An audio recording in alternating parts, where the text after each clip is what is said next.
Hopefully it'll work this time. Hopefully I didn't screw something up.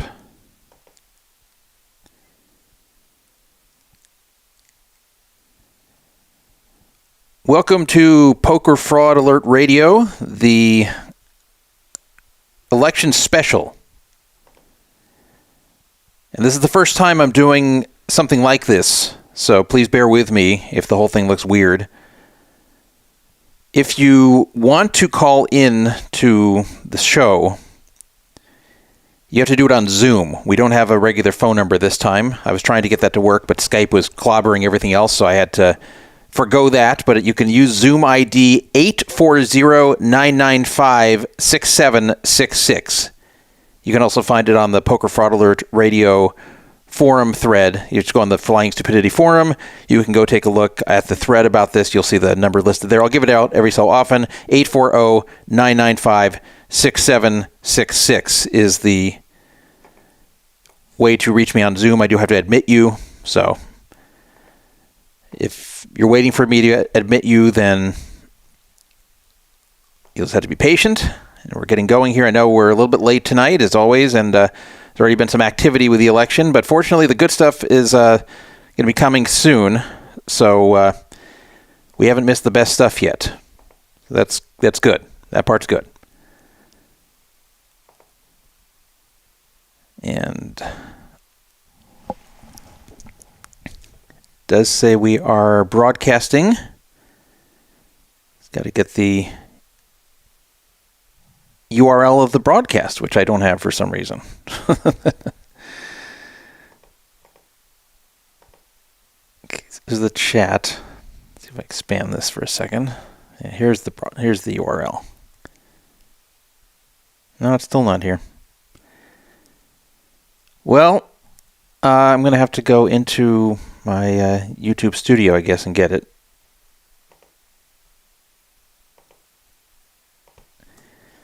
See, this is the reason that it'd be better if someone who's more experienced with this was doing it, but I'll get better with it as we go on. Just got to promote this link here.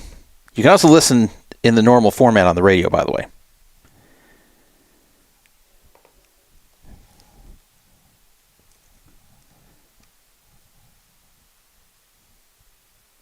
Hopefully this is working. Philosopher is saying it works. Thank you, Philosopher. So what you probably seeing here, if you're watching the YouTube, is you're looking at my computer, and I've tried to get everything embarrassing off of there, so you can't see any porn on here or anything else that I don't want you to see. I'm trying to hide all my secrets before you guys get here, but hopefully I hit everything properly. But you're looking at my computer's desktop, and what I'm doing here is I have up a browser where I'm going to look at various things. A Philosopher hasn't checked out the YouTube. Great. I'm worried about the YouTube, not the audio is easy. It's the video stuff.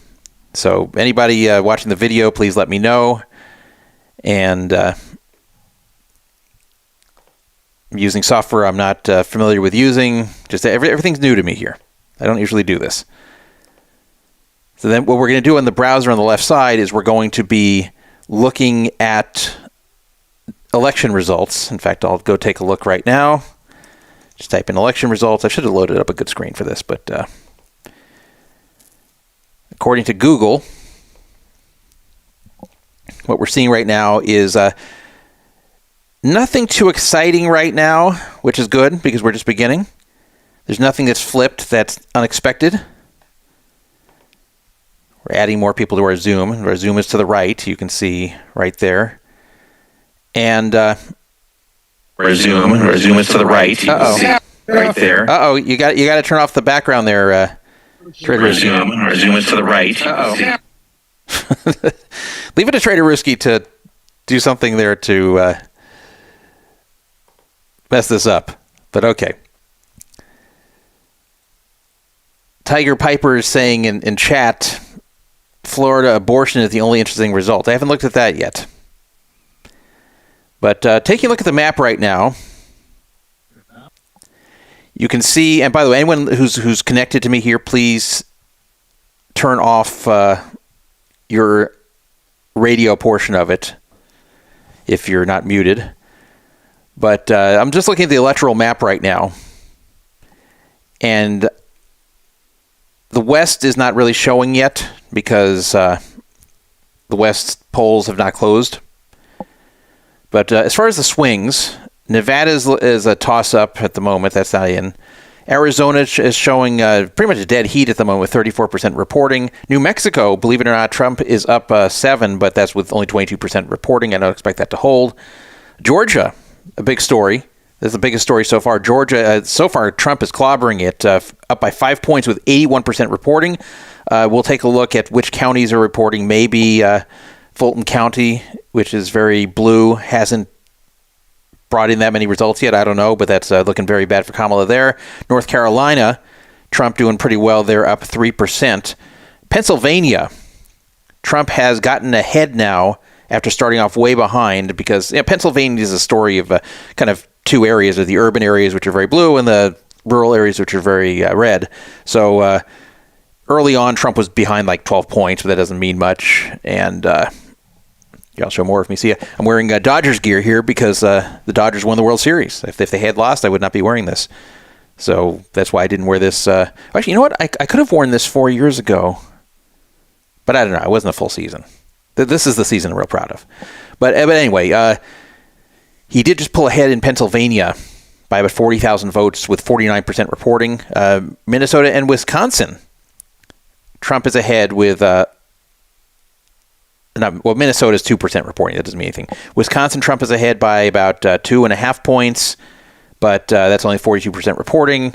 And Michigan, with only 15% reporting, Harris is up by about 2. But these are all early results. We're still not seeing any real surprises yet of something that were expected to go one way and haven't. So I think those are probably going to hold. One thing that's possible is Nebraska. And we'll have to take a look at this more carefully, but it's whether Nebraska goes completely red or red with one blue vote, because that state is split. The way Google's showing it is that it's just solid for everything. And in fact, my son pointed that out, but I'm not sure if that's legit. It may be Google being stupid. So I will have to, maybe I'll take a look at the New York Times site. I'll try to find a better site. I think Google's, which is through the AP, is not the best from what I'm seeing. So anyway, if some people in the chat can take a look at the YouTube. So someone said I look tiny on the YouTube, and I'm a tiny square at the top. And yeah, that's a problem. So let's see if I can... See, I'm not a big Zoom person either. If I had a regular job, I would. I'm trying to see how in Zoom it can show the person who is... talking as the big one. And I don't know how to do that. Can somebody tell me how I can change that setting? Because that is a problem. I was testing it. I forgot to test this. That's annoying. I agree, it's annoying. I think if you brought on another device, Ralph, and then shared... I don't even know if you could do that. No, but why can't it just show the bigger person who's talking at the moment? Like, why are you huge with just your name there? Well, because if you go to the upper right and if you do gallery view, under views, view, gallery. Yeah. Okay, that's fine. Okay, see, that's why I keep you around. Okay, thank you. See, he's the businessman here. He's the guy. Here's Tiger Piper's beautiful face. So this is the first time I've seen Tiger Piper. So. It's always interesting getting to see these people in person, or at least through video. And so far, Trader Ruski, John P., I'm not sure who that is. John P., you're welcome to talk. I'm not sure who you are, but you're welcome to talk. And tell a friend I know who you are, and I actually know what he looks like as I've met him in person. I think I'm the only one on the site to have. John P. is JP from LA. Okay, so he's someone from the Vegas Casino Talk Forum. So happy to have him here. And... Yes, Tiger Piper said in the chat that he thinks I lost weight. I maybe that was a joke about me being tiny at the top, but I actually haven't. There's John P. Okay, haven't seen him before either. So I have not lost weight. I've actually I gained weight a while back. I don't want to make this whole show about me because it's about the election, but just I gained about 20 pounds last year, early this year, because of a foot problem where I could not walk very well because my right foot was hurting. So I could walk, but it would hurt. So I was just not active at all. And I gained 20 pounds. And the good news is, since I got that under control, I haven't gained any more weight, but I also haven't lost the weight back. So I kind of weigh like 240. But, I'm a tall guy, so I'm not huge, but, I still need to lose some weight. But a lot of us do. I thought you were good. Okay, well, thank you. So anyway, let's. And by the way, people who remember me 4 years ago. Now, I wasn't running that show. That was Brandon running. Brandon might come around. By the way, I talked to him. He said he might join. So once again, if you want to call in, you have to do it through Zoom. Don't call our regular number. You can text the regular number, which is 775-FRAUD-55, 775-372-8355. But if you want to call into this, you have to do it through Zoom. And that is with meeting ID 840-995-6766. That's not a phone number. It's a meeting ID number. 840-995-6766 is the number. Trader Risky already falling asleep here. That's not a good sign. He's actually, it looks like he's in bed. I am horizontal because I've been working since the wee hours. Okay, that's true. He gets up. This is like... And I thought the blue represented your political leanings, Druff. I thought you might have had a turn. That's true. I should be careful wearing blue on that. I didn't even think of this. It's blue can have a lot of meanings. If I was in Compton, it could mean something else. I could get shot. So anyway, let's try to get a better electoral map up here. Which way do I feel right now? I don't even know. Like, even this far, I think it's favoring Trump, and Calwatt, who might join us later. He was, he's not a Trump fan by any means. He's someone who really hopes Trump loses. And Calwatt is feeling like it's going to go Trump's way. And this is someone who hates Trump. So that's actually kind of meaningful, because I know he's not saying it because he's hoping that. He's actually hoping it won't. So, maybe he's a pessimist, but I've been too busy setting up radio to look at this too closely, so I'm going to be doing it along with you guys, and we're going to be here for many hours, and we'll have a lot to talk about, and hopefully Calwatt can come on. And people feel free to say how you're feeling about the candidates, about the election itself. All I ask is that everybody be respectful to each other here, but of course, everybody's welcome to debate and disagree. And all of that. And, I'm going to be very impartial here, even though I have bets. In fact, I'll show you guys my bets. I'm not going to hide the bets.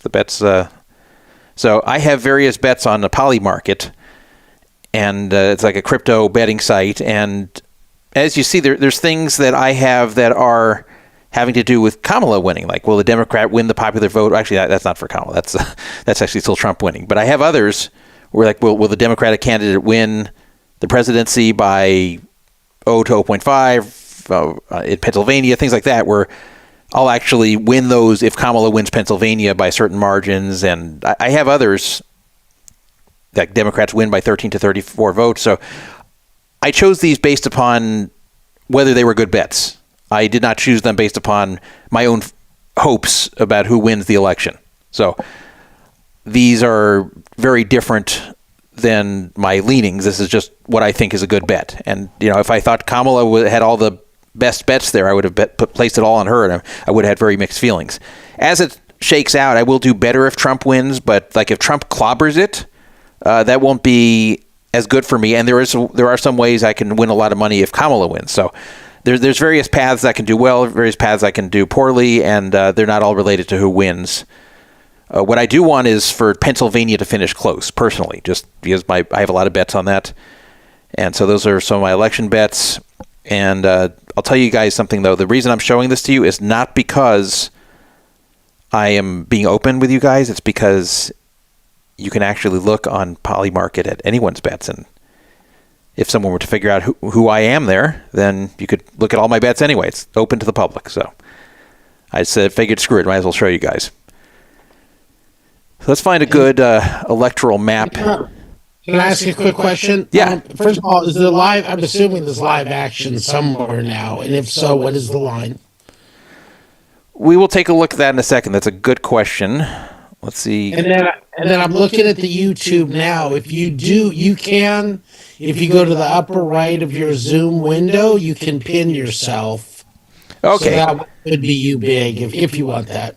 Oh, okay. Well, thank you. See, I have my Zoom guru here. I mean, right now nobody's showing on video, so in that case I would pin myself. I don't want to be more important than anybody else here just because I'm the one running it. But if I'm the only one on video, then you guys can be small because it doesn't matter. So I'm on the CNN site. Now why can't I find a damn good site? I should have done this beforehand. Well, I think too, like my friend was in Dallas, and he'd go on to on Fox it would say that Trump's got X amount of electoral votes. Then he'd go to CNN and it's a different number, like by 40 or 50. So it's just kind of funny how the media's all over the place. Yeah, and so looking at this now, it's not as good here. I just blew up the map really big. You can't zoom in on any of these things. I see. They're just kind of putting up the percentages. Okay, I guess this isn't a bad map. I'm hearing. This is Tiger Pepper.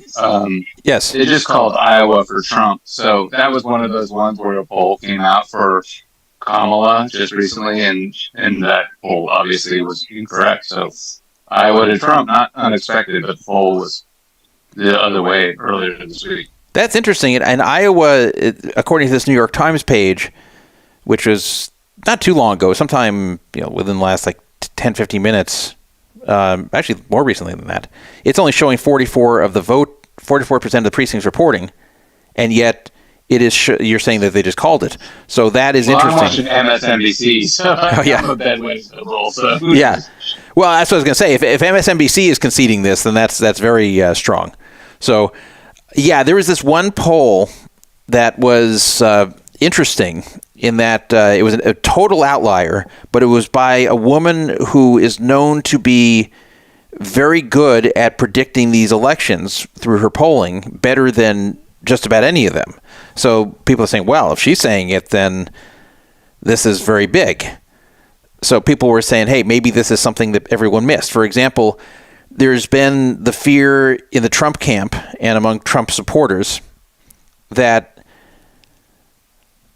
maybe Trump's going to get clobbered because a lot of women are going to vote against him because of the whole destruction of Roe versus Wade, and that even older women who are not affected by it because they can't get pregnant anymore are still angry because they remember having their abortion rights, and they are still very sensitive about the subject, even though it doesn't affect them personally. I said at the time when Roe was overturned that I thought this was a political mistake. And I knew this was going to come back to haunt the Republicans. It did that year in 22, and now this is really the only reason Kamala had a chance in this election, because she wasn't a strong candidate, but it was the women who were angry about the Roe versus Wade decision that Trump didn't make himself, but these were from justices he appointed, and he probably did have influence on it if he really didn't want to see that happen. There is, I don't want to get too far into the weeds here, but there's a lot of confusion about it because abortion was not banned because this was removed. It just kicked it to the states.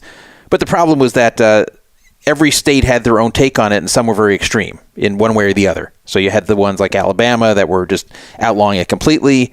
You have other states where you can just get a voluntary late-term abortion for any reason, which is awful. So I don't think that's the right move, just kicking it to the states, because you get these extreme takes on abortion, and that becomes law in those individual states. So I think really it should have gone back to the way it was like maybe 30 years ago, the way abortion was handled. I think that was correct, and I think it got off in the weeds in both directions, and removing of Roe just made that happen even more. So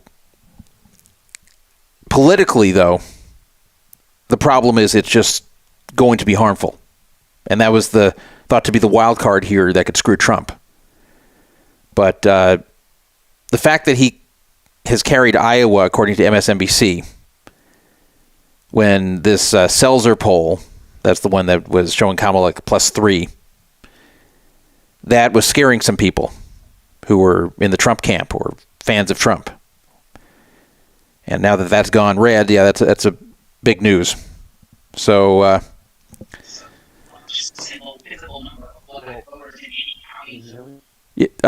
John, you're very soft. Okay. Maybe you could speak louder or get closer to the mic. You're just very soft for some reason. I think a big one is going to be this Virginia is Trump's ahead in Virginia right now. Yeah, let me go to a different map. He is ahead in Virginia, and I had thought that was possible. I should have bet on that at long odds because I kind of thought that was possible. And looks like my Chrome has frozen. What were the odds, Todd? That would be like what, +400 or something? No, it was better than +400. So yeah, that's. I was considering betting it. I was going to go take a look at this, but now my whole Chrome is frozen for some reason. Yeah. So not to interrupt, Cruz is going to win in Texas. They just called that one. Not too much of a surprise. I thought Allred had a chance. I didn't think so. In fact, I knew somebody who was betting a lot on Cruz that didn't particularly like him, but they just felt it was free money. I just didn't do it because it was the line was too much of a favorite, and we're going to have to lay down a lot of money to just make a little bit. That was my problem with it. What was that? What was the number? It was like -300 or something like that. So a good bet, but still. I don't know why my Chrome's frozen. I think the New York Times did it. I blame them. Okay, so hold on, guys. Hopefully it's still... let's go to the task manager and close Chrome. Hopefully we're still broadcasting okay. I'm going to start Chrome again. I'm pretty glad to talk with a bunch of gamblers about political odds, so that's good. Yes. I see. Maybe it's the proxy.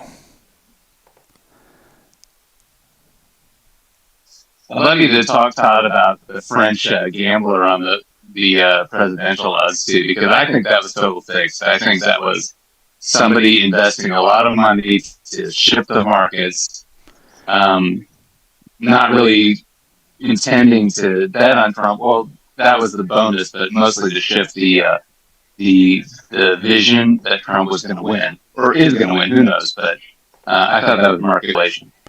Well, that's what some people thought at the beginning, but I don't think it was. What happened was they identified this guy. It was a French guy, and there were some beliefs that it was actually Elon for a while, which I didn't really think, but there were some beliefs that it was really Elon Musk doing this, and I thought that it probably was really a French guy, and the reason I thought that was because there was someone who did an analysis of this by attempting to speak to Freddie, to chat with him. And Freddie, by the way, for those of you who don't know, is someone who put a ton of money on Trump, like millions and millions of dollars, like tens of millions of dollars got put on Trump. And people are thinking, okay, who has the money to do that? Like Elon definitely has it, but who would, even if you think Trump's going to win, you have to have massive money to bet that type of cash on Trump. So someone talked with this Freddie, and they actually had an AI analyze the conversation. And the AI found something interesting. And it was that Freddie was translating what he was typing into English, and that if you looked at this English, it was found that a common French idiom was in that translated to English, something that you wouldn't ever say if you were not someone who was French. It was just a phrase that you wouldn't think of saying or know to say if you weren't French.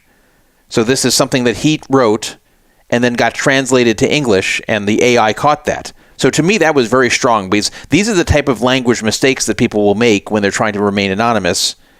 Language gives away a lot. So I thought the analysis there was correct, and he was French, and it turned out that was true. He was French. So it was identified who he was, and he even went on an interview, I think today or yesterday, and he just seems like just some guy who just fired off most of his money betting on Trump. Just a massive degenerate. It's really strange. I don't think that was manipulation. That's really strange. You're seeing the impact of these things in terms of, trying to really demonstrate chaos. What was that? Were you saying something, Tiger Piper? Okay, well let me walk a few. Yeah, I thought it was market manipulation, but it just turns out to be some kind of random crypto billionaire, so that's weird. Yeah, and what's weird is this actually would have been a good idea because everyone's paying so much attention to polls and betting odds these days, especially this election, that if you could give the impression that the betting odds are with Trump, then it can demoralize the other side and, in fact, cause the other side to make unforced errors out of desperation. So that actually would be a very effective use of the money, even if it ends up being lost. And also, because you're betting on Trump, you're not just tossing it away. If Trump wins, then that money returns to you and then some. So it could actually make money anyway. But even if you're committed to possibly lose it, or to just bet way too much on Trump at odds that are way more of a favorite than he deserves to be, if you're in the Trump campaign, if you're using campaign money or someone who's friendly to him is doing this, like Elon, which it wasn't, but if it was, this actually would have been clever because it really could have changed the impression. And a lot of times all it takes is momentum for people to decide to vote one way or the other, or just stay home on election day because they feel kind of hopeless that their candidate's going to lose. So it actually is pretty effective to have the appearance of momentum, the appearance of a campaign that's going the right direction. So that it could have been rough just to pump Bitcoin that's up like 5K now, right? Because even if he's just trying to get the thoughts going that way, right? He could have made, yeah, it's up 0.5% right now, 74,000. Yeah, you're correct. That that's one of the theories as well. That what was actually happening was that this was some sort of crypto market manipulation because people had to buy crypto to get onto these sites to bet, and then this would cause crypto to move. So there was that belief as well. So I guess that's still possible, but it doesn't seem to be election manipulation. You never know for sure. The thoughts like Trump's going to win is going to be plus EV for Bitcoin and crypto, right? I mean, yeah, it would be. But the thing is here, like if he thought if the person thought that by doing this they would manipulate it in Trump's favor, and then they would gain because Trump would be better for crypto. That's one way to look at it. You could also look at it, they could hedge the other way. So this way, if Kamala wins, they get a very nice sized win with the expectation that she's going to be harder on crypto. So there's various ways to look at it. But I understand your point that it is possible that this could have been a form of market manipulation by a crypto bro who was just hoping to make Trump win and was basically using the strategy I was just talking about, was that you give the impression that the betting markets are all favoring him and then things will start happening. And I feel that, and we'll get into this a little bit later, I'm going to start looking at the results again. I do feel that at the end, and I don't mean the very end, I mean the last month, 6 weeks, whatever, that Kamala made some errors she shouldn't have made that caused her to lose a lot of momentum she had. I don't know if she will end up winning despite that, but we will see. If you guys know of a good electoral map site or whatever, I'm trying to find something. Let's see, CBS News maybe. Just looking for something that's 270 to win. 270 to win. Okay, let's go to that.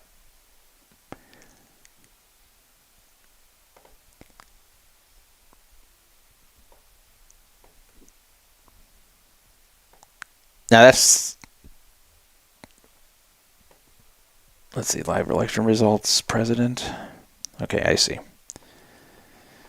Okay, so 270 to win is currently showing. Now, I do like you could just mouse over these things to see. See, that's what I don't like about this. I like being able to mouse over and just see what the current results are. And you can't do that on 270 to win. Unless I'm missing something. But yeah, it is showing that Iowa is indeed called for Trump, according to 270 to win. The northern states, the northern swing states, Wisconsin and Michigan and Pennsylvania, are not called yet at all. And Georgia and North Carolina are called for Trump, which is interesting. Okay, I'm going to see if I can find a different one here. Let's look at the New Yorker. I'm going to find one of these I like. I'm disappointed in these maps, though. I expected it to be like... I think I like the New Yorker. Hopefully it's updated well. So here's what I'm seeing on the New Yorker site. Wisconsin right now, Trump with a lead of about 1%. That's with 54% counted. Trump up by over 2% in Pennsylvania with 57% counted. Funny enough, Kansas is still showing light red, even though he's up 11. Maybe because of what has come in yet. They haven't called Georgia or North Carolina on there. They're showing those are leaning Trump. Trump ahead by about 2.5 in North Carolina with 84% counted. That's pretty big. And Georgia with 88% counted, up by over 3. And Arizona with 50% counted, very close right now. That would be surprised if Kamala wins Arizona. And why might that happen? Those who are paying attention might know. Let's hear from one of you. Why do you think that Trump could be struggling in Arizona? I think there's one big reason. Carrie Lake drag queen pictures. Well, you're at least half right. Carrie Lake is definitely dragging him down, and I was worried about that as a Republican, that she's a horrible candidate. I wish she went away last election, but she hasn't. Maybe she will after this. She's really like just a terrible candidate. She was going to get clobbered. It wasn't going to be close there in her race, and she just should not be the nominee. So I was a little worried that hatred for Carrie Lake would either bring out more Democratic voters who otherwise were going to stay home, or just people deciding to vote against Trump because of his closeness with Carrie Lake. So that's the type of candidate the Republicans can't put up if they want to be successful. The Republicans have had a problem for quite some time now of just putting up some terrible candidates. This is going on in North Carolina too, but looks like they're going to be dodging that there. But they have. Trump's done that over and over again. He did that in Georgia with Herschel Walker, and Pennsylvania with whatever that quack doctor was. I mean, like, he picks all the wrong guys just because they're celebrities. Yes. Trump has a problem where people who cozy up to him, he decides he likes. So if you like him, there's a good chance he's going to like you. And this sometimes will lead him to making the wrong decision with who he backs.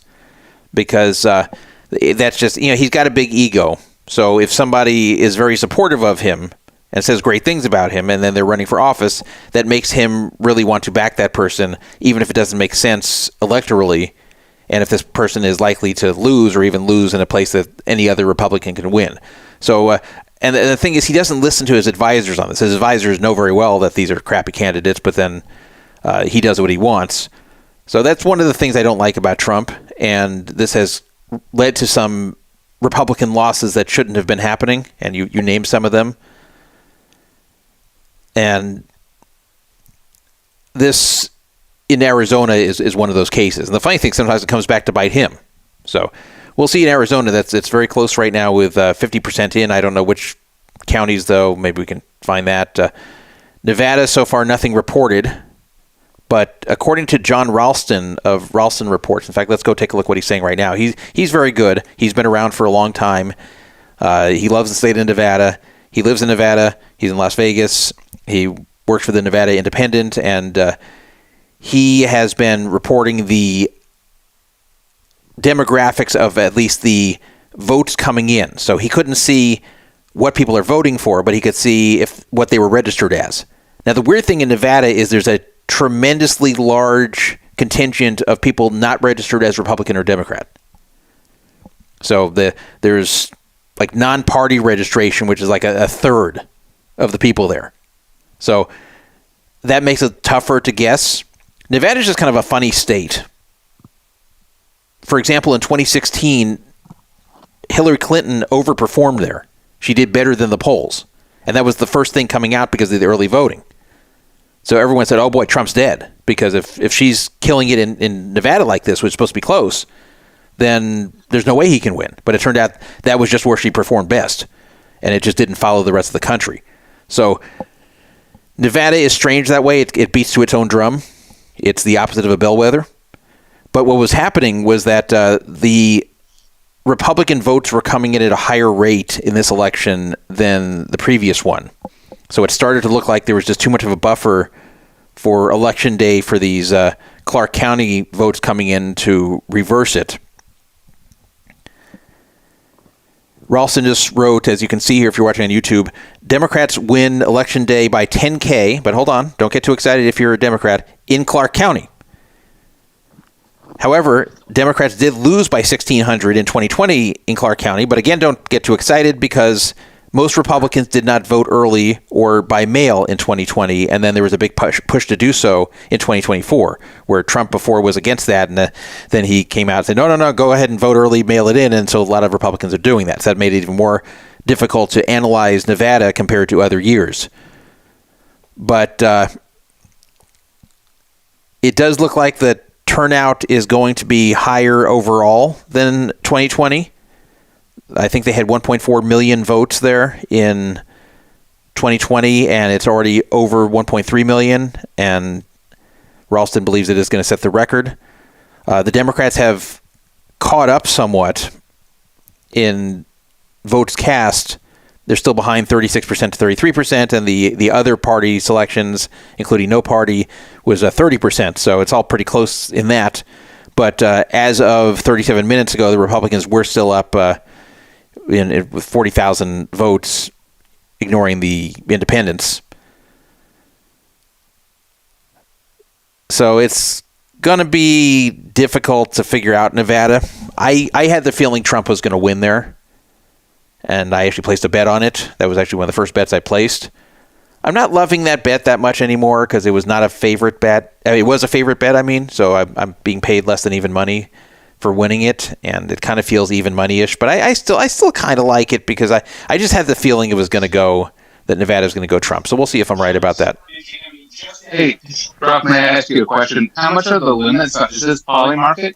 This is poly market, and the limits are really just whatever people will put up. It's it's really just about that. And so, like, are you talking like $1,000, $500, $100?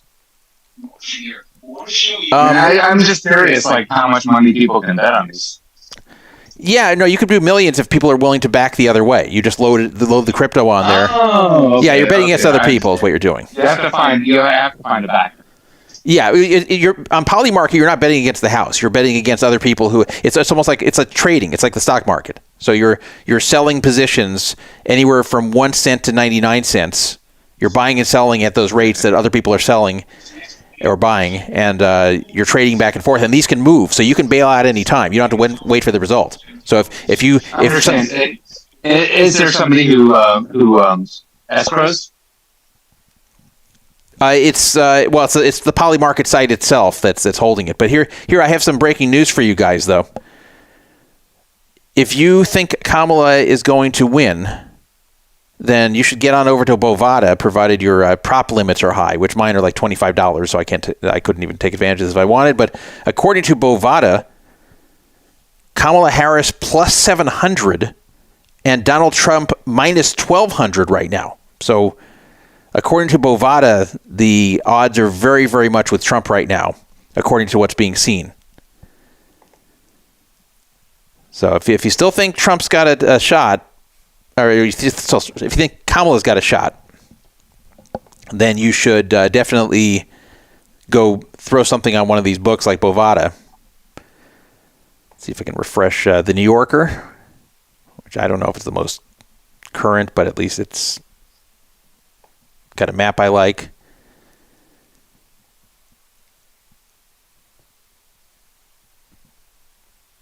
Pennsylvania now 61%, and Donald Trump is up 51 to 48. So that's a pretty big lead. if it ends up that way, that's not going to be good for me because I have a lot of bets on it going either way 2%. The closer, the better. But New Mexico is now going the way as expected. Now Kamala's up there by 9. I didn't think that was going to hold for Trump. Arizona, they haven't updated anything, and anything west of Arizona, anything in the Pacific time zone, including Idaho, which is not even in the Pacific time zone, has no results at the moment. And Minnesota, I don't know why they're so slow. They have only 5% counted, according to the New Yorker. And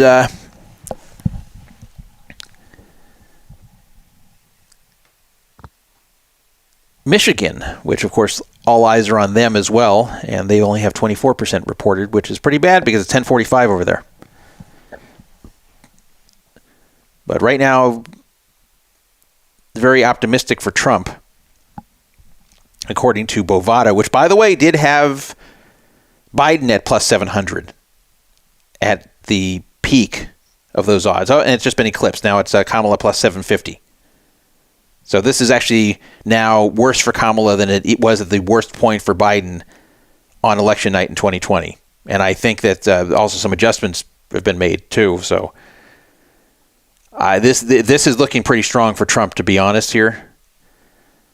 It's even worse than you think because Bookmaker is offering minus 400 for Trump winning the Electoral College and winning the popular vote. Wow. Well, I'm going to lose a bet there too, because I put that Trump was going to. I had one that Trump wins the Electoral College, and by the way, that was daily, so welcome daily. But I had one that Trump wins the Electoral College but loses popular vote, and I thought that was a very good bet because I got it at like plus 233 or something, as opposed to Trump, who was actually a favorite. So I said, well, Republicans have not won the popular vote in the presidency since 2004.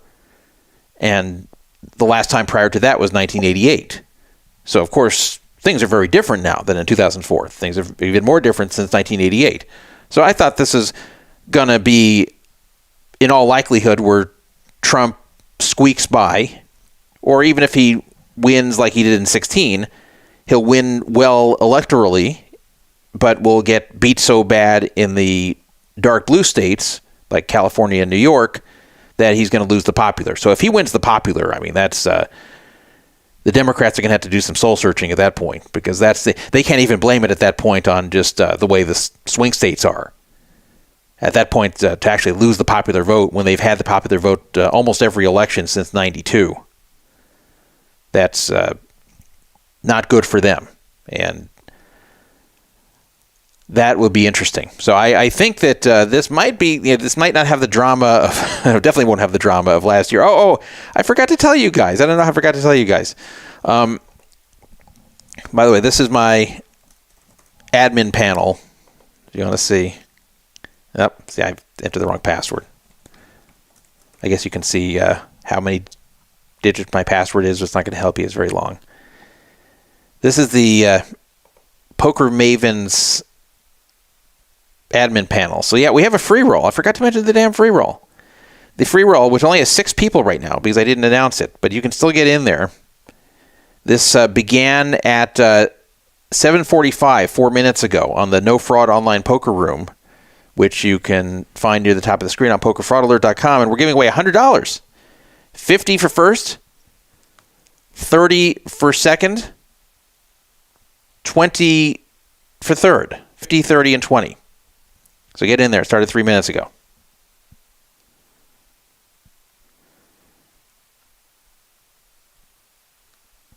Checking some text at the moment. That's why I'm quiet here.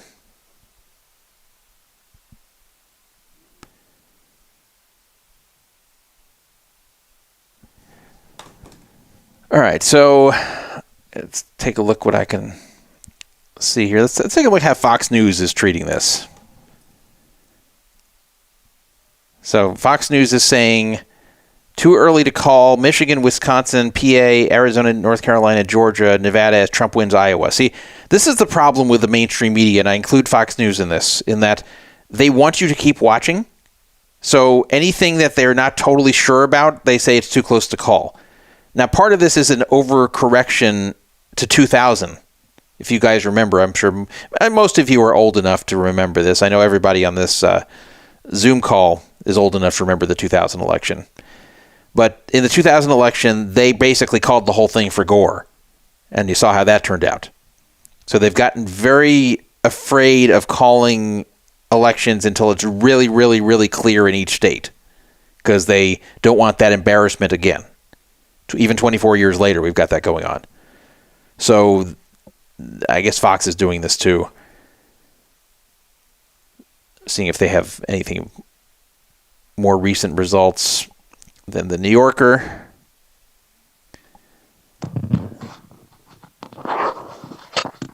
Looks like John P. is either talking or reconfiguring how he's sitting. I'm reconfiguring how I'm sitting. Okay. Well, you're kind of soft anyway. I'd like to hear from you. It's just people won't be able to hear you because you're really soft for some reason. Tell a friend. I haven't heard from you yet. You've been sitting on the call for a while. We haven't heard from you. Everybody else has spoken so far, even soft John P. Tell a friend. Can you give us your impression so far?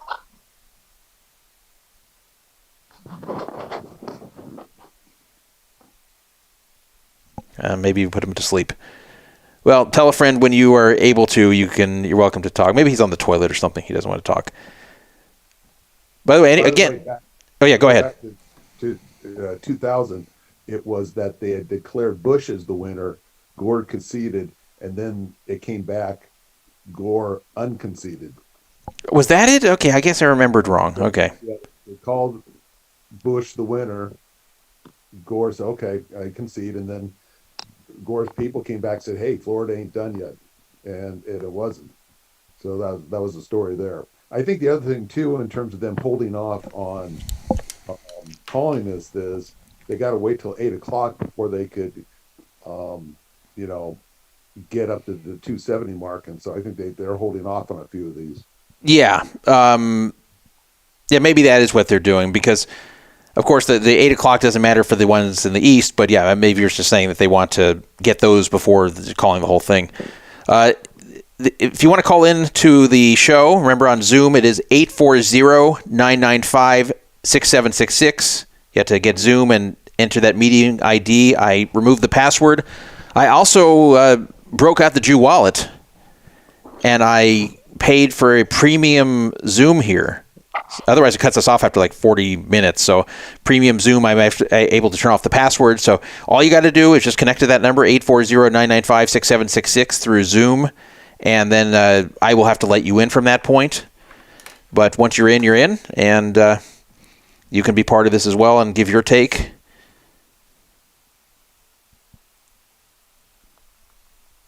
Now, I have a question from CalWatch. I'm not sure if this is for the masses, but I'll read it anyway. He wrote, how are you feeling about Trump saying he'll put on Robert F. Kennedy Jr. in charge of public health? Answer, not good. I'm not an RFK Jr. fan. And what happened is RFK Jr. got a lot of the interests of people who weren't quite Republican or just didn't like Trump, but liked his anti-vax positions and similar kind of out there theories like he had. And when I say out there, I'm not talking about people who just chose personally not to take the vaccine because they just didn't want to risk it, because it was a risk and it was a personal choice. And I felt that if you're over 45, that was the smart thing to do, but I can respect anyone who chose not to take it. And especially younger people, they actually made the right decision by not taking it. So I'm not saying that's an out there position, but he's someone who appeals to kind of the conspiratorial crowd, but ones that are not quite on board with Trump. So he's someone who I wouldn't really trust with public health to make responsible decisions. So I wouldn't be thrilled about that. Now, this was something that Trump kind of felt he had to do because he wanted RFK Jr.'s supporters. And then, as you saw, he also made kind of a coalition with Tulsi Gabbard, who actually switched parties, and she didn't have as many supporters as RFK Jr., nor was he running for president. But, he made this kind of coalition of saying, hey, look, we're going to have this coalition of people from different backgrounds, former Democrats. And so you can see we're being inclusive here, which, I'll be honest here, and this is as a Republican, as someone who voted for Trump today, it wasn't really ideologically diverse that much because these were really former Democrats that changed their politics, just as I know of many former Republicans who've changed their politics in recent years, some of just out of hatred for Trump. So just because you have people who once had a D next to their name that are now with you, that doesn't mean that there's all that much diversity of thought. So I will say that. I really wouldn't like RFK Jr. in charge of public health, but I'll say this. I didn't like the way public health was handled during COVID at all. And I didn't like the way the news media handled it. I didn't like how a lot of the scientists handled it. They just all went in one direction, and nobody, I shouldn't say nobody, but most of them did not want to break rank and question anything or go against the narrative at the time for fear of what would happen. And the social media establishment was censoring a lot of things. There should have been a lot more debate and discussion about COVID than there was, because this was something that people just didn't know. This was something that it was an unknown to everybody. So when something's an unknown to everybody, there should be vigorous debate and discussion. It shouldn't just be, well, the science says this, shut up, and if you say anything further, we're going to censor you. That's a terrible way to handle a pandemic. So from that standpoint, I didn't like the way the Democrats handled the pandemic, because the way they saw it, I know it sounds like this is old stuff I'm talking about because it's 2020, 2021, but the way they saw it was listen to the experts and shut up, and nobody's allowed to question it. And if you do question it, they say you're killing people by putting out, quote, misinformation. And I don't like that. One, I don't like anything censored. I don't like any ideological censorship. But number two, something that is not even known, something that's a big unknown like COVID, where the actual correct answer was not known, there should be a lot of debate and discussion. Nobody should be pressured to keep their mouth shut. And everybody should just take what's out there and make their best decision. And there should not be the situation where people are pressured not to say what they think because it can, quote, kill people or it's, quote, dangerous. So at least from that standpoint, I couldn't see this happening under RFK Jr. So that's one positive. I see we lost Tiger Piper, but he's welcome to come back, and I thank him for the contributions we've gotten from him so far. So that's my answer there. And let me take a look. I'll refresh the Bovada odds. Oh, it refreshed itself. Yeah, Kamala plus 850, Trump minus 1800.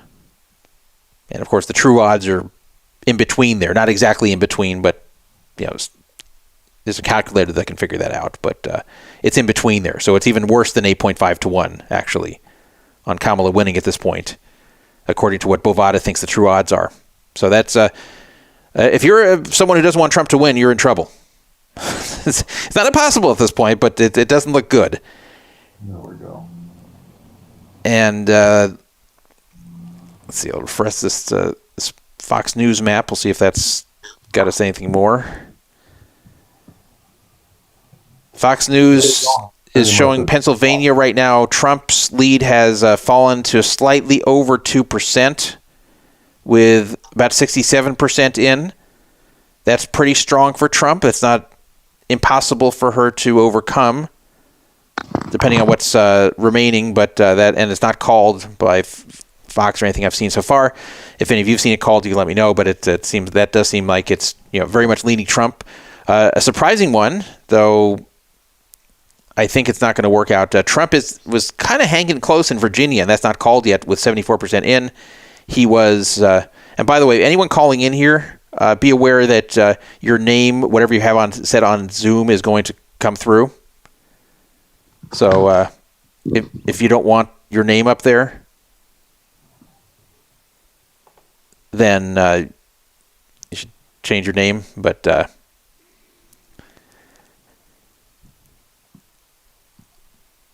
anyway, Virginia, is showing right now that Trump is only 1.6% behind. He was ahead there for a while, but again, it depended where in Virginia had come in. But now with 74% in, Harris has taken the lead. She's probably going to win. They just darkened the West Coast, which is not surprising, that California, Oregon, and Washington are going to Kamala. I know you're all falling off your chairs in shock about that one. But the Virginia would be huge for Trump to win, but I don't think it's going to happen, even though they're not calling that yet. North Carolina, 86% in. Trump is up almost 3 points, so I think he's got that. And Georgia, again, almost 3 points with 90% in. So I don't know why they're not even just calling those. Maybe because it's the urban areas that's left to come in to a large degree. So far, though, I will say this. So far, we do not see a single flip of a safe or likely state. And we probably will not see that. So it's coming close now to all the non-swings being called. The only non-swings that have not been called yet are New Mexico, Virginia, and Minnesota, and that's Minnesota hardly anything's in. So Trump's killing it there, but that doesn't mean much. It's probably just rural Minnesota. And Virginia. I don't know if I mentioned Virginia. But other than that, pretty much everything's called, and I guess that one electoral vote in Nebraska is up for grabs too. Hawaii and Alaska haven't reported anything yet, but I think it's pretty safe to say that it's going to go as expected, with Alaska going to Trump and Hawaii going to Kamala.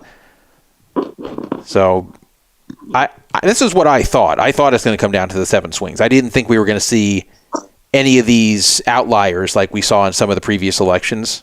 And if you think about it, go back to 2020. Think about 2020. And you had the surprise of Georgia going to Biden. That wasn't really expected, but it did. And you had the surprise of Arizona going to Biden. Those weren't considered safe Republicans, but it was a little bit of a surprise.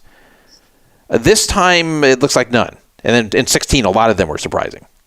Everyone left Trump for dead in that one. And, of course, he had to come back and win a lot of states he was expected to lose. And not only did he win some, he also turned some of these red for the foreseeable future, things like Florida and Ohio. But this time it really looks like it is coming down to the 7 swings. And of those 7 swings, I don't know what Nevada's going to do. Arizona extremely close still. Georgia and North Carolina look like they're going to Trump. And Pennsylvania look like going to Trump. And Michigan, too early to say. And Wisconsin, Trump is ahead at the moment, but 60% in, and I'm not sure the way that breaks out. But yeah, the reason it's so hard on Kamala here in the betting odds is because she's running out of paths to win. Because if she loses Georgia and North Carolina, which she looks almost certain to do, in my opinion, then the only way out of this, because she's not flipping anything like Iowa. So it looks like the only way out of this is to win Pennsylvania, Michigan, and Wisconsin. And that's without, and that's, of course, provided she also loses Nevada and Arizona. But the problem is Pennsylvania is not looking very good for her, with 70% in, and she's down by almost 3. So all this talk about how the Puerto Ricans were going to show up in Pennsylvania and vote against Trump because of that comedian making a joke about Puerto Rico being floating garbage, I didn't think that was going to do anything. I thought that was nonsense. I didn't think that if Trump had said it, then maybe. But a comedian performing at a Trump rally is very different from Trump. In fact, this guy was not associated with Trump. He was just a comedian performing where Trump was. And then Biden kind of took the attention away from it. Biden took the attention away by then making the comment about Trump's followers being garbage. Trump's supporters being garbage is what he said. I'm going to talk about Biden shortly, by the way, after we take more a look at these results. So take a look what John Ralston's saying on for Nevada.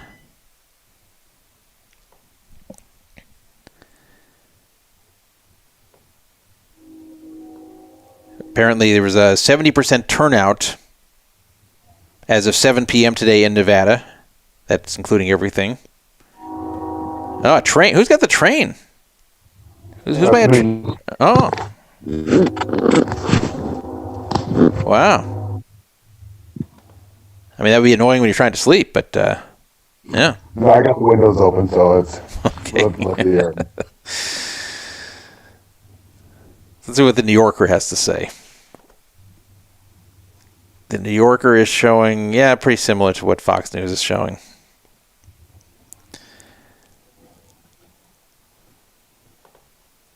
So I'm clicking on Pennsylvania and the New Yorker, and it's showing the vote share. And it's looking like, I see why this is looking bad for Kamala in Pennsylvania, because Philadelphia already has 65% of its votes counted, Philadelphia County. And that's where they get the most pro-Kamala votes, is from Philadelphia County. Pittsburgh, she's fairly strong there too, but they've counted 89% of their votes. And then you get away from those areas, and then there's really not much to get from the rest of the state. I mean, Harrisburg is more for Harris. Allentown is more for Harris, but they've also counted a lot. So there's not really that much for her to make up there, is the problem. Now, yes, the Philadelphia County, they still have 35% of the votes to come in, and Trump is being clobbered, if you can see on the screen, by 56%. He's losing by 56 points in Philadelphia County, which is not a surprise. So they're hoping that that remaining 35% is going to come in from Philadelphia County and push that over. Pittsburgh, as I said, is mostly done, and Lackawanna County, that's just about done, even though that's a blue county. So it's got to be Philadelphia County, but they've got 65% in, and Trump has a 3-point lead overall. And then there's places that you would expect more Trump votes to come in that haven't fully reported. So it just looks like they're kind of just running out of time here. I still see how she could get a path there, though, because what she's got to do is she's got to make up 200,000 or so votes, a little bit less than that. She's right now down, looks like 184,000 votes to Trump and 3.7 points. So, yes, there's going to be Philadelphia County coming in, and that's going to close that gap, maybe win my bet for me. My best scenario, by the way, is Trump winning that county like 0.5% or less. But anyway, that will close the gap, but it's probably not going to be enough. And then also there's the matter of Michigan and Wisconsin, which are by no means a lock for Kamala at this point. So I can still see where she could win. You might wonder how. Well, this is funny. You can bet on Republican, Democrat, or other. You can get plus 50,000, 500 to 1 for other. Who would other be? Would that be like if both of them just died today? But then the VP would get it, right? Like what? I think like both candidates would have to die. Like all four on the two tickets combined would have to die probably for other to get it. That's just, I mean, that's throwing away money. But anyway, it's still plus 850 on Bovada. But the path she has to winning is that 270 to 68 path that I had talked about on the forum, and you may have heard about on the news. And that's basically Trump wins all the Sun Belt states, the Nevada, Arizona, Georgia, North Carolina, and Kamala sweeps the Rust Belt of the Wisconsin, Michigan, Pennsylvania, and then, of course, holds with Virginia, and then everything else goes as expected, then she would actually win 270 to 268. But it's starting to believe to be less likely just because that's her only way to get there, it's looking like. And maybe she takes Nevada, but that's only 6 votes, so that's not going to matter that much here. And I guess she could still get Arizona. That's what I'm a little confused about. It seems like the plus 850 is a little too pessimistic for Kamala, who's definitely the underdog here for sure at this point. But a plus 850 dog, I don't think so. Unless there's more recent data that I don't know. Take a look at the Poker Fraud Alert forum. Maybe they have to say something about this. It looks like the Republicans, I think, just took back the Senate. Okay, so thanks for that information. That's not a surprise at all. That was like a 90% thing in the betting odds to happen. The House is the one that was the toss-up, 50-50. And we probably won't know that for a while. The Senate was I think, pretty much a lock for Republicans to take. That would have been a shock if they didn't. Let's take a look here. Anything else in the forum? People making fun of Ann Selzer for her poll in Iowa. This is funny. PLOL reports on the forum that it's been said that a lot of young voters haven't signed their name on their mail-in ballot because they don't know cursive. Which is true. So some of you older listeners here, and that includes people around my age, may not realize that they are not teaching cursive to kids in school anymore.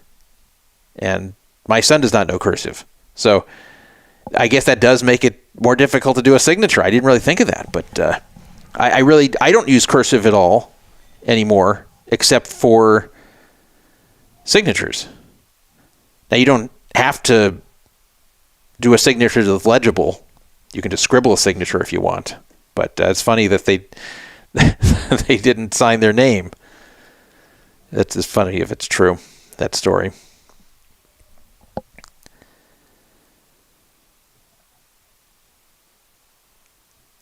So I'm looking here.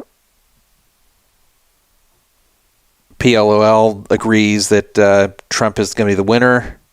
He's afraid of the popular vote winning for Trump because he had a lot of bets on that, as he was saying on the forum. Maybe we'll get him on later. And okay, so let me I'll give you the number one more time to call in here. And then I'm going to talk about this campaign itself. So it's on Zoom. Remember, don't call this phone number. It's not a phone number. You'll wake some old lady up at night. 840-995-6766 on Zoom. 840-995-6766. That's the meeting ID on Zoom. 840-995-6766. And I will connect you on.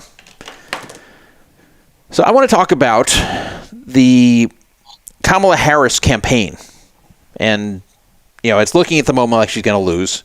It's not totally lost yet, but it's definitely going in that direction. So why did she lose if that's what ends up happening? It's not because Trump is a great candidate. He's not. Trump was a bad candidate, and he had a lot of baggage. There's a certain contingent in this country who love him, but that's not going to get it done electorally. You need people in the middle. You need swing voters. You need moderate Republicans. You need suburban women, which he's always struggled with. So Trump was not an ideal candidate by any means. And how did he end up doing this if this victory is as apparent as it seems to be? And this was really more of the case of the Democrats beating themselves. They messed up a few things. First of all, they were in denial about Joe Biden. And there's no question now because they've switched him out, which is very, very uncommon. That's one of the very unusual things about this election, is actually switching out the candidate despite him being the sitting president. So it's very weird. He was switched out, but yet was allowed to finish his term. And why did they do it? Because they were basically holding on to this lie that he was lucid and that there was nothing wrong with his mental state, that this was someone who was sharp and had the capability to run the country for another 4 years. And it was very clear to those who had interacted with him in recent times that that wasn't true. And in fact, what's very weird is one of the determinations about Biden during the investigation about his mishandling of classified documents was that he probably made this mistake because he's senile. That when they interviewed him, he seemed really out of it. Like the report on him just seemed awful from the standpoint of his mental acuity. And that was used against him at the time by his political opponents. And it was probably true. And we all saw this in that debate where he basically didn't know where he was. And the Democrats panicked and had to put in a different candidate because they felt if they kept him there, there's going to be a large percentage of middle-of-the-road voters that are just going to go with Trump because Biden seems like he's just not there anymore. So I don't blame them for switching him out, but what I do blame them is not seeing this coming and thinking they could hide this from the voters and get him elected and then worry about it. I think maybe they were even thinking they'll get him elected and then if necessary, use the 25th Amendment to get him out and then just let Kamala take over. But this fell apart when the debate was had, and they had to switch him out. But the problem was they should have held a real primary. They should have been honest about his condition, which isn't his fault. It's not your fault if he goes senile. It's not your fault if you have Alzheimer's or some other disorder in your elderly years that takes away your ability to think normally. This happened to my grandmother. When my grandmother passed away, she was 85, and she basically didn't know where she was. In fact, her leg had been amputated, and she didn't realize her leg was gone. That's how out of it she was. So this just happens to some people, and it's very sad, and anyone who's had a loved one this has happened to, you've seen it. But when this happens to the president, you have to acknowledge it.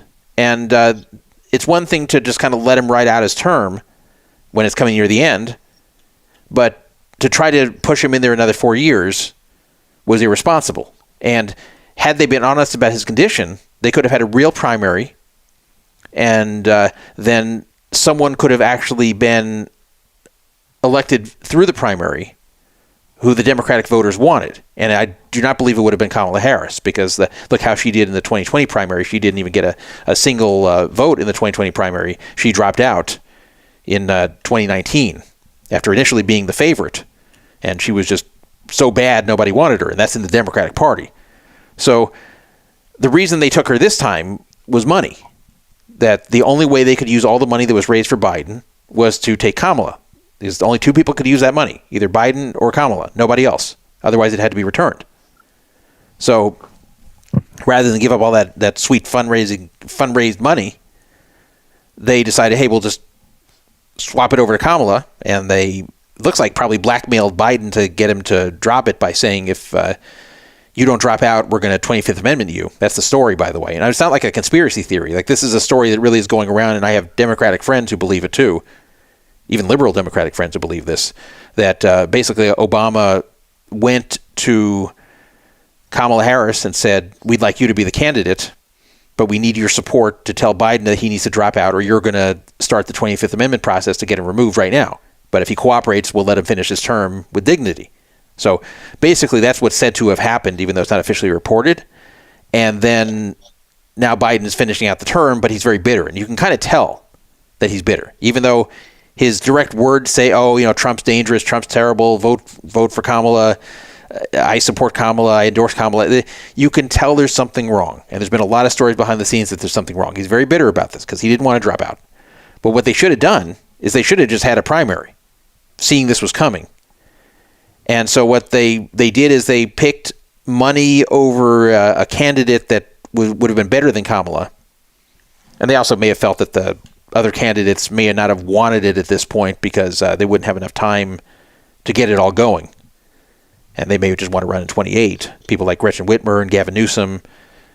So they stuck with Kamala, who was, of course, a very flawed candidate who dropped out the earliest in the previous election cycle. So it's not like she was an up-and-comer who just had to jump in a bit early. This was someone who was a very flawed candidate. And Trump was too, for sure. And that's why this was thought to be close. But the second they put her in, they had to be realistic about what challenges they had ahead of them. And the biggest challenge they have is that when you interview her, when you talk to her, she sounds like she doesn't know what she's talking about. The term word salad has been used. And I think if you're honest about it, whether you're a Democrat or Republican, I think if you're honest about it and watch her speak, she doesn't say anything of substance. In fact, in all this time, in these months since she took over for Biden, she has not articulated one thing that she would have done differently had she been the president instead of Biden. So she's not even explained how it's going to be any different if you elect her instead of Biden. And she really had a very hard time explaining policy at all. Now, the funny thing is in the debate, she actually, she must have been coached pretty well. She actually did a better job than Trump in that debate. Trump did a very poor job in that debate. And that was kind of the peak of her momentum. So she came in, the media just jumped into this very, very aggressive propaganda that Kamala was wonderful. You're supposed to forget what you saw 4 years ago. I've never seen anything like it. I mean, a lot of the media is left, but I mean, I've never seen anything like this with the propaganda, the pro-Kamala propaganda. And all of a sudden you're supposed to see her differently than you saw her all this time. Because she was very unpopular before being swapped in. But it was somewhat successful. People started to buy it. In fact, there were some people who were left-leaning but were still going to vote for Trump or just not vote at all because they just were so scared of Biden's senility. And they're like, okay, sweet. We have a candidate who's not perfect, but at least she's not senile. So, in fact, at that point, you start to look at Trump and go, okay, Trump's starting to make some mental mistakes. Maybe he's starting to go senile. Nothing like Biden, but, maybe Trump is starting to lose an edge off his fastball too. And Kamala is 60 years old. She's not anywhere near senile. So people are like, okay, good. Now we have the edge as far as mental acuity. And the media gave her a big assist as far as the impression of her.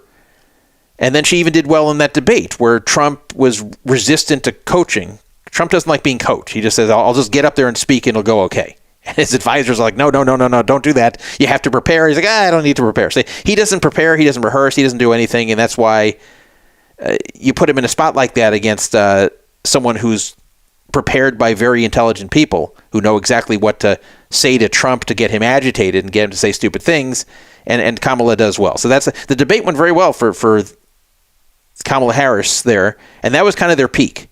You had all the joy from the media that was artificially induced and all the propaganda, plus the debate where she showed that she's the one who's better at answering questions about the issues people care about. Now, she did dodge a lot of questions, and the debate moderation was biased towards her, but she definitely did better in that debate, even if you put aside the bias. But where it started to go the other way was, interestingly, another debate, in my opinion. That was the vice presidential debate. I felt that went very well for J.D. Vance, and there was a lot of questions about him beforehand, including by me. I didn't love him as a pick, but he did very well in the debate. He came off as very reasonable, very intelligent. He was polite. He was very nice to Tim Walz on that stage. He spoke very well, and he sounded very reasonable. And a lot of the concerns about him went away, whereas Tim Walz kind of came off as a bumbling idiot.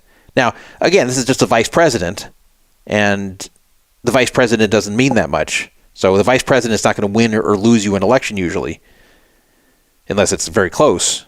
But the point is here, that was kind of the beginning of Trump's comeback. That was the beginning of people starting to like something on the Trump side, on the Harris side. And then from there kind of came from a streak of unforced errors by the Harris campaign.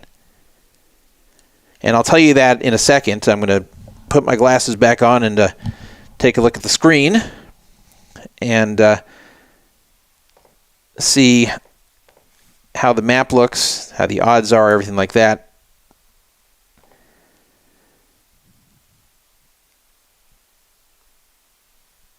So the Fox News map is now showing that Pennsylvania, 76% in, Trump still up over 3%. Michigan, 32% in, Trump clobbering her by over 6%, but that's going to change. Wisconsin, 66% in, Trump is up by 2.5%.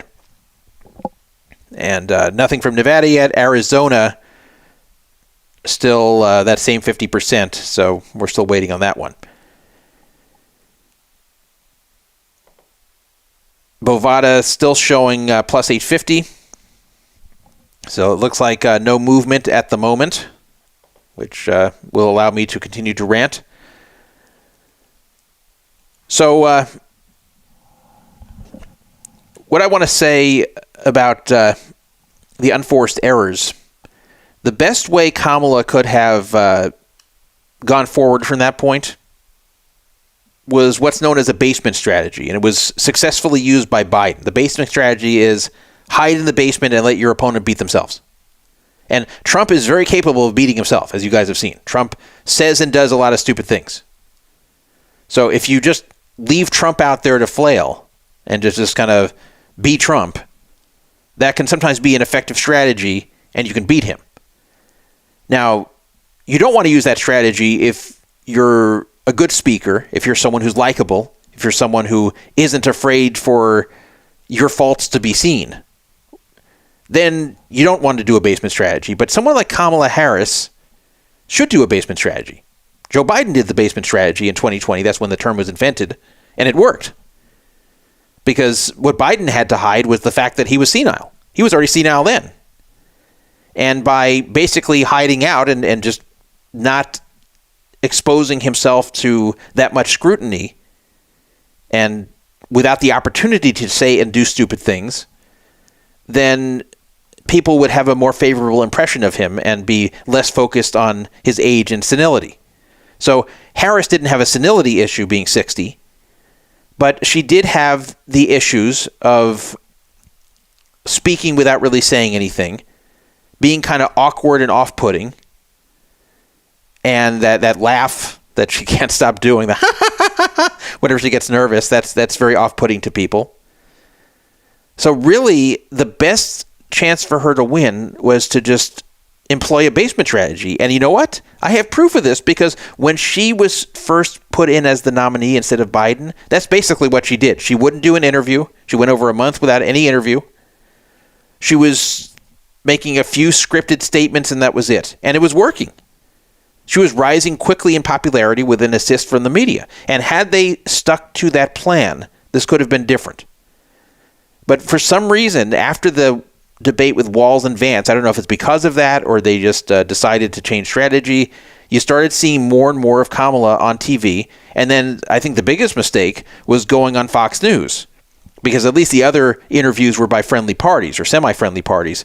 Fox News was not a friendly party, and she was grilled pretty hard. And she's the last person you want to have grilled pretty hard, because Brett Baier was not going to just take non-answers from her. So that was a mistake. And I'm speaking from the standpoint of just an election watcher, not a Republican.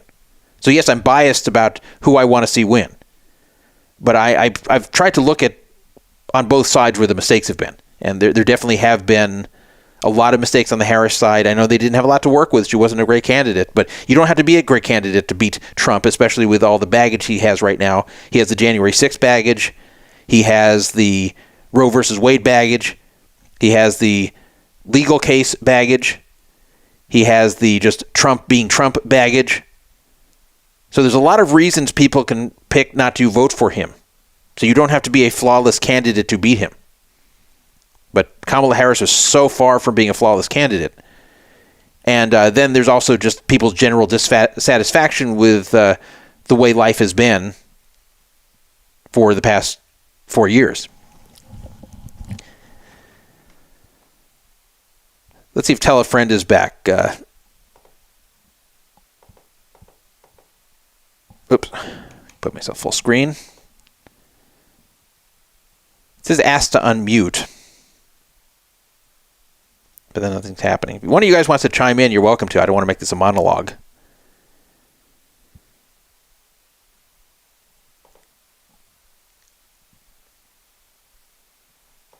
take a look at the results. By the way, I'm not going to be editing the show here. It's going to be on YouTube as is, and it's going to be on the regular archives as is. For those of you who aren't aware, that I say archives that way on purpose. I always get new viewers or listeners saying to me, "Oh, you don't know how to say the word archives," but it's on purpose.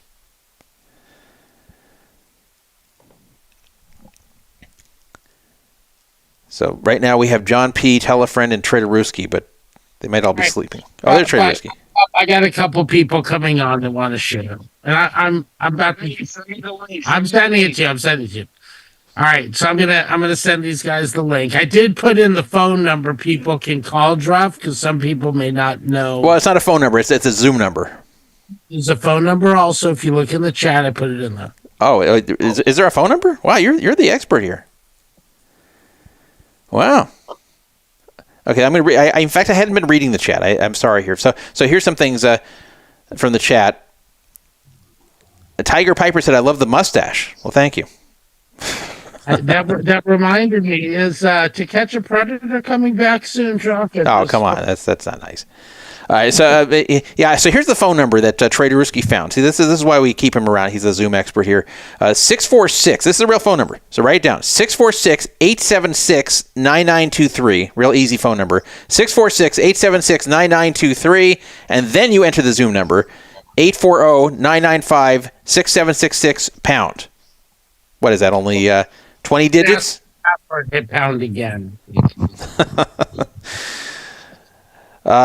Tiger Piper wrote in the chat, "I'm going to bed Central Time. I'm a liberal, but appreciate your perspective, Todd. Can't understand support of Trump this time, but appreciate your perspective." Well, okay. I'm going to look to see if we have any updates here, and then I will tell you why I'm supporting Trump, because I've had that question.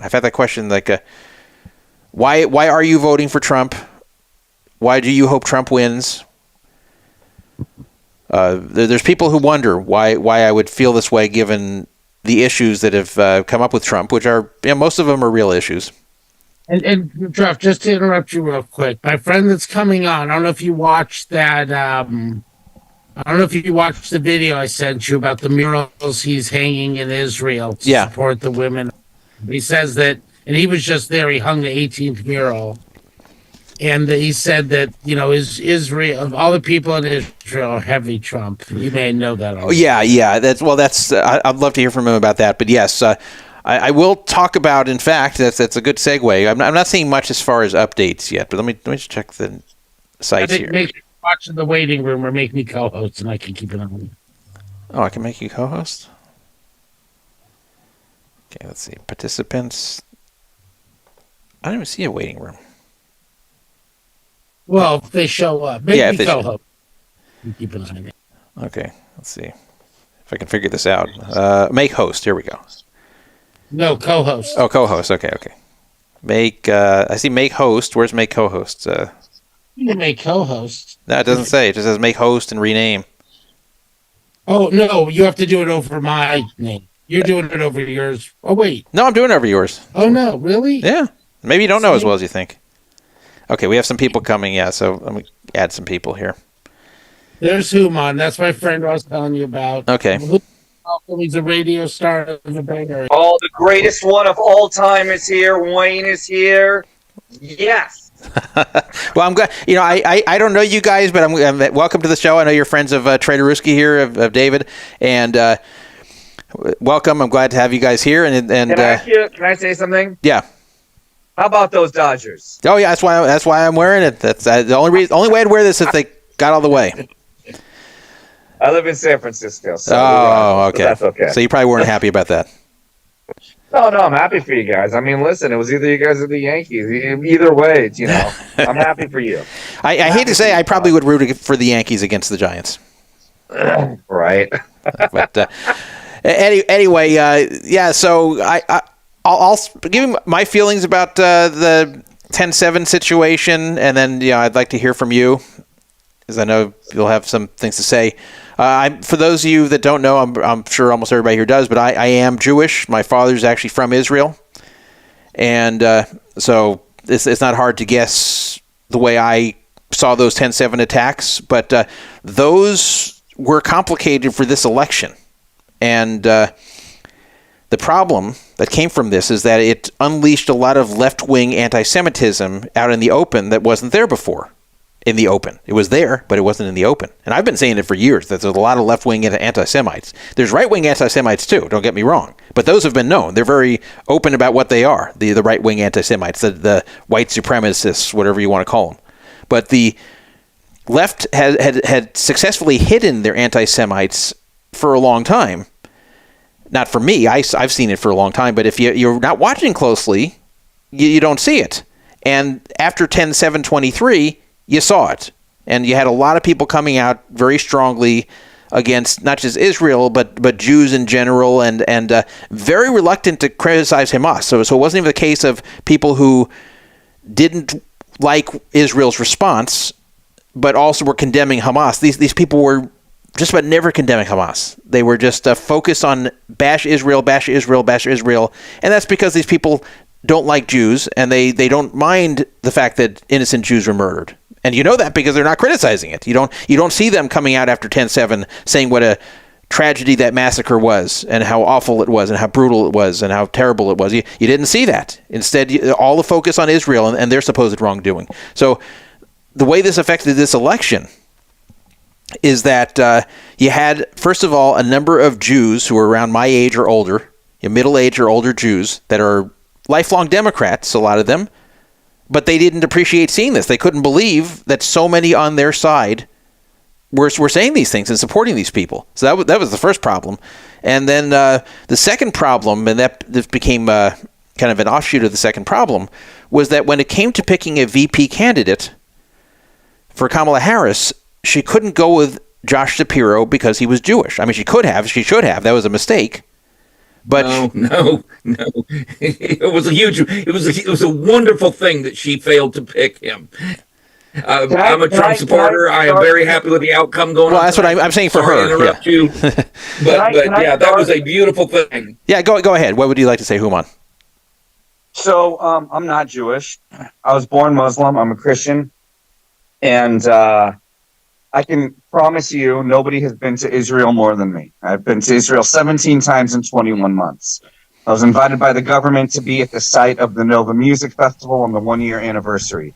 The whole time we were there, Hamas was shooting rockets, and we'd be having a conversation. All of a sudden, you boom, boom, boom, boom, boom, you look, and then you continue on with your conversation.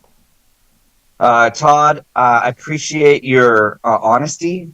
There is nothing. There's no people group, as far as I can tell, more confused than the liberal Jew right now. I live in San Francisco. I am surrounded by liberal Jews, and I am the one who goes to Israel to make murals in support of the women of Iran who are fighting for their freedom. So I am surrounded by the government. I'm surrounded by the liberal Israelis and the conservative Israelis. Because of where I live, it's all hardcore left-wing Jews, and they don't know what to do, and they don't know how to react. You are correct about October 7th. And whether or not you like it, it's the conservative Christians who have been consistently the friends of the Jewish people and the Israelis, at least for the last 30 years. At least. We don't have to go back 200 years, but we're talking about like this present time. So, and what you have to say about Shapiro, dead right. I mean, listen, she didn't pick him because he's Jewish, which is a huge mistake, because right now we're looking at the map and Pennsylvania's red. And by the way, it looks like Minnesota's red too, so the whole Tim Walz thing isn't quite working out either. Well, it's at the moment it's actually gone blue, so I don't expect that Minnesota will go Republican anytime soon. It just doesn't add up to me, and it's once again it's Trump's fallen way behind. But you're absolutely right about the Pennsylvania, and I was starting to say it was a gigantic mistake, and they were afraid by choosing him. One, that just in general a lot of the younger progressives are going to stay home, not vote for Trump, but stay home. And second, that in Michigan, where there's a big Arab population, that they're going to resent it and also stay home. But that was a mistake, because these people aren't going to vote for Trump, and then in Pennsylvania, they would have had it locked if they picked Shapiro. Listen, that's all great, but at the end of the day, you have to admit one thing. The way the Democrats did their primary, not letting there be a field, not letting people vote, trying to slide in Biden and then force Kamala down. That was horrible. That's not the way this country is supposed to be. You have to line people up and let them vote. Biden would not have gone as far as he was going to go. I feel like from day one, they fumbled the football. And, if I was a Democrat, I'd be like, this sucks. We don't even get to do a primary the right way. I mean, you have to say something about that, Todd. Yes, that's. I said it a little before you came on, but I'll say it again here. When they say democracy's on the ballot, referring to the January 6th situation, then they have to also look at their own issues with democracy, and there's a lot of them. Not even just this election. This election, the swapping out of Biden with Harris after not having a real primary, after covering up Biden's real condition, which caused all this to happen. But even if you go back to saying real condition, even if you go back to 2020, and you may say, wait a minute, 2020, how was there a democracy issue on the Democratic side? Well, yeah, but none of that's the reason for this, especially in the swing states, especially in the northern states. That's not the reason for this. The reason for the result that we're getting tonight is you let almost 20 million people invade your country, suppress wages, take jobs away from people. She lost the black male vote. She lost the Hispanic male vote. You can't, imprison people, kill their babies, take away and hook them on fentanyl, get them hooked on drugs, and expect them to come out and vote for you, as they used to do in a very broad way. Trump is going to win the popular vote tonight. It's time we all settle in. It'll be at least 312 to Trump. It could be. Start to realize what's going on here. Well, yeah. If that happens, if Trump wins the popular vote, Todd. Go to the New York Times. It's 80. He's at 92% probability to win, and there isn't enough votes for her to overtake him in the popular vote right now. Hey, Todd, can I ask you something, Todd? Yeah. Are you disappointed? What are your thoughts? Did you want Kamala to win? Let's hear your thoughts. No. I didn't want Kamala to win. I've been a lifelong Republican. So. Oh, okay. Well, that's great. What I'm doing here is I'm conducting this show from as unbiased of a standpoint as I can. I voted for Trump, and I was hoping Trump would win. I have political bets that I hope go a certain way, but. I'm not a. Well, there we go. I'm not. You lost money. You lost money. Well, no, I haven't lost yet. If Pennsylvania goes more than 2% in Trump's favor, that won't be that good for me. But so you hedged some bets. I had a lot of hedges. It's a complicated. I've been listening to you all night. I've been making comments. Okay, David and I, very good friends. He asked me to come in and I want to look. Evangelical Christians are Jewish people's best friends. We are ordered by our God to love Jews. We are as bound to you as there. You can't get anyone more bound to you. You couldn't shake us with a stick. You could take an axe handle. You're not getting rid of us. Okay, well, I guess that's good. I'm not your. Hold on, one more thing. How someone can say that they are a liberal Jew when everyone else in the world is out to kill you, not to make you have a bad day, not to spoil your fun. They're out to kill you. And how you can say liberal and Jew in the same sentence will always boggle my mind. Well, I can tell you as a Jew. I can tell you as a Jew myself why that is, even though I've never been liberal. But I can tell you from observing the Jewish community why that is, and that's because it goes back over 100 years when Jews came to this country with nothing, and they were working in the sweatshops at terrible hours, terrible conditions, and the party that cared for them more, the party that tried to make their working conditions better, was the Democratic Party. But this was a very long time ago. They abandoned you. Well, I know that. I know this was a very long time ago.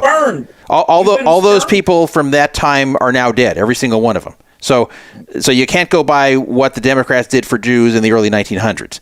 So what happens is with politics, it really does follow families. Like, yes, you'll have sometimes where there's conservative parents and the kid ends up liberal, but really when kids will very often take on the politics of their parents. So this has gone through the Jewish community for the past century plus. And another thing is that Jews have prided themselves upon trying to take care of the downtrodden, about giving everybody a chance, about helping those who are less fortunate. And so there's been this erroneous belief, at least in my opinion, that it's the Democratic Party that does this. And I've said, no, the Democratic Party thinks they're doing it, but they're going about it the wrong way. Oh, no, they don't even think they're doing it. You give them too much credit. They don't even think they're doing it. They know what they're doing. They brought these illegal immigrants in to do classes of slavery. You know damn good and well they don't want them to become citizens, tax-paying citizens. They would be able to vote. And everyone knows that immigrants very quickly learn from their mistakes where they came from and begin to vote Republican. Red, super red people. These are people that know what it's like to live in shithole countries. And so it's really sad. I mean, it's power, really, is what it amounts to. It's power. Look, I'm an immigrant. I'm an immigrant. And we had to do it the right way. You know, we came from Iran in 1978. And this whole border thing, like it's just not getting the weight it deserves. It deserves so much more weight than what the Western media is kind of showing us. I feel like they've beaten us to death with January 6th. Okay, we get it, but there's so many other issues, and on top of that, being Persian, being someone who wants to see Iran free. The fact that Israel is the only country in the Middle East standing with the freedom-fighting women of Iran, like why isn't that on every headline? You know, I was in Israel when Iran shot the 300 missiles. I was there. You know, at least well over 200 of them were headed to Tel Aviv, but 20 of them were going right for Jerusalem, where there's 250,000 Arabs. 250,000. 3 of the missiles were headed right for the Temple Mount. And the Israelis, the Jews, made sure to protect the Muslim holy sites. And no one reported that. Nobody. Yeah, and well, this is what I've said to people who have criticized Israel's response to this and calling it a genocide and all of that. First of all, if your country gets attacked, you have to give a response. You can't just say, well, you attacked us, but now you're hiding among civilians, so okay, no problem, we'll just take it. You can't do that. You have to respond if your country is attacked viciously on the homeland, like what happened there. But that's and if you don't, then you just send the message that all they have to do is attack you and then hide among their own citizens, and you won't do anything back. Or if they've got gripes against your country, that they can do something like this, and then you'll concede and start making concessions to them and start doing what they want. So you never want to train your enemies to attack you to get what they want. That's the first problem. The second, listen, everybody knows that if Israel were to drop its defenses, drop its weapons, it would be over in 24 hours. Well, that's what I was going to say next. What I was going to say next if is their enemies did the same thing, there would be world peace. There would not be a problem. Everyone knows that. That's what I was going to say next. Israel's enemies know that. This was a proxy war from Iran against Israel, and the foot soldiers in this, Hezbollah and Hamas, are religious organizations that want to wipe out every Jew on earth. If they could wipe out every Jew on earth, if they could press a button right now and kill not just the Jews in Israel, but every Jew on earth, they would. Every single one of them would hit that button. They wouldn't say, "Oh, what have the Jews outside done to us?" There's many there are. And the left in this country is being punished for that because it was financed by Joe Biden and Kamala Harris administration. Well, yeah, and that's another issue. So the foreign policy it is the issue. They got the money to do October 7th. They got the money to do October 7th from Joe Biden in a big freaking plane full of money. Well, I'll explain that. I'll explain that here to what happened. I'll explain this to the viewers and listeners that may not be aware of what he's referring to here, because this isn't talked about very often. But you can look this up. This is 100% true. For whatever reason, the Democratic administration since Obama have had the belief that if you're nice to Iran, that Iran will be nice to everybody else, which is not true. That's not the way they operate. But this is the way they see it. So the problem is they keep making these deals with Iran, which basically gives Iran money, a lot of money, and then that money gets used for terrorism. And this shows you how dumb this foreign policy is. I mean, you can look this up. This is all true. Recently, they gave aid to Iran, humanitarian aid, they claimed. That they claimed Qatar was going to manage, like, as a third party and make sure that it does not go to terrorists, that it's only for humanitarian purposes. But there's a little problem with that. Even if Qatar, which you can't trust anyway, but let's say you could trust them, and you could trust that not one penny of what's sent to Iran will go to anything but humanitarian aid. You know what the problem is? Well, then Iran does not have to spend their own money on humanitarian aid, and then any money they were going to spend before on humanitarian aid to their own people now can be shifted over to the terrorists. So the bottom line is, if there is a terrorist nation, if there's a nation that is funding terrorism, you cannot give them money for anything. You can't say, well, here's money, but you can only spend it on this, because then they take other money they were going to spend, and now you've covered that need, and they can shift it over to the terrorists. So there's no way you cannot give a penny to any kind of terrorist supporting country unless you want to support terrorism, which is what the Obama administration did, what the Biden administration did, and it's unbelievably stupid. And the funny thing is, Trump, the best thing he did during his first term was his foreign policy. Everything worked with his foreign policy. You can try to criticize other things from his administration, and maybe in some cases you'd be right. But with the foreign policy, everything ended up correct, even things that were questioned at the time. So, for example, with Iran, not only did he not do any of this, he didn't give them money, not only was he taking a hardline stance on them, not only did he kill the nuclear deal, but also he killed their General Soleimani, who was a longtime terrorist who had murdered many Americans. And Trump just ordered him killed because they saw where he was. They bombed his vehicle. They killed him. And there were all these people on the left saying, oh, my God, you're going to start World War III. Oh, my God, Iran's going to start a war with the U.S. They're going to retaliate terribly. You don't know what you just did. Nope, they didn't. All they did was they asked, they warned a U.S. base nearby. We're going to fire rockets and destroy that base. You may want to get your people out of there. So that's what they did. They got their people out of there. The base was hit. Not one person was killed. And that was the entire response. So Iran could claim they responded to the Soleimani attack. That was a tremendous thing that was done by Trump there. It worked exactly as intended. Trump's foreign policy can be summed up in two phases. First phase is the F around phase. The second phase is the find out phase. And that's generally the really bad part for whoever did the first phase. Well, and I'll tell you what I liked the most about the foreign policy was he wasn't just a maniac who's just attacking everybody, just saying, well, I've got the balls to attack you, we're stronger, too bad. He didn't start wars.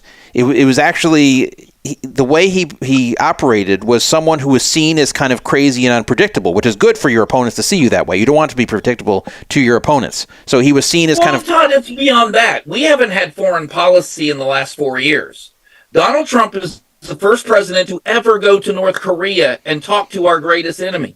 Barack Obama, as he entered the White House, told Donald Trump that North Korea was going to be your biggest problem. What does Donald Trump do? He goes to North Korea. Yeah, then I was going to mention that too. He has a dialogue with Putin. I was going to mention that too. Our biggest adversary. He has President Xi in the White House over and over again.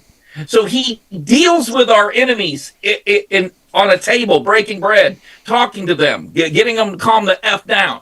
Yes, okay? That's what I was going to say that too. Yes. Policy in the last 4 years.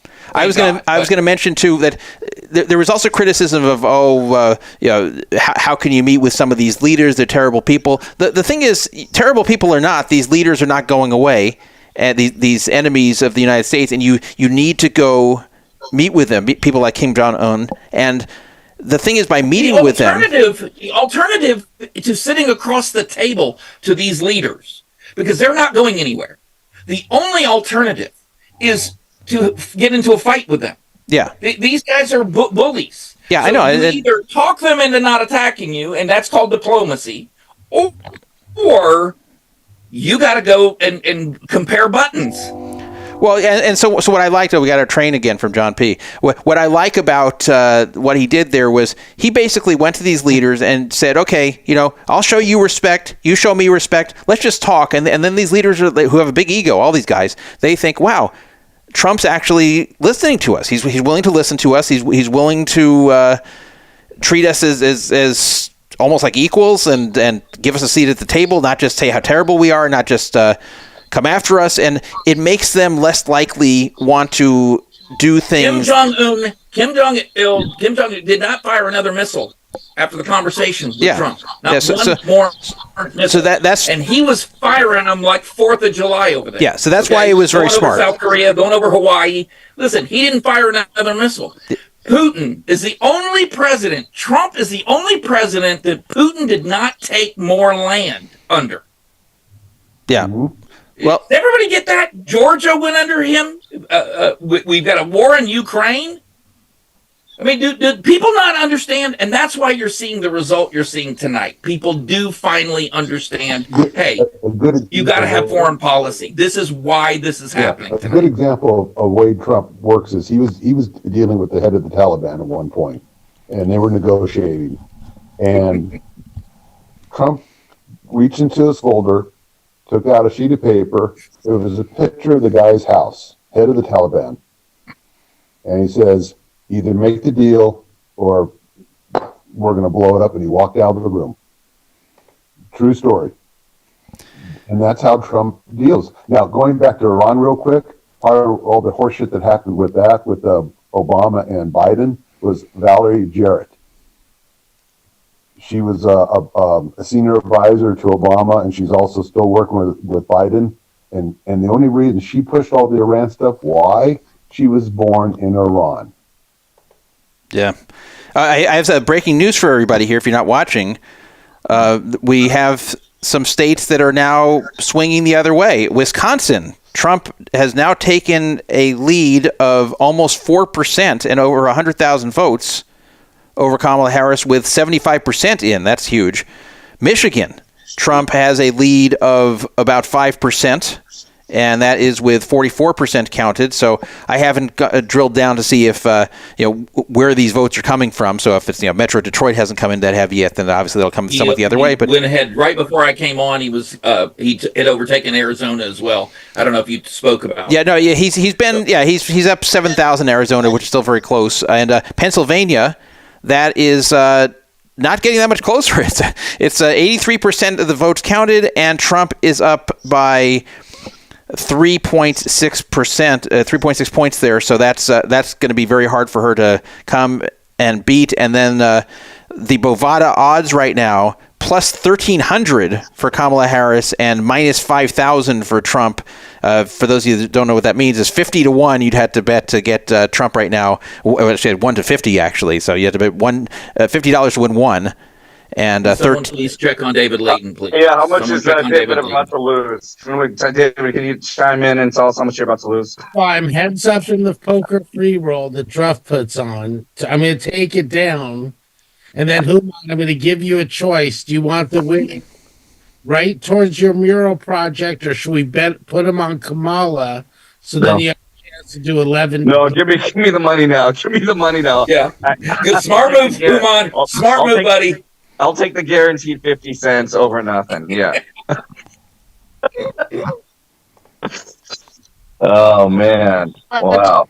It's like $50, right?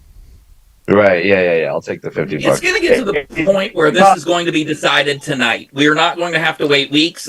That's great. That's great for the country. It's going to be very decisive, and I think it'll be decided tonight.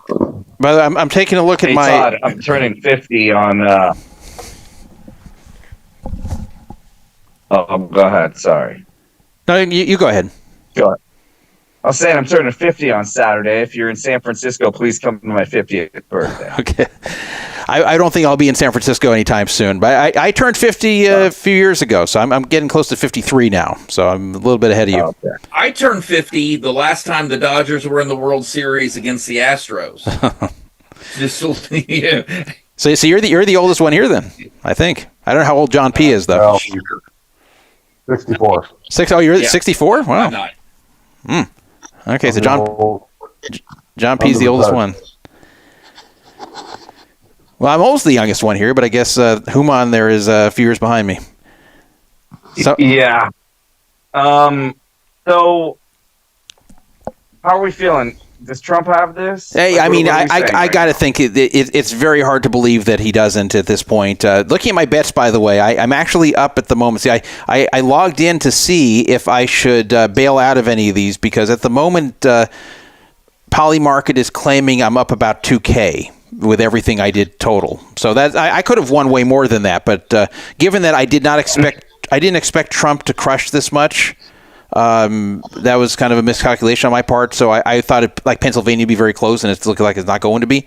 So the fact that I've survived that and I'm still up now, where I am going to probably print is, though I may want to bail out, is that I bet on the swing states a sweep of either Harris or Trump, and so that's going to come in most likely. It looks like all sevens are going to go to Trump at least at the moment, but I might bail out because that's not for sure. Trump is right now on there showing 85% to win Nevada on the site. Wow. So, Todd, when was the last time you were in Israel? well, that's funny. It's funny you mentioned that because Israel, things keep happening every time I try to go. The last time I was there was in 1989. And Okay. obviously I was pretty young back then. I was 17 years old. I tried to go in 2018, and I had some very, very, very major anxiety and depression that came on from a physical issue, not from anything happening in my life, but a physical issue that made it basically impossible to travel anywhere. So I canceled that trip. The next trip was planned, the replacement trip was planned for April 2020. I'm sure you know what happened there. And then the replacement trip was for December 2023. So it seems like every time I'm going to go there, the December 2023, I said, okay, this one's going to happen for sure. And then October 7th occurred, and I'm like, oh boy, that's the end of that. So I'm still looking to come there. So there is one other Jew on this call. I'm sure we're all aware of that. And he's never been to Israel. So I say in 2025, we celebrate this election and we all go to Israel and say a prayer at the Western Wall and, put our feet in the Sea of Galilee and just really enjoy the Holy Land. What do you say? Yeah, sure. I gotta get there at some point, I'm going to go to Israel, but I am not going anywhere near you in Israel. Okay? The last time you and I got on a phone conversation, I was marveling at the number of rockets that were pouring into Israel. And I called my friend Human because I just knew that he was safe ensconced in Northern California. Nope. He's in the airport in Israel. Listen, I'm going to tell you something. I have a calling, as you know. I love Jesus. And God wants me there, and it's just such a beautiful place to be. Todd, you've been a couple times, or at least once. Wayne, you've never been. Leighton, you've never been. Please, come to Israel. I will say the caveat is this. It's incredibly hard to get there right now. Before October 7th, there were 40 airlines flying. Now there's maybe 4 airlines flying to the Holy Land. That's what makes it impossible. Yeah, the thing is, I want to go there because it's been so long, and it's almost like going there the first time. It's been 35 years, and also I'm not just time, but I'll see it differently just from being an older adult now as opposed to being 17 years old. So I want to be able to freely go and see all the sites without concerns of rockets and war and all that happening. I don't want the stress of all that, and I also am going to bring my son too, and he's 14 years old, so I don't want to have him dealing with all that. So I'm kind of waiting for it to calm down. I'm hoping the recent actions Israel's been taking will hasten that to occur, and then we can reschedule the trip. Wayne, is it going to calm down in Israel, yes or no? No, it's not. It's going to heat up. Not. And by the way, but guess what? You and I are. Human and I spoke a few months ago, and he made an offhand comment. He thought it was just an offhand comment. He couldn't wait to pray with me in the Garden of Gethsemane. Okay, for Christians, that's a very big place. That's a very big deal. And that has been on my mind. I've had dreams about it. That has been on my mind ever since that came out of his mouth. And it is going to happen at some point. He and I will go and we will say a prayer in the Garden of Gethsemane. And I can't wait for that. I kid him all the time. But yeah, that's not going to... Look here.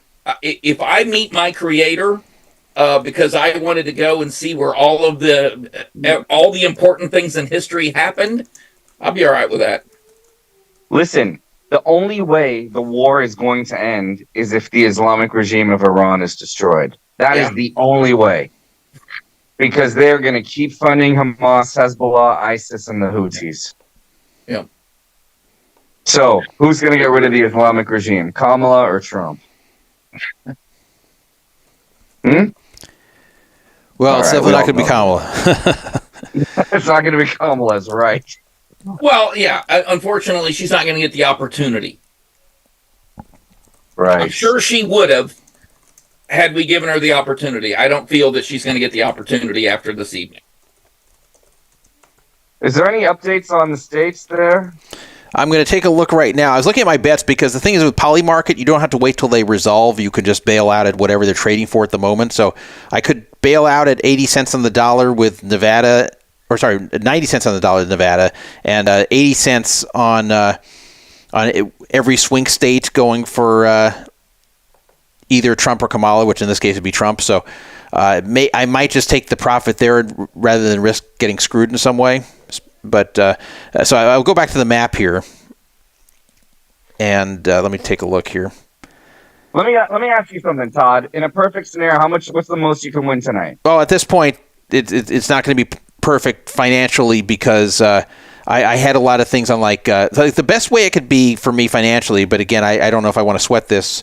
Is if Kamala closes the gap in Pennsylvania and Trump wins by less than 1%, then I'll win a lot more. That was where I had a lot of money at like a steep odds. It wasn't 50-50 odds. It was very steep odds that it would land 1% either way, as more of it on Trump. So how much is a lot of money? How much is a lot? Well, like if it lands there, this would add already like another $6,000, and then there would be some other things that could win. So at the moment, it's showing them up about $2,000 overall, which is I was hoping to do better than that. But given that I didn't expect this blowout, it's at least I'm still winning despite not forecasting this. I thought it was possible, but it was just very hard to tell. Todd, can I ask you something else, Todd? Do you think all the celebrity endorsements were a turnoff for the average American? I don't know if they were turn off, but I don't think they were moving the needle much in a positive direction. I think people are sick of them. I think people just don't want celebrities telling them what to do, and I think everybody just knows that the celebrities are to the left and that they're going to be endorsing the Democrat, and it's not. This isn't someone who they think is neutral that's saying, "Hey, you know what? I'm supporting Kamala because she's better for this or that reason." These are people who are longtime Democrats. Everyone knows they are. So yeah, sure, they say they support Kamala. Okay, that's what they'd expect. Like people are not impressed by this. People aren't like, okay, this celebrity saying this, so I'm going to vote for them. So I don't think this really matters. What may have actually helped Trump, though, on the other side of this, was Joe Rogan giving the endorsement to Trump, because Joe Rogan is not. No, you guys. I'm married. I've been married for 20 years. When you call your spouse garbage, deplorable, when you start using names to make your better half or your other half, demean them, when you demean them in every conversation, when you talk over them, that's what the difference is in this. No Joe Rogans, no Julia Roberts, no Avengers going on a friggin' Zoom call. That's not what happened here. What happened here is we are divorcing. We've got one half of the country that cannot stand their spouse. And they call them names, and they think that they're deplorable, and they think that they're ridiculous, and they are getting their ass spanked tonight. He is going to win the popular vote. The half of the country hates being called garbage by their president, and their vice president doesn't correct them. The woman that's running, She should have come out and said, hey, whoa, whoa, whoa, Joe, you senile bastard. Why don't you go have a pudding cup and not call my voters garbage? How about we try that? Speaking of the popular vote, let me give an update here. 61.7 or almost 61.8 million for Trump so far, and this is nationally, of course. 57.5 for Kamala. She's currently down about 4 million, so that's He's crushing that's her. pretty harsh here. So yeah, yes, Todd, can I yes. ask you another question? Because I know you like to give these diplomatic answers, but don't be diplomatic with this one. When you saw, as a Jewish man, when you saw Kamala compare Trump to Hitler, what'd you think? Was that right? Was that okay? Was that over the top? It was over the top. I've seen so many of these Hitler comparisons over the years. I wasn't shocked by it. It's just I will say here that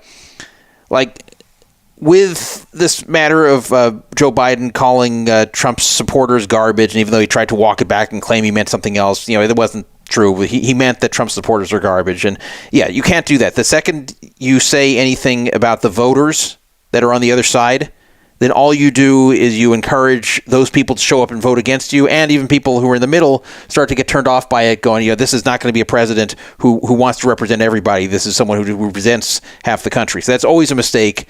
And I'll tell you one thing, though, and this hasn't been discussed on the show yet here.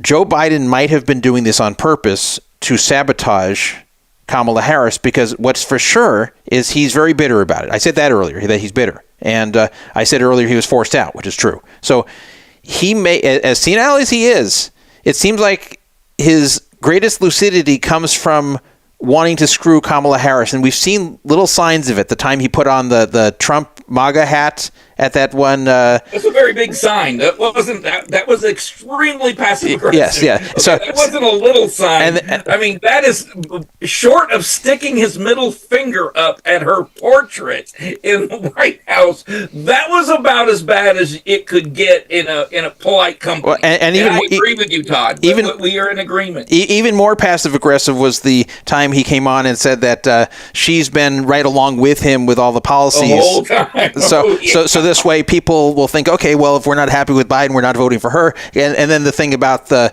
garbage comment to distract from what that comedian said about Puerto Rico. And in fact, that was more harmful, as I was saying earlier, than where the president himself says it versus just some comedian who's not associated with Trump at all and just happens to be at his rally. So I think that Biden not only was... I've said for a long time that the left projects the way they feel onto the right in this country. That's why they think January 6th was some kind of insurrection. Okay? Because they had an insurrection for over 8-9 months throughout the country in every major city. They know what that looks like, and that's what they thought they were seeing. This whole idea where I'm going to call you a name before you get a chance to call me a name. And I see, David, you shaking your head, but it's the truth. Well, okay? so I don't think you're getting away from it. Well, what is Trader Risky? What do you have to say about all this? Hey, you've been kind of quiet here. I think, first of all, I'm just about to take down the tournament, but Wayne and his fantasy about January 6th. But I agree. I'll tell you, the thing that killed Kamala, I think the biggest... Dude, I get so many fucking text messages. It's like I almost voted for Trump just because of the text messages. Did you hear that? Oh. Did you hear that? What do the text messages say? Almost. Almost. $1. This much. Yeah, but it's just too much, and it's just like ridiculous, and it's just like getting spammed. Yeah, another thing, I think they lean too heavily on the January 6th thing in their strategy, because number one, it's been almost 4 years, and number two, while it was disturbing to see, nothing really happened from it, and number three, people are sick of it. People are not interested in this anymore. This isn't affecting their life on a day-to-day basis, and no one is, other than people who are idiots, no one's really scared that democracy is about to collapse in this country. So when this is just exaggerated as if the country was seconds away from falling, because of what happened on January 6th. It just came out. The GOP is projected to win control of the Senate. They just announced that. Yeah, well, that one's not a surprise. That one I knew the whole way. The House I'll be interested in. The House is a close one. But they can't make that too much of an issue because the average American, especially the average swing voter, just doesn't care about it. And they already have an opinion. If they already hate Trump because of what occurred on January 6, 2021, then they're going to keep it. They're not going to forget it. So there's no point to make this the major issue. It just looks stupid. If this is all you can say, people are concerned about the inflation, and I hear back, the inflation has gone back down. Well, it has, but the damage has been done is the problem. When the inflation was that high for that long due to mistakes that were made during the Biden administration, and then people watched everything just rocket up in price, and their wages were not following it, and all of a sudden it just became much more expensive to live. Even if in 2024 it slows down and goes back to a more reasonable rate of inflation, well, by this point everything's more expensive, the damage is done, and people don't like it. So people think back to when Trump was in office, this wasn't happening. So that can be said about a lot of things here, and just like the border situation. They undid a lot of what Trump did that was positive for the border. Then people flood in at a level that hadn't been seen before during 3.5 years of the administration. Then all of a sudden in 2024, they want to pass this border bill that will somewhat correct the problem, and Republicans won't. And I had people questioning why would Republicans vote against it? Republicans are saying the whole time they want to fix the border. Why would they vote against a bill that was trying to do this? And there's two reasons for this. Number one is that it wasn't a perfect bill. There were a lot of issues with it. And but number two, you can't do this. You can't undo everything Trump did as far as the border was concerned, ruin the situation, cause a huge issue with illegal immigration, do nothing about it for 3 years, and then say, an election year now. Okay, now let's pass a border bill. Now let's fix the problem because the election's coming up. I see why the Republicans sit back. No, we're not doing it at this point, so you can brag about all the great things you've done for the border here in the last year. You should have done this 3 years ago. So no, I don't blame them for not going along with this political stunt to only fix the problem 3+ years in. So, well, aside from the appropriation, aside from the money, the Democrats are never going to vote to allow these people that have come into our country a path to citizenship. They're not going to do that. They will lose their votes. They will lose any chance of having their little, citizenship. There's absolutely no way. They will lose their votes. They will lose any chance of having their little. Okay, one second here. We have a new person on here. Lose their votes. Okay, hold on. We got a problem though with this person. Okay, one second here. Okay. Thank you. Hey, Todd. Can you give us an update on the 4 swing states? Yeah, I'm going to give you an update in a second. So we have this person, Greg, who joined. Greg, you've got a problem with your sound, so make sure to turn all the sound down, and then he doesn't realize that. Then you can unmute. Well, that's what I'm telling him right now. So, I wanted to put a new voice on here. Great. Come on. I wanted to hear from Greg because I wanted a new voice here, but not with all that background stuff. So I'll unmute it. Let me see if I unmute him right now, if it'll improve. Announcement: I did win tonight's tournament. I will be giving the money to Human's mural project in Israel. Thank you. Thank you. $50 or something, or no? I'll take the $50. Thank you. You're the best, bro. You don't want it. I want to hear what's going on with these 4. It's almost midnight. I mean, it's 11:20 here. Well, it's slow. But before we do that, Greg, are you in better shape sound-wise right now? Okay, we're hearing nothing. We're hearing nothing. Okay, the answer is no. But okay, so here's what's going on with the states at the moment, from what I can see. This is according to the New Yorker, as you can see on the screen. Pennsylvania, 86% counted, and Kamala Harris still close to 3% behind. So I just don't see that coming back. We'll zoom in on it shortly and see how much is from Philadelphia County is left to count. That's the only way she could possibly come back, but I just don't see it. In Michigan, still not looking good for her. She's down about 6 points with almost half the vote counted. Wisconsin, Trump up almost 4 points with 78% counted. So it really looks like that. Sorry about that. It really looks like that Trump's going to take all 7 swing states. Now we don't have anything in Nevada at the moment. They're just notoriously slow in Nevada. This happened last time too. Give us Georgia. Give us the golden goose. Georgia is. Give us the golden goose. Give us Georgia. 93% counted, and Trump is up by 2.3. So that's very strong. And North Carolina has been called by.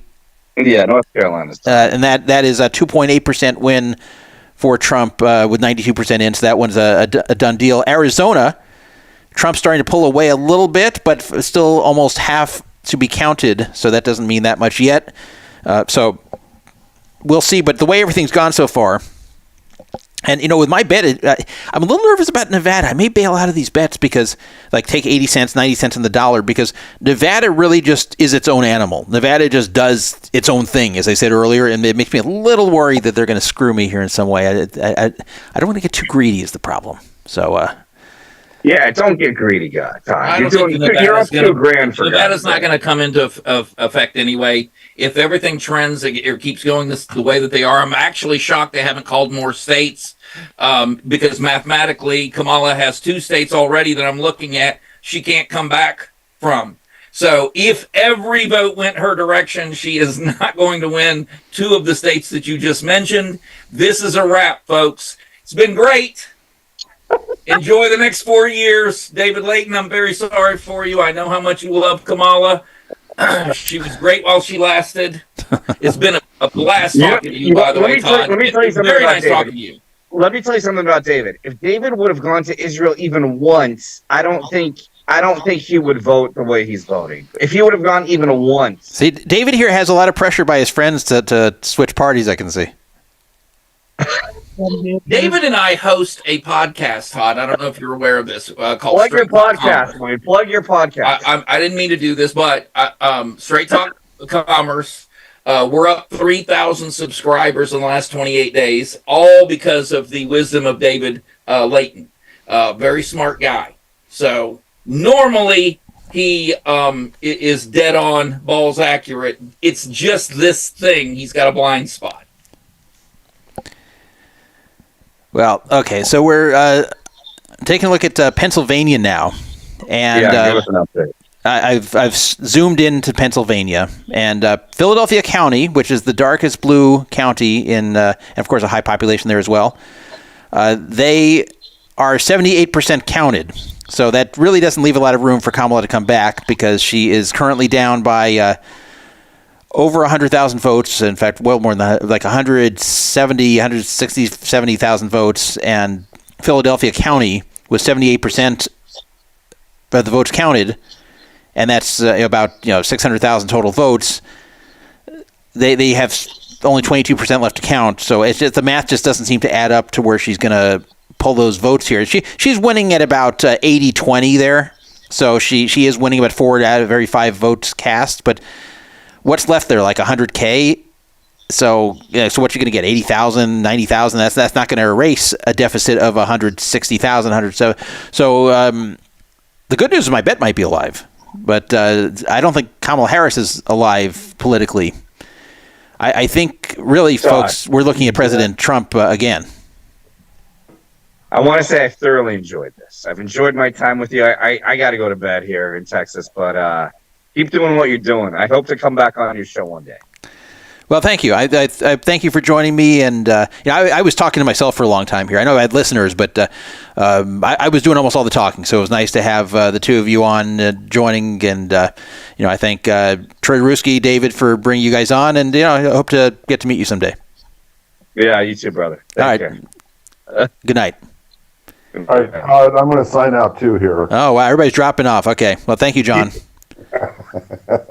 I'll see you on Vegas Casino Talk. I wanted to say hi to you and thank you for both websites that I follow. Yeah, well, I'm glad you participate. I'm glad you enjoy them, and thank you for coming on tonight with us. And your sound got better, by the way. At first, I couldn't hear you at all. It was like super muffled.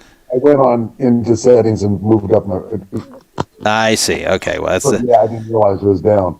But especially with PFA, anytime you put something up, you explain things very well, and God, do I appreciate it, because you got some characters on that site. Jesus Yeah, Christ. we definitely do. On both sites, actually. So, yeah, he's referring to not only Poker Fraud Alert, but VegasCasinoTalk.com is another site that I run that is more of a site for casino advantage players, but just anyone who's just interested in Las Vegas and gambling. But, it's an unusual site. There's a lot of weird discussions and banter over there. Going off the clouds. Yeah, and but yeah, you guys are welcome to register there as well. And I took over that site from somebody. It wasn't called Vegas Casino Talk. It was run by a former news reporter named Alan Mendelson, who passed away 2 years ago. And I took it over in early 2016. And it's good I took it over. The site would be gone because he's not alive anymore.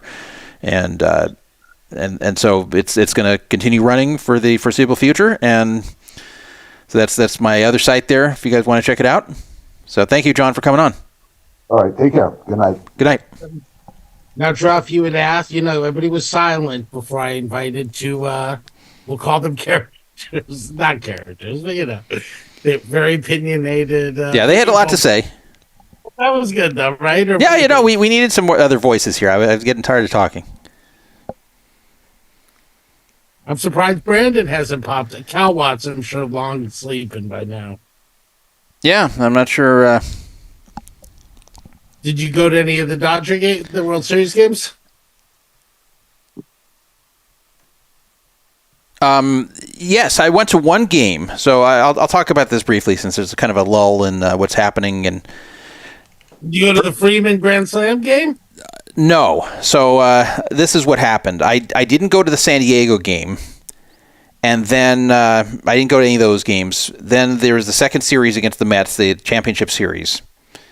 And I went to Game 6 where they won the National League. So that was nice. And I took my son, and we were there to see that happen. So that was the first time I've ever been to a game where the Dodgers won the National League. I've been to championship series games before, but never the one they clinched it. So that was nice to see. The World Series, as soon as I saw the Yankees were going to be the AL team, I knew I wasn't going to be seeing those games because I knew this was the first time since 1981 the Yankees and Dodgers have played. There's a lot of New Yorkers in LA, a lot of people who have been waiting a long 43 years to see this, and they were going to pay top dollar. It's a huge population, and I knew these people would lay out the money. There's a lot of people who have money in Southern California, so I knew that would push the price up so high that it would not be worth it to me to go. And how much were seats going for game 1 and 2? So my usual strategy is to wait between 4 and 18 hours before the game because that's when the prices start to fall usually. With the Yankees, I had a feeling it may not, and it did fall a little bit, but still, you couldn't get the worst seat in the park for cheaper than $700. I think it was cheaper than $750. I think it was like $750, $770 for the worst seat in the park at those two home games, and any decent seat. Any seat I'd like to sit in was like over $1,500 each, even at the cheapest point. So it just I couldn't bring myself to pay that. And to show you by comparison what I paid for the NLCS Game 6, which of course is a big game too, I paid like $320 something per seat. Oh wow! And I had very good seats. I was right behind home plate in the seventh row of the loge, which is the second level, which is the best level because it doesn't have that foul fence in front of your face. So that's my favorite level, the loge level, and I'm right behind home, seventh row. And I took my son, and see that I'll do. That was still over $600 to see the game between the two tickets, but at least it's not like thousands. Now I did spend money on the World Series in 17 and 18 against the Astros and the Red Sox, and I actually saw winning games both times. I saw the only game the Red Sox lost in 18, that 18-inning game. So, but those I didn't pay anywhere near $1,000. I got a very good deal on both of them, both years, by waiting till just the right moment. I'm very good at navigating these third-party ticket sites like StubHub and SeatGeek and all those, and kind of getting a feel for when the best time is to buy, just from many years of buying this as a baseball fan. And the way to approach this, by the way, for those who are baseball fans, it's not just for the Dodgers, for any team. the way to approach buying seats on the secondary market is not to panic, is that you have to remind yourself over and over, there will always be seats. There will always be seats. It's always going to be available. So don't worry that if you don't act right now, that you just won't get into the stadium. So if you really want to go, there will always be seats on the secondary market. So you remind yourself of that, and you remind yourself that it's very rare where buying early will get you the best deal. So what you should just do is wait to anywhere between 4 and 18 hours before the game and buy around then. And if you want to start looking for outlier cheap ones that someone just wants to dump and get rid of, you can start looking at around 24 hours or maybe 30 hours before the game. And you just should never buy early. If you're buying your tickets 3 days, 4 days before the game, you're getting a bad deal. And you can lie to yourself and say you're not, but you are. And it's just throwing away money, because why pay more for the same thing? So that's what I did with that NLCS Game 6. I just kept looking and looking, and then I saw that ticket come up, and I got a very good deal on it. That right behind home plate, 7th row, Loge for $320 each, and that was after all the fees and taxes. So that's the advice I'd give you, and I give it to other people. And it's funny because I tell them, they hear it, they understand it, and then they buy tickets, and I say, "Oh, when did you get the tickets?" "Oh, I got them 4 days before." "Well, why?" "Oh, I was worried they'd sell out." Like, every time I get that answer, "Oh, I was worried they'd go up." And I go, no, you have to just have faith. The only time you buy early is if you had to buy a large quantity. Like if you have 7 people that you got to want sitting together, that's going to be hard to find, 7 straight seats. So then you got to take what's there before the inventory disappears. But if it's just you and another person, even 4, that you can wait. And concert tickets too, like at the Greek. The Greek always releases tickets like within 24 hours. You just get those straight Ticketmaster, and you just keep hitting reload. And man, I've gotten like 4th row center to great concerts. Yeah, that's good. For face value. This is interesting. I'm looking at my positions here, as you guys can see if you're watching on YouTube. My portfolio has gone down, and that's because. As I was saying, that the Trump winning every swing state has gone down to 73%, 73 cents, whatever you want to call it. And it was as high as 80, and then the Nevada was as high as 90. So I think there's starting to be some concern about Nevada, which is what I was saying. Maybe I should have just taken that profit. Now the good news is, I wish I bought more of this one. Will the Republican candidate win by 1.5? Will Trump win between 1.5 and 2? I got this at an average of like 3 cents, and it's up to like 33 right now. So that was gold in that one. But I bought all of those between 0 and 2 to hit one of them. I just hope, that's what I hope, is that Trump takes it below that margin. As much as I like seeing him blow out Kamala, that's the one place I don't want to see him blow out Kamala. So that's one, by the way. Did you tell him? What was that? What happened to Vintage One? I thought he'd be here. That's a good question. I did forget to tell him. Well, let's see if he wants to come on. I'll text him. Just text him. You text him too. Oh.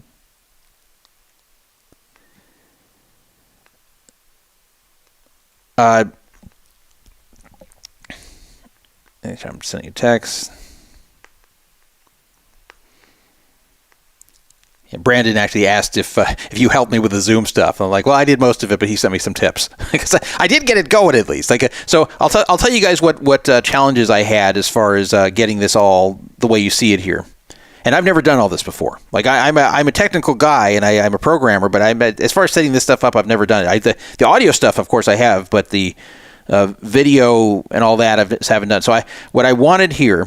And I got almost all I wanted as far as what I was trying to set up. I was trying to get a Zoom where people could zoom in and talk here on video. Then I also wanted to have a browser at the same time on the side so you guys can see anything I bring up on the screen. And maybe I'll even play some videos in a little bit. That'll work too. I haven't done that yet. So I needed that to work as well. Then I also needed it to broadcast through the audio form so people who want to listen normally through the radio format can. And then I wanted people to be able to call into the regular Poker Fraud Alert number and be able to be heard. But the last thing I couldn't do is Skype was interfering with Zoom. So I had to give up on that. But Everything else. Yep. Yeah, I see. I see he's coming. Here he comes. Here he comes. Let's go, Trumpy. Hello, Vintage One. Welcome to the show. I knew I was forgetting something. I don't know why. I was doing so much at once here. I wanted you in theory, but then I forgot to do it in practice. Brandon's saying he'll come on in a little bit, by the way. Yeah. So welcome. Have you been watching the results come in all night? I have been. My wife and I have been anxiously watching. We love that we won the Senate. So if and when Trump gets in the office, we can actually get some stuff done, baby. Well, there'll definitely be some changes. And in fact, let's talk about that. So we haven't discussed this much yet about what can we expect to be different when Trump takes office, because it's looking like he's going to. So what is going to be different? And I know there's people who are thinking it'll be good, people are thinking it'll be bad, some people are thinking it's going to be terrible. But realistically, what's going to change? Well, there's going to be things that are just immediately reversed. Like the way the border's being handled. Exactly. Trump's going to roll back to what he was doing before. As far as a lot of the things involving foreign policy in general, there will probably be a very different handling of that, probably different handling of Iran and of for sure of matters with Israel. Trump was actually the most pro-Israel president of all time, and so that's why it's funny when people talk about him being a bigot. He was actually right. It's nonsense. So he's I'm sure he'll be more supportive of Israel, and he talks about how he wants to end inflation. Now, that's easier said than done. Now, inflation has decreased a lot already, so it's a lot less of a job to do than before. And it's very hard to, and sometimes not advisable, to cause deflation to bring the prices back down as much as people like to see this. So, unfortunately, the prices being high, aside from gas prices, which do fluctuate, and sometimes the president can have an influence on that, sometimes they can't. But aside from gas prices, the other prices are probably here to stay the way they are. But as long as the inflation doesn't ramp back up again, and really what caused it is very simple. I know you see the Democrats blaming it on supply chain issues in 21, and that had a hand in it. But the big problem was there was too much free money handed out. Of course. In 2020, it made sense because the government forced everybody to stay home and not work. So you can't just say, your workplace is shut down, you can't make money, and too bad. So at that point, the government has to do something just to make up for that. But in 2021, there was a vaccine. Anyone who wanted the vaccine could take it. There was no reason people couldn't just fully go back to work. If you wanted the vaccine, you could take it. If you didn't want, you didn't take it. But whatever it was, there was no excuse of, I don't want to go to work because I'm afraid of COVID. And the government everything was reopening. So there was no reason to keep firing out these checks. And in fact, there was a lot of jobs to be filled at the time with everything reopening, and not enough people to fill them. You guys probably remember in 2021, the service was very poor everywhere. Everything was short-staffed. And unfortunately, an after effect of that is that still continues today because these companies just realize they could be cheap and not hire that many people. And that's why you find things where you have one employee now doing the job of what 4 used to do in cases where maybe at least 2 or 3 were necessary. So having one person do it is a disaster. So that's unfortunately something that has resulted long term, and there's really not much the president can do about it. But what I'm saying here is that anyone could get a job at that point in 21. Anyone could get the vaccine and not worry about dying from COVID. So what was the issue? Why would you still hand out all this free money? So all this money that got blown into the economy in 21, which was under Biden, 20 was of course under Trump, and that made the inflation. That was a big portion of why the inflation got as bad as it did. And the problem was they weren't honest about it. Biden was saying it's just transitory. It's going to be a few months. It wasn't a few months. It was years. So. Oh, and those BBB loans were out of control. Yeah. Oh, yes, yes. Just forgiving all these bullshit loans. Yeah, the PPP loans, these forgivable loans. There was so much fraud, and that was done really, really poorly. And yeah, a lot of this was very mismanaged. And I've seen the excuse of, well, look at the rest of the world. The rest of the world had inflation as well. Well, it's because they made a lot of the same mistakes. This wasn't unique to the U.S., but it didn't mean the U.S. had to make that mistake. So if the U.S. just didn't print money like they did in 21 and hand it out for free, then we wouldn't have seen this happen to the extent we did. And I think people know this, and I think that people just wanted the economy looked at in a different way. And something that I saw on Twitter today, someone saying, all these top economists are saying that Kamala's plan is better than Trump's, so why are you listening to idiots on Twitter or on other social media when these top economists are saying this and that? Well, the problem is people are getting tired of listening to the so-called experts who got them in the mess in the first place. So if this happened and these same experts weren't screaming about no, it's a mistake, which a lot of them weren't, and then it was a mistake, and then the inflation was bad, then you don't trust them anymore. Just like a lot of people don't trust the health experts, the public health experts, because of a lot of mishandling of COVID. So this is why you can't just automatically say, okay, I'm going to listen to the experts, because the experts have biases. The experts are sometimes afraid to say what they really think for political consequences. The experts are sometimes just wrong. Sometimes you just... and the experts are on the dime, too, a lot of them. They're funded and paid for. Yes. So they have skewed results. So I'm not saying to completely ignore them. I'm not saying that you should just believe some conspiracy theorist on Twitter over the experts. I'm saying that what I saw a lot of in 2020 and 2021 was attempts to shut down the conversation and say, you can't talk about this because the experts have already figured out the way it really is. You're not allowed to debate it. You're not allowed to discuss it. You're not allowed to question it. You're not an expert. Shut up. In fact, if you keep saying otherwise, then you're pushing misinformation, and it's dangerous. And that's exactly how fascism rises. See, there's an incorrect belief that fascism is right-wing, that there's no such thing as left-wing fascism, which is not true. Fascism can happen on the left or right. It's not really connected to a political belief. And fascism can never exist at the same time as free speech. The natural enemy of fascism is free speech. So any society where there's free speech, where you can say whatever's on your mind, where you can dissent from the popular opinion, the government opinion, fascism can't rise. So what always has happened in fascist societies, and you can look this up, is that there is an attempt to suppress the opposition under the guise of keeping everyone safe, keeping lies away from the people from being confused, from preventing misinformation, whatever the terminology is at the time. It's always, you don't want to listen to this person or this group or that group because they're dangerous. The information is dangerous. They're lying to you. These lies are dangerous. So trust us. We're going to keep the dangerous information away from you. And that's how fascism gets to rise. That's the first step of fascism, is to suppress the opposition's speech. And that's why I've been a very big proponent of free speech, especially ideological free speech, where if you feel that the narrative put out by the government is incorrect, you should have a right to say it. And you shouldn't be suppressed by the government or by organizations that are acting on behalf of the government or are doing it to please the government, such as the social media organizations, such as the regular mainstream media.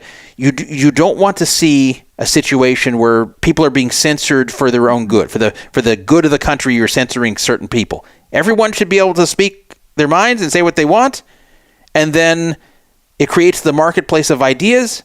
And what will happen is the correct ideas, the correct speech, those who are correct will be proven correct, and they'll be listened to more. And the crackpots, they'll have some people listening to them, but they'll be listened to less. There's no way to have free speech without misinformation. You just can't have it. You can't say, well, I support free speech, but not misinformation. No, you can't, because there's no way to have free speech without misinformation, because misinformation is a side effect of free speech, because there's no ultimate arbiter of what is correct and incorrect. So you have to be able to hear it all for the people to be able to decide this. So that has been really my biggest problem with the left in the 2020s, is the assault on free speech, the assault on dissent, the censorship, supposedly for the people's own good. And And what's also happened is that it did erode people's trust in the expert class, who otherwise would be useful. It is useful to have experts. It is useful to have people who know more than everybody else. I even know this in the gambling world. I have people asking me questions about various gambling-related matters, whether it's poker or other gambling. And sometimes the people asking me these questions, they know very little. And I try to explain to them from the standpoint of an expert on these matters. And obviously listening to my take on these matters is much more useful than just the average person who visits Vegas every so often. So it is useful to have knowledgeable people in any particular field or any particular subject, but not when they get captured by one ideology and they're not allowed or they're pressed very hard not to express any kind of dissent. And that's a very dangerous situation to have. That's the dangerous thing. Not the information, but the suppressing of information. And that's been my biggest problem with the left, who I used to respect, at least in the past, that they were very committed to free speech. There used to be the day that the ACLU would defend anyone whose speech was suppressed, even the KKK. Because their opinion was free speech is free speech, and we're going to defend it, and any way to suppress speech that is occurring is wrong. But that's not their view anymore. The ACLU is different, and unfortunately the left is different. And that's one of the areas I originally agreed with them on, even when I was a conservative otherwise. And now it's kind of reversed. Now you have the right as the champions of the free speech and the left of finding reasons to censor it. There are some on the right who will sometimes try to suppress free speech, but not to the same extent. And those people I have no respect for either. So, mini update. Yes. Kamala will not speak at her headquarters tonight. Uh-oh. She's shutting it down for the night. So that's not a good sign. Well, I think she sees the writing on the wall here. That exactly. But it's so classless. Yeah, at her own headquarters, I don't know why she wouldn't do that. The people on the left wanted to shut down CBS News for their free speech. Well, okay, so the thing is, I know it's traitorous he's trying to say. Trump will say stupid things sometimes and this is one of the criticisms I have for him. Sometimes Trump will get pissed off that someone criticizes him, or a network airs a show that criticizes him, and he gets mad and says, "Oh, they should be shut down for this." And I don't like hearing that either. But the difference is, Trump has never actually shut down anyone's speech. There's never been one instance of where either Trump has shut down or has influenced someone or something to shut down speech. This is just him getting in a bad mood and spouting off, which I'm not defending. He shouldn't say things like this. I hate hearing this type of stuff from him. He has very thin skin. He has a number of personality flaws. I think, if I had to guess, I think he has narcissistic personality disorder. So he definitely has some kind of personality flaw or flaws. So he's by far not a perfect person or the perfect candidate. And there's things he does that make me cringe and I don't like, and I wish were different. But the thing is, for sure, from the standpoint of allowing speech, the left has been far worse in recent years than the right. It's not even close. And look at college campuses where right-wing speakers will come on campus and they get chased off, literally chased off, or threatened with violence if they show up, or local neighborhoods are vandalized in protest of them showing up. You don't ever see the right doing this when a left-wing speaker comes. You don't see them vandalizing anything or threatening speakers. This just doesn't happen. Exactly. So. Yeah, I hear you. And Vintage One, you should go back and listen to the rest of the show, because we had some guests on that were really good. But I know Vintage One's just gonna just vote on whatever Roseanne votes on. Hey man, now I'm with Tim Allen, so I'm on Tim Allen's tip. But for you, Druff, his history with casinos. I mean, let's hope he runs the U.S. a little better than the casinos he ran into the ground. Well, yeah, one thing Trump did that some people don't really know about is, or they didn't really pay attention that much, is Trump started just stamping his name on everything and just not running them. I'm not talking about when he was president, but before he was president, he realized that a lucrative thing for him to do was just use his name and then just sell it to companies to call it Trump this, Trump that. Then he didn't bother to stop and think, wait a minute, maybe I shouldn't do this because some of these things might fail and it'll make me look bad. Like, I would never do that, even if I got money for it. If I had a name like Trump's that was known, I wouldn't just say, okay, well, if you'll pay me this much money, you can call it, you can name it after me, because then people will believe I'm running it. And then if it's totally out of my control, which it is out of his control, then if these companies screw people or they just go under or they're mismanaged, then it makes him look bad. So he had a lot of that going on, and he still does some stupid things. Like I couldn't believe it during the election cycle here, late in the election cycle in October, I'm seeing him go on Twitter and hawk these stupid coins and like physical coins, not even just crypto coins. Like he's hawking all this like dumb shit that's not like a scam, but is really just crap that's not valuable, that's being portrayed like it is. It's just stuff he shouldn't be doing when he's running for president. Like he has enough money. He's 78 years old. What does he need? He needs a few more bucks by putting his name on these dumb things. He just can't help himself with this stuff, and this is where I wish he would change things.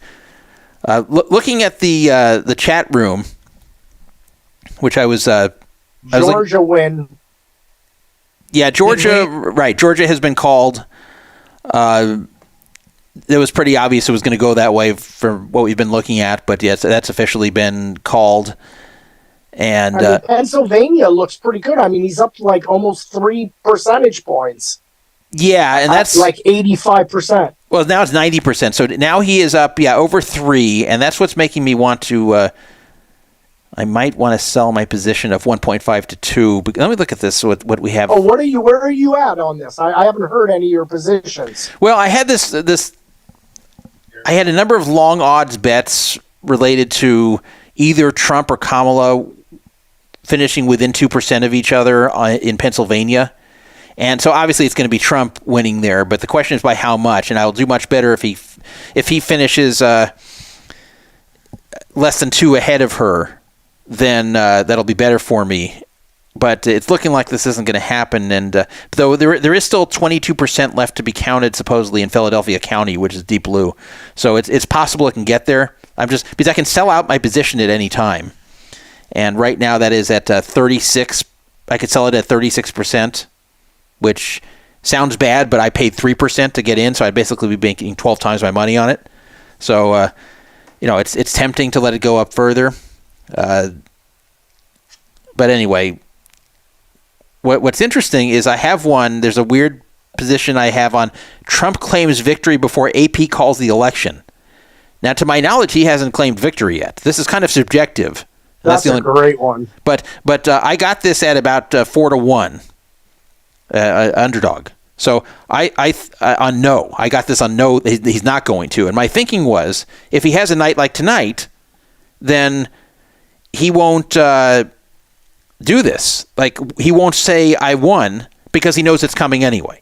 Why prematurely celebrate and be criticized for that when you can just wait a few hours and it'll be called? I thought that the way this will happen is if it's close and he's kind of losing, and then he'll do his usual thing of not wanting to accept the likely loss and say, oh, I'm actually winning here and here's why I'm cheated, blah. So that's why the way the bet would lose. But with a night like this, I mean, I think he knows probably in not too long they're going to call it for him. So I'm surprised that right now it's still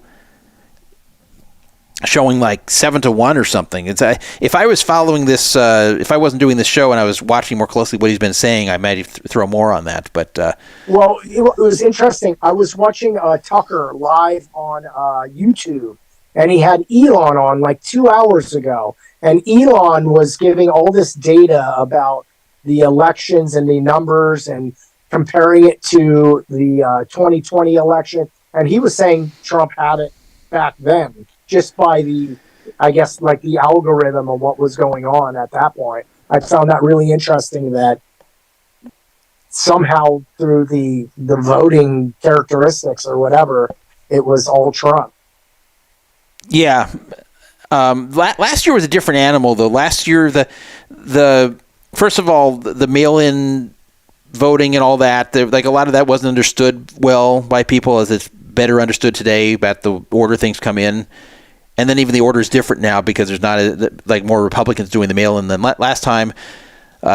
Also, the farthest Trump got was where Biden was plus 700 on Bovada. And right now, Kamala is plus 1,300 on Bovada. So that's a big, big difference. And then, would you believe the popular vote? The big surprise here: the popular vote is plus 750 on Bovada for the Democratic Party. So this will be in all likelihood, the first time the Republicans win the popular vote in 20 years in the presidential election, and only the third time since 1988. The second time since 92. So really since 92, the only time the Republicans won the popular vote was in 2004 with Bush versus Kerry. Even Bush's first victory was not a popular vote victory. So that's amazing. Yeah, so this is obviously a huge night for Trump, it's looking like. And what are they going to do? What are the Democrats going to do at this point? Assuming it stays this way. Assuming that this goes where all the swing states land on Trump's side, all 7 swings, which it's looking like it's probably going to be, and Kamala didn't turn anything that she wasn't already thought she was going to get. It really looks like this is going to be everything that was considered likely or safe, blue and red, is going to be what was expected. And the 7 swings are going to go for Trump. This is what it looks like. Even Nebraska, their one electoral vote is going to Kamala. So it really looks like not a single state outside of these 7 swing states is different than what was expected. Well, you asked what are the Democrats going to do? Yeah. Well, they're going to start to riot, and they're going to start to loot. That's a good question, if that happens. Say unfair. You just know that's their MO. Yeah, I have wondered if there's going to be unrest because of this, and but I actually didn't mean that when that question. I was asking what the party's going to do, but it is a good question. Are we going to see civil unrest tonight or tomorrow once it's called for Trump? And the answer is we might. It depends. What do you think, Trader Ruski? Stop. You didn't shut it down like Kamala did you? First of all, they've been looting consistently anyway.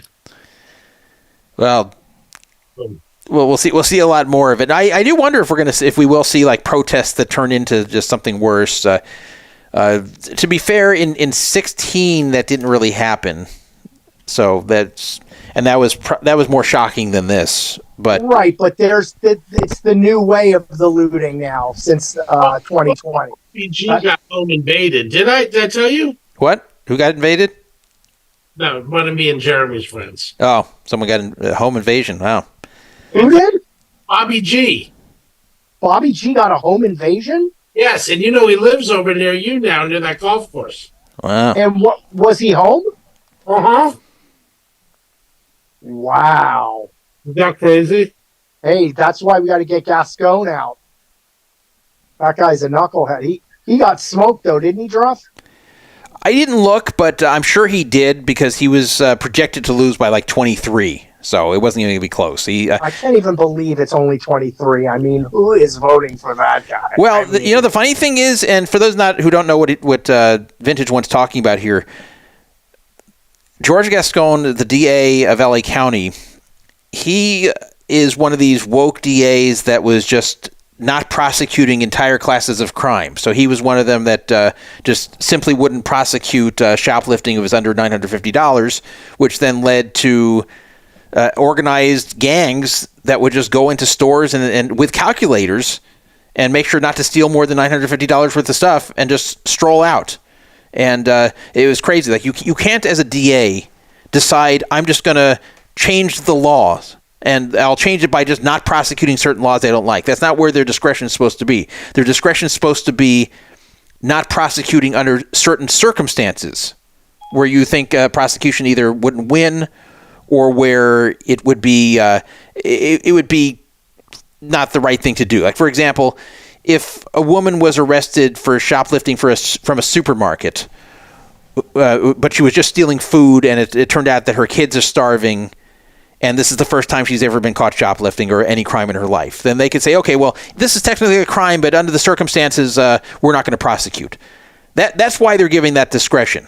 They're not giving the discretion to just say, we don't like this law, we're not going to prosecute it. But that's what Gascon does. And I will say, though, in his defense, he was honest about it before he was elected. He told everybody what he was, and the idiots in L.A. County elected him anyway.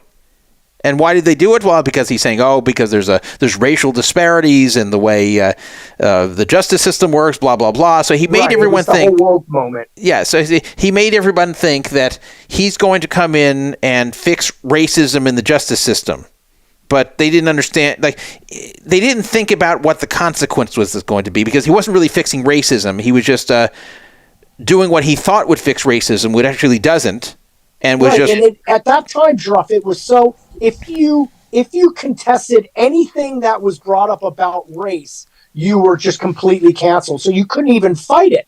You couldn't even say, no, I don't think that's a racist situation there. You were deemed a racist and canceled. So he had a red carpet into office. Yeah, it was very stupid. And so people got frustrated because L.A. County became a disaster as a result of these type of policies, and people were just done with it. So that's why he's losing actually to a centrist. He's not even losing to a conservative or anything. This is like kind of like a moderate Democrat he's losing to.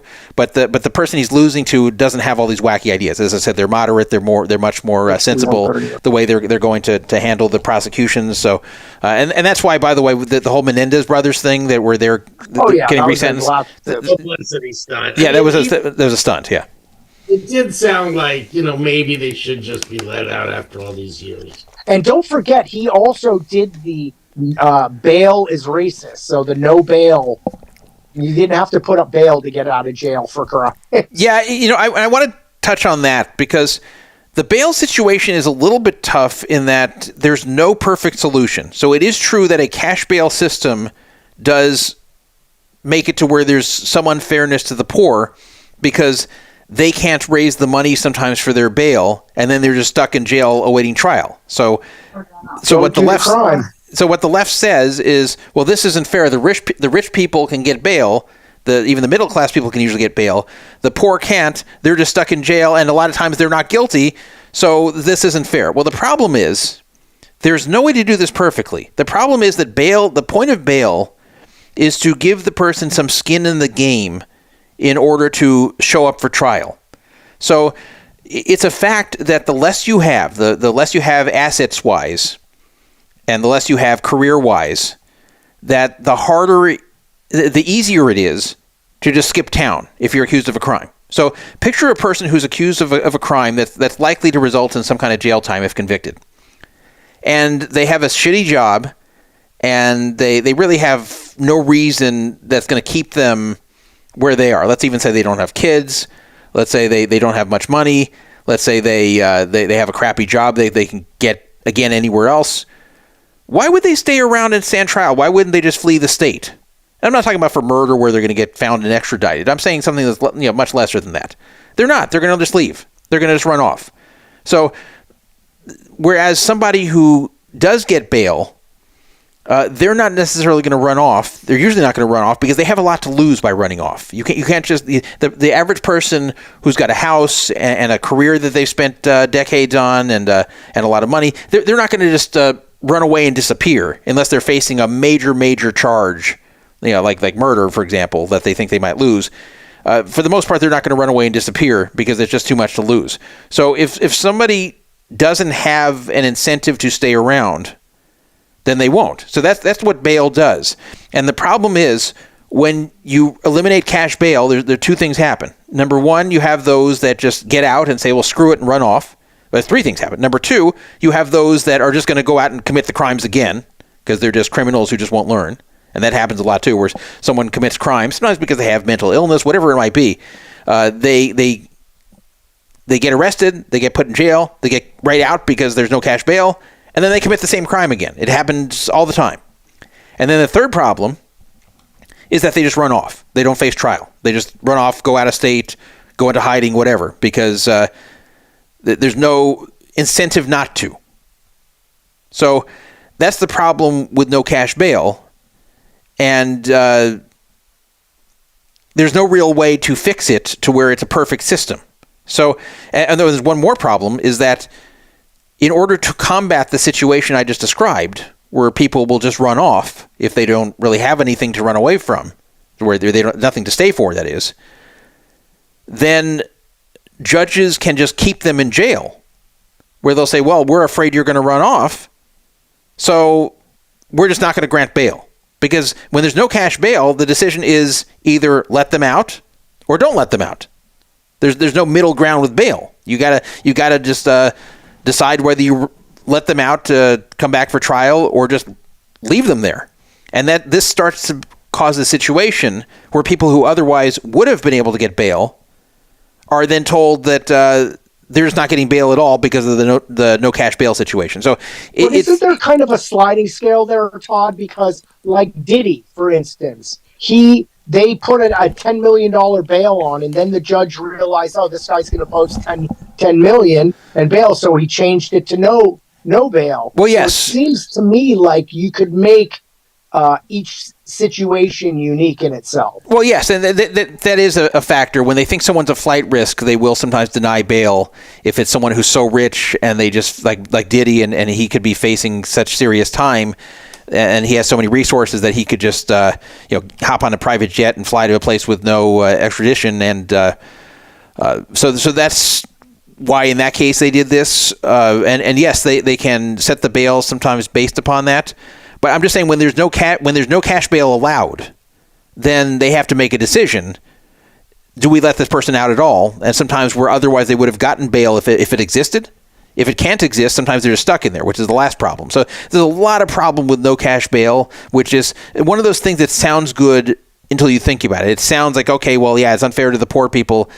Let's do away with cash bail. And then you think about all the issues with it and what's been going on in L.A. where there is no cash bail. You have a lot of people getting out and either reoffending or just disappearing and never facing justice for their crimes. It's just the whole crime and punishment thing in L.A. is a disaster, and is in every city where you have these very left-wing DAs. And people are getting tired of it, and that's part of the reason you're seeing the map tonight the way it is because there's just certain things people aren't on board for. The average middle-of-the-road voter doesn't like this situation. They don't like the non-prosecution of thefts of under $950. They don't like the no cash bail.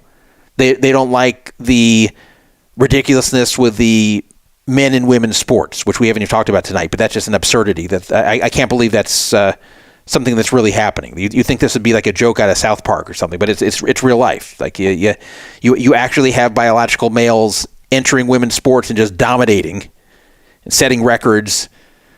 Sometimes physically hurting the girls in there. Like, there's a reason there's men's sports and women's sports, because men and women are physically different, especially in the elite athlete category. Men just have a much higher ceiling as far as becoming good athletes. So a very talented male athlete will always crush a female athlete in the same sport, no matter how good the female is. Their bodies are just different and cannot compete with very good male athletes. So that's the reason there's women's sports and men's sports, because men and women have different bodies. They have, if there was no women's sports, then you would not have women in any sports, because they would get crushed by the male competition constantly. So you have to have that. So the fact that they're finding excuses to bring biological males into women's sports is insane. And there's a lot of stuff with this extreme gender and trans agenda that the left has been pushing that people are sick of as well. And it just defies common sense. And there's one thing to be sensitive towards those who have transitioned, and being willing to call them by the new name they chose, and being willing to treat them as if they're the other gender, and to not discriminate against them. That part's all fine, but that's been something that's been settled for a long time. That's why, even though there were transsexuals decades ago, you never heard about this stuff. They just would transition, and that would be that. There'd be no discussion of it. The discussion happened when it became all this wackiness with the men and women's sports and the 52 genders and the men and women's prisons, which is another crazy thing. You commit a violent crime, sometimes even rape, and then you claim that you're actually a woman, and they'll put you in a women's prison. It's insane. I mean, these are things people are getting sick of, and you'll see old school liberals like Bill Maher getting on their shows and saying, this is dumb. The Democrats have to stop supporting things like this. They've got to push back. They've got to stop letting the extreme left hijack the party with these dumb ideas and these things that do not appeal to the middle of the road at all. And so this, just like in 2016, but even more so today, is a rejection of all that. And now the Republicans could easily screw this up, and that's what I hope doesn't happen. I hope that. And I haven't seen the House situation. Have you guys seen what's going on with the House tonight? Is it the Republicans got in the House too, or it's going to be very close? It's looking, from what I can see, it's not really settled yet. So we'll have to wait on that one. But I haven't seen it, but Druff. So a couple of things. So first of all, can I put Uman's Women, Life, Freedom? That's the thing with his murals in, that he's doing in Israel, and he's done like 18 murals now. But I put it in the chat. I don't know if I can put it on the site, but I do want my winnings of the free roll. You can take your juice off the top. Oh, okay. No, I don't take any juice from these things. There's no juice here. This is. Yeah, you can. Just remind me after the show. I'm not going to remember with all this going on here. It's on the site. Yeah. By the way, I didn't monetize this broadcast. I might in the archives, but this live broadcast, YouTube wanted me to put ads on, and I said, nope, we're not putting ads here. So, but it was a good show. So you can just put it up, not as a live, but just trim it a little bit, and then put it up as a recorded show. Yeah, that's what I'm going to do. And let's see. We have on the forum, I'll read a post from Big Dick. That's what he goes by, is Big Dick. I don't know if he really lives up to it. I haven't seen it, but that's what he calls himself. Anyway, Big Dick. I was wondering if he'd come back, because he kind of comes on the forum on and off, but he has a lot of posts. He has like 11,000 something posts on the forum in its life. So he's a regular, but kind of disappears for a while sometimes. He said in relation to Kamala losing, yep, now they can arrest political opponents and rule us versus representing us. I'm sure the billionaires will trickle down some of the living funds. Good job, guys. We all suffer going forward. I'm out. Take care, everyone. I don't know if he means he's out from the forum for a while or out just for the night. I have some responses, though, to Big Dick here. First of all, there's a lot of billionaires that support the Democrats here. There's a lot of billionaire donors to the Democrats. So really both parties have influential billionaires who are funding them. So if you want to be free of the billionaires, you can't vote either Republican or Democrat, and then you're going to be just wasting your vote. So good luck with that. Regarding arresting political opponents, I know that was a stated concern. We haven't discussed that yet tonight, but there's a stated concern that this is going to be like Trump's revenge. This is going to be Trump deciding, okay, now it's my second term. Now anyone who's gone against me over the years, I'm going to find ways to arrest and prosecute them. I don't think that's going to happen. And in fact, if you remember, he kept saying in 2016 that he's going to put Hillary in jail. Not only didn't Hillary end up in jail, he didn't even attempt it. He didn't make one attempt at that. This was something he would say on the campaign trail and then really had no desire to do it. I believe that Trump's goal is different than what a lot of you who hate him think his goal is. And I think his goal is just, he wants to be remembered as a wonderful figure in history who, as he likes to say, made America great again. He wants the history books to say that. So, in a way, it's selfish. In a way, like, this is something he wants to put on his list of accomplishments, that after everything else he did in his life, that he became president and improved America tremendously. That's what he's hoping to be. So there's people saying, though, he wants to be president so he can make a lot of extra money. I don't think so. Some people are saying that he wants to be a dictator. I don't think so. He also says, like, lock her up, like when he was saying to Hillary, lock her up. It's more of not wanting to lock her up, but just to expose her of what potentially could be done to her for what she's done, you know? It's more of just pulling the curtain back and saying, okay, corruption.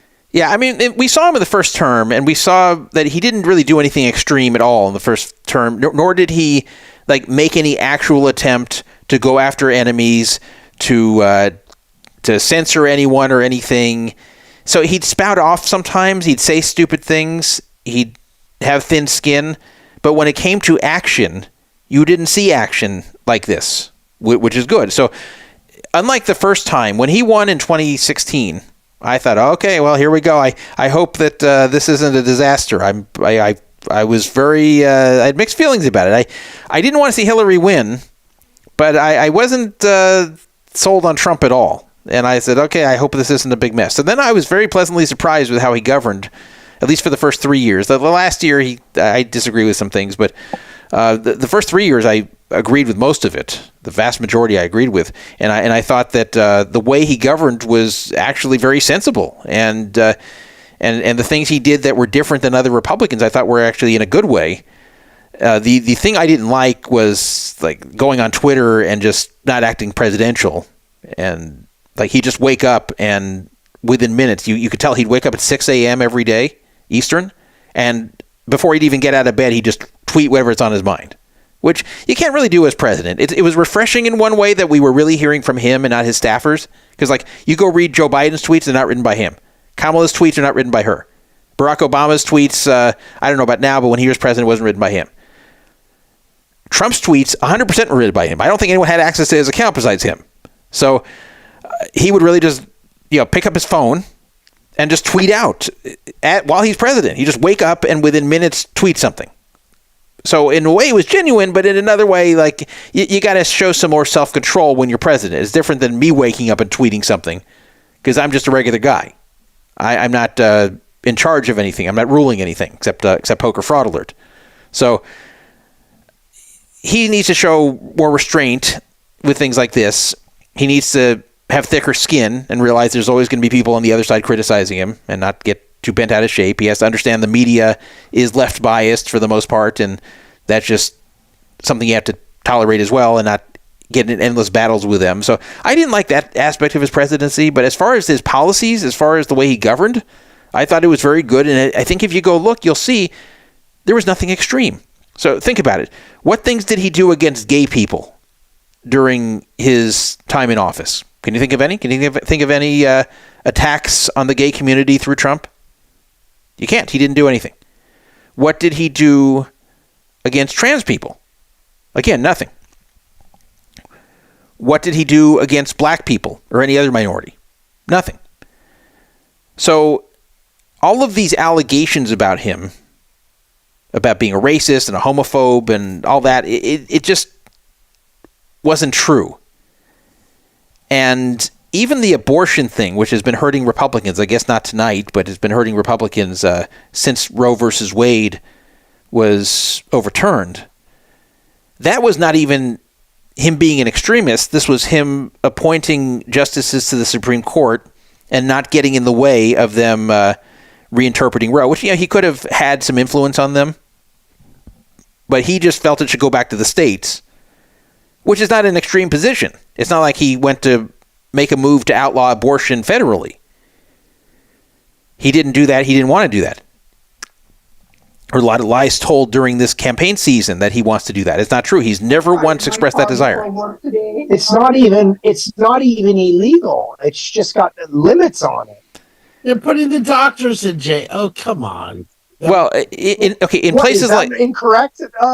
It's semi incorrect. In some places like Alabama, they've gone too far, and they have outlawed abortion. And however, before you say, okay, look, the left was correct about this, then you have the other extreme where there are several states, and you can look this up, where there is no restriction on elective abortion, which means you could stroll in to a doctor willing to do it and have a baby aborted at 8.5 months. And if the doctor will do it, it's not illegal. The doctor can. There's no law against it. And that's crazy. So that's another problem. So really the right solution would be to take the model like from Europe, which of course Europe is pretty liberal. So it's not like we're looking at right-wing countries and trying to model after them. I'm talking about left-wing European countries that have a right to abortion up till like 15 weeks. And that's exactly that would have been the right decision, and like to modify Roe versus Wade, and then to stop both extremes from stop the extreme of outlawing abortion and stop these extremes of elective abortion on demand at any time, which several states have. And when you bring this up to people on the left, you know what they say? Oh, well, that never happens.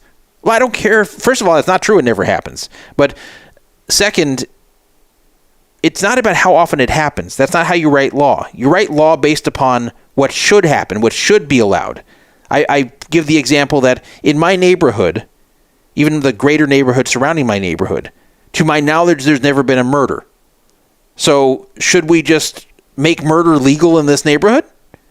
If you did, it's possible nobody would kill each other, but that wouldn't be a good idea. So you can't just say because it doesn't happen much, we should permit it.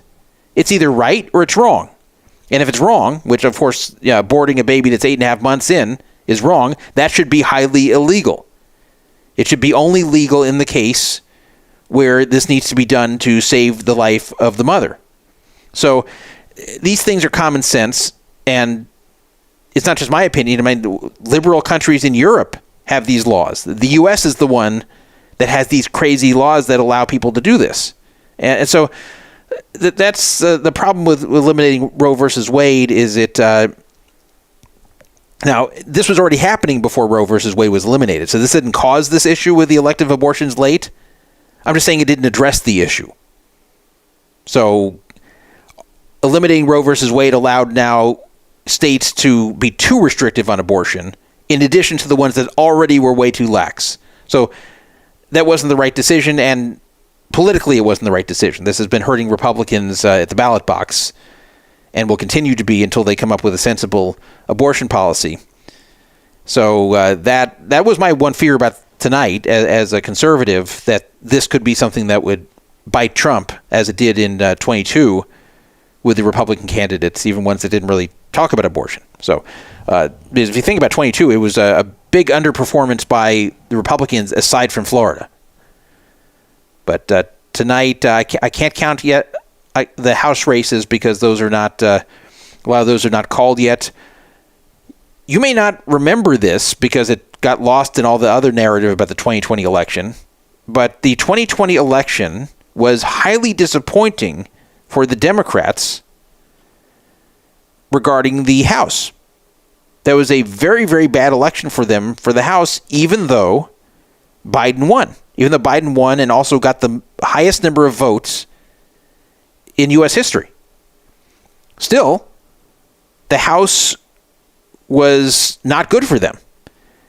Not a single seat that was projected as likely Republican or safe Republican went to the Democrats that election, but a number of seats that were likely or safe Democrat went to the Republicans.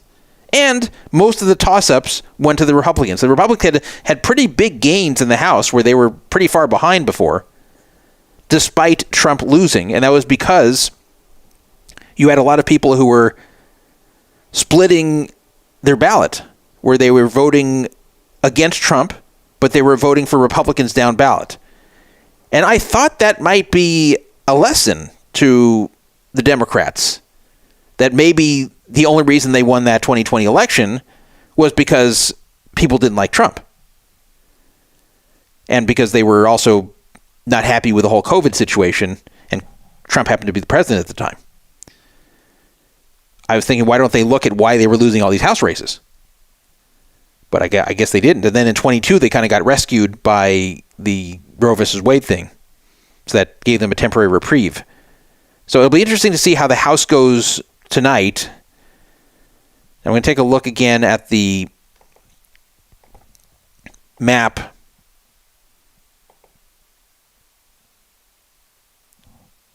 of losing. I don't know. I keep losing my New Yorker map. It's weird. Hey guys, I gotta bounce. I have to get ready to shut it down for the blue collar job I'm in. Okay. But hey, it's good to talk to you guys. Hey, good to see you, Trader Ruski. Druff, you look good with the mustache. I've never seen you. I thought there was someone else on screen, man. Yeah. I've had a few other comments about the mustache. I actually have. You know what's? I would tell people there. Vintage One, happy to have you on. I'm glad you came on for the segment here. The reason I don't have much of a beard right now, I have some stubble, is because I was getting eczema actually on my chin, and it would show up when my beard would grow out. So my beard would grow out, my chin would start itching. I'd shave it off, and then after I'd shave it off, the eczema would get better, and then I'd grow the beard back, and it would start itching again. So I actually have to shave it off again now, this stubble, and then apply the cream I was prescribed to take care of this. So that's actually for a while though. Now I have not had a beard, and people. I was hoping you grew out a World Series beard, and once we won it, you shaved it. I have. That's. I was trying to do that actually during the World Series. I wasn't shaving my beard kind of for that reason, and. At the main event, I was gonna. I kind of meant to shave, but then I forgot, and then I started off well. I'm like, okay, well now I don't want to shave my beard because it started off well. Yeah. I don't want to change anything, and then I kind of just melted down day 4. So I cashed decently, but I didn't get where I was hoping. Yeah. All right, well, good to talk to you guys. Hey, and let me know when you guys go live. I'd love to participate. What do you mean by? Oh, what do you mean by go live? I'm confused. Next time you do a show. Oh, next time. Okay, well that's true. You're always just busy at work. That's why I don't bother to ask. No, just throw it out there. Okay, I'll throw it out. Sure. All right, guys, take care. All right, good hearing from you. Go Trump. Eat it, Trader Ruski. Okay. Good night, Vintage One. Bye. All right, so it's back to me and Trader Ruski here. I'm surprised you're still awake, Trader Ruski. I'm about to. I gotta get up early as shit. This time change. I fucking slept an extra hour. Like, I overslept by an hour. Oh, boy. Both Sunday and Monday. Tuesday, I had to fix it yesterday. So, Monday, I had a meeting at 6. I woke up at 5:55. I was like, what the fuck? Yeah. So that's 2 hours, By the way, it is looking like a sweep here for... Trump in the swing states. Pennsylvania, still over a 3-point margin with 91% reporting. Michigan, right now, with 64% reporting. Trump still up over 6 points. And Wisconsin, it is over 4 points for Trump with 88% reporting. That's a surprise. I know Wisconsin, Trump, it's very hard to poll Wisconsin, apparently, because every time they show Trump's getting crushed there, and either he wins or comes close. Last year he didn't win, but not last year. Last election he came close, didn't win, but he was supposed to lose by 10 points or something. And then the previous time he was supposed to lose by 7, and he won. And this time he was supposed to lose slightly, and he's up by 4. And I know Republicans have a fantasy of taking Minnesota. It's just not going to happen. Trump is down by 3.4 with 75% reporting. There's just too many Democrats in Minneapolis, and there's not enough population elsewhere. So I'm sorry, guys. You're just not getting Minnesota. It's it is a little ridiculous just how poorly the campaign was run. It was. They should have done a basement strategy. I don't know why they didn't. They were. She may have still lost, but when you have someone that is going to turn people off when they talk too much, and you just kind of chose them because that's where the donations to Biden can be used, then you got to just hide them. You especially can't put them on Fox News. So that was, if they had to do it all over again, I think that would be the difference that they would make, well, other than picking someone different. But if they had to go with her and start from that point, I think that the difference maker would have been they would have just limited access to her and hoped people didn't notice, or hoped it wasn't going to make a big difference and let Trump beat himself. So I had a feeling this was going to happen. I had a feeling that if they left her out there too long and let her just do too much talking, that it was going to fall apart and people were going to realize why they didn't want her in the first place 5 years ago. Well, she did just enough talk. I feel like she went on Stern, and that conversation was very. It was just nothing. Like they really didn't talk about any deep issues. It was just like him blowing her. Well, yeah, because Stern, for whatever reason, has changed so much. He just became he's like the ultimate establishment Democrat now, which is so weird because he wasn't ever establishment anything before. He wasn't an establishment Republican or he was really a guy who beat to his own drum and didn't kiss anyone's ass. And he feels that Trump is a big threat to democracy. And listen, I hope he's wrong, and I hope I'm wrong. Well, I don't. I would be shocked if there's any kind of threat to democracy. If there's anything extreme coming from Trump in these 4 years, I think it's very unlikely we're going to see that, because I just don't believe that's his goal.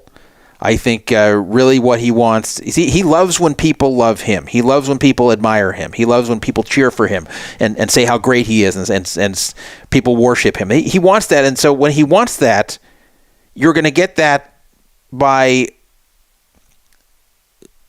trying to do things that are going to make you a revered historical figure. That's what he wants here.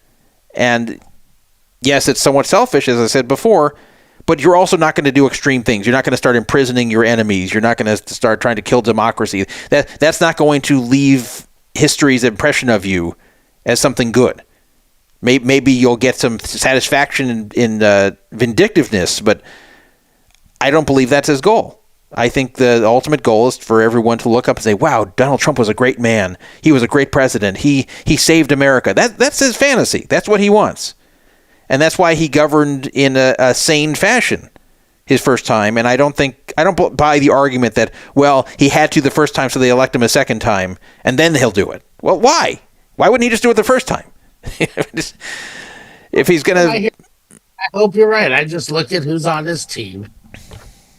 We got the Marjorie Taylor Greens of the world. It's hard to think that it's gonna be productive. But I think they're not going to be able to do very much. I just don't think that there's going to be really much extreme policy coming, because we didn't see it the first time, and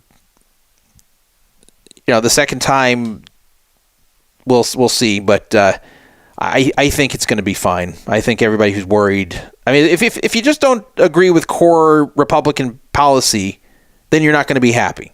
So I'm not saying the Democrats are going to be happy with how he governs. Say, Trump's actually pretty good. They're not going to say that. They're going to be criticizing him all 4 years.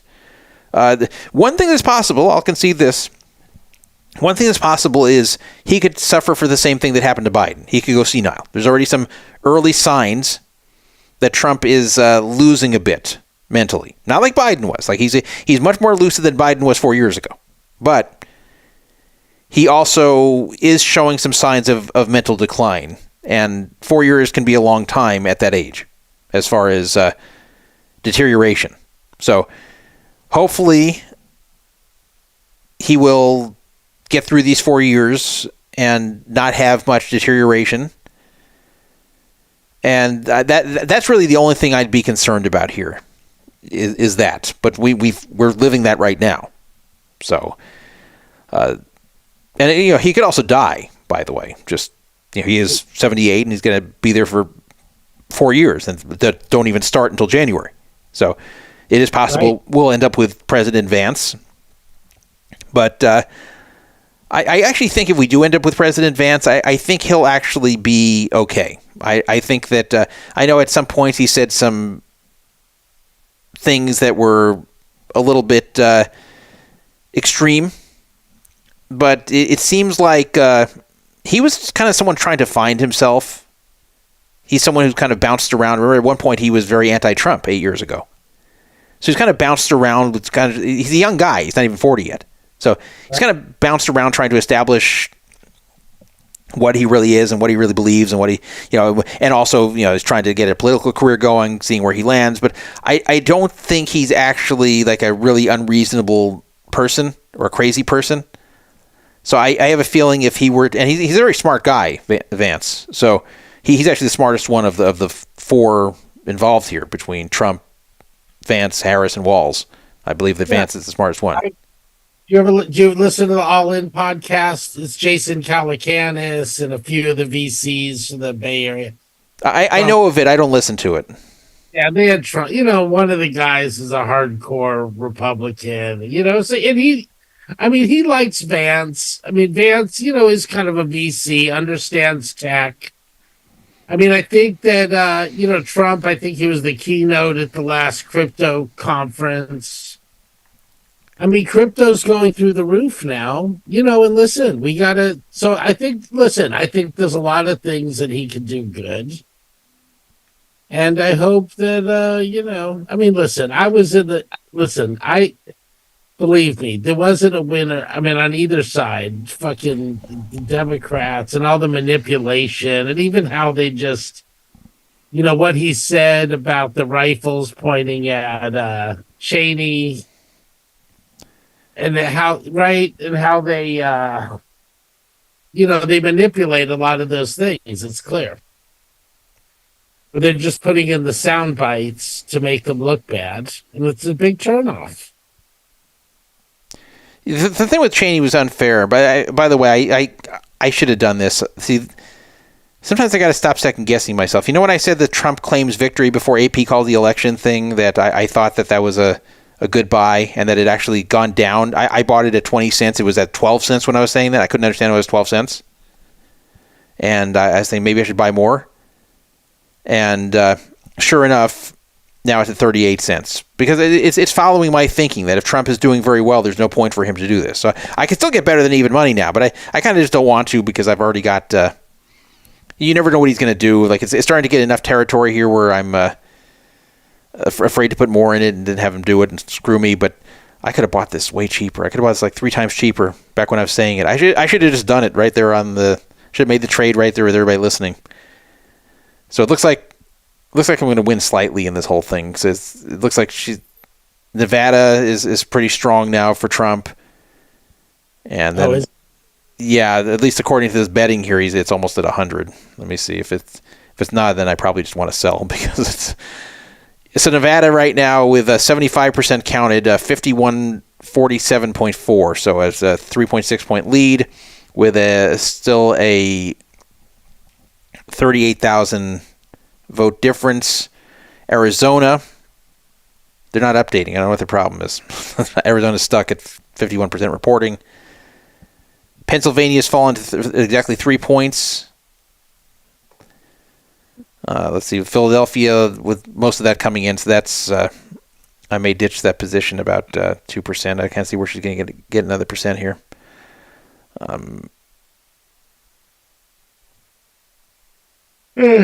Yeah, so he's basically got this locked up. Like not just locked up, he's pretty much got all 7 swing states, I think.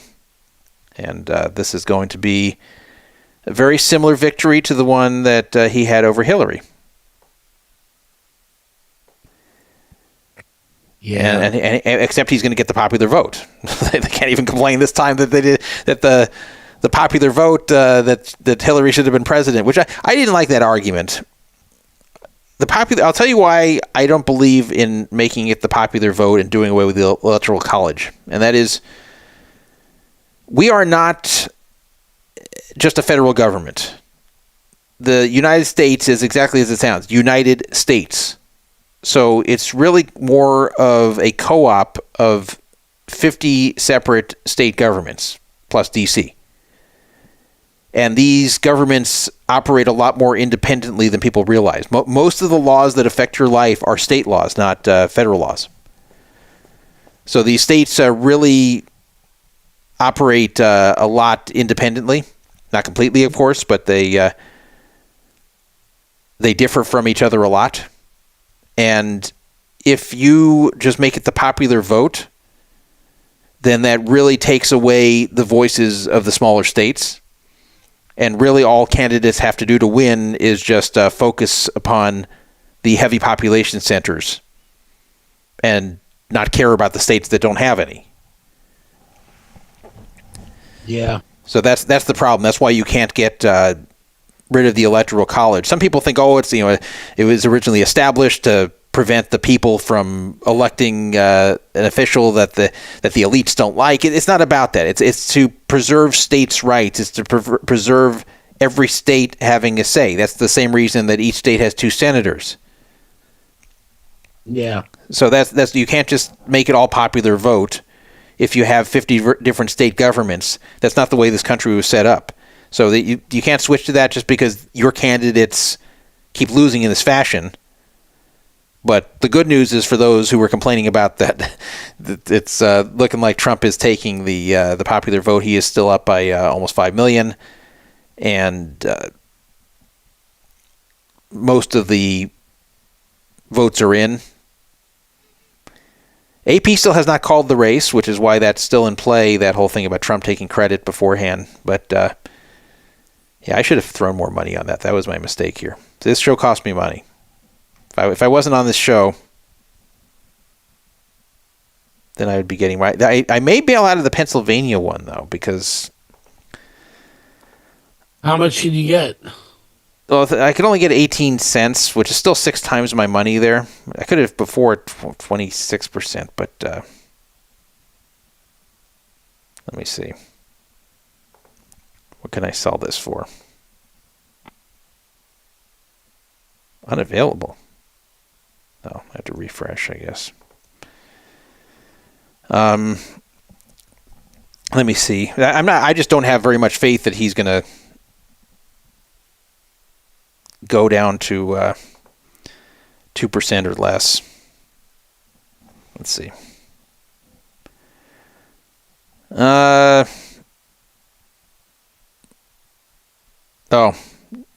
that's weird. I guess because this isn't a very liquid market, I guess nobody's buying. I've never seen a spread like this. You can buy it for almost 32 cents, but you can only sell it for like 0.5 cents. That's a tremendous spread. Wow. I thought I was not seeing something right there. But yeah, it's funny. I was most proud of this position of the covering Harris winning by 2 to Trump winning by 2. Guess I had too much faith in the pollsters. I thought that Pennsylvania just wasn't going to go more than 2 either way. I was wondering I was wrong, but I'm glad I threw on the. The funny thing is, the first 2 I bet were the ones that ended up making the most money. That's the. Will either Kamala or Trump win every swing state? And it's going to be Trump.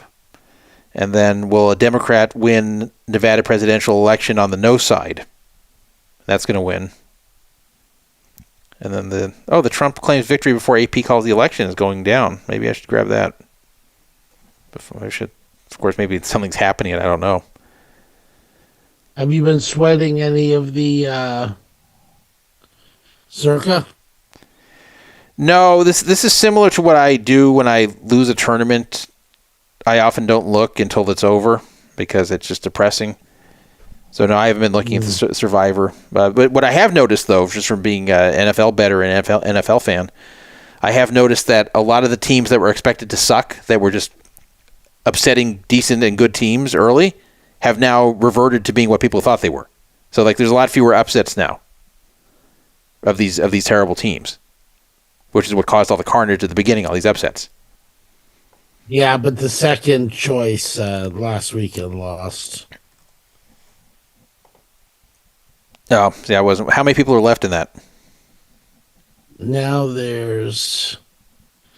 And the second choice was the Saints. 40 people had the Saints, and then 44 was the top one. 151 left. I'm almost afraid to buy this. I'm almost afraid to buy because I'm afraid Trump's going to say something, and then people will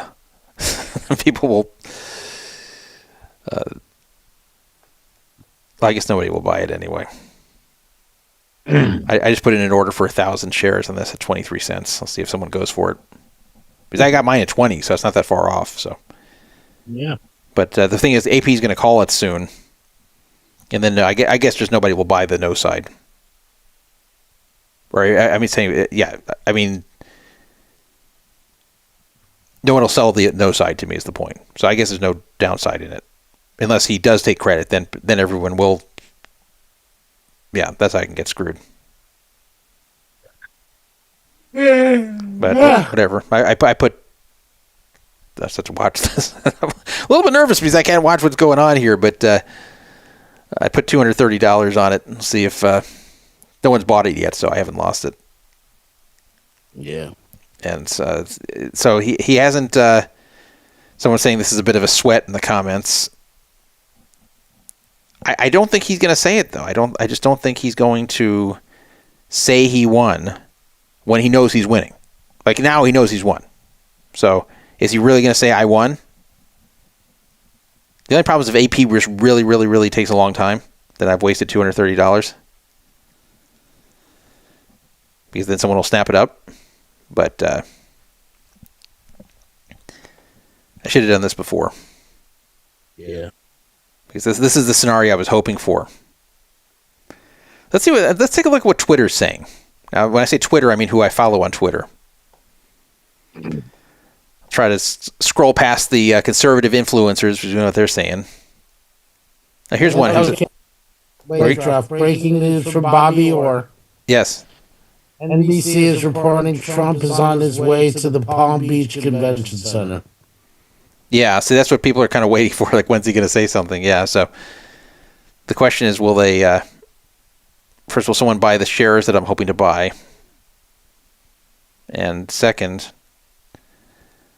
you know what? I think I might as well cancel it because I see there's now I can get it for a better price, sort of, with 21. Sorry, guys, this doesn't make the best. All right, I'll give a shout out to Bobby, or sorry for knocking you out fourth on my way to victory. But had to be done. So, yeah, what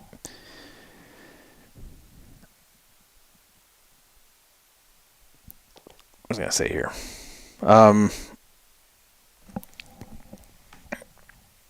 We'll see if people buy my shares that I'm looking to buy for 21 cents each, and then we'll see if he says anything. And if he says anything, I better sell fast. I better cancel the order fast, or otherwise people will snap it up and screw me. That's my risk of doing this. So. Yeah, exactly. Because they could be on stage doing it before it gets reported. Yeah. So let's see here. So right now, Nevada is 78%. I should refresh this. I don't know how it self-refreshes. They still haven't called 5 of the 7 swing states, though. Right now, the New Yorker has called everything except those last 5 swing states. The 3 Rust Belt states. Or actually, I guess Minnesota and Maine are still not called. I don't know why not Maine, because he's way behind there. Minnesota, I understand more, but he's not going to win it. And I guess Alaska's not called either. Everything else is called, looks like. And but I think he's got Nevada. I think he's got Arizona, even though they're not updating.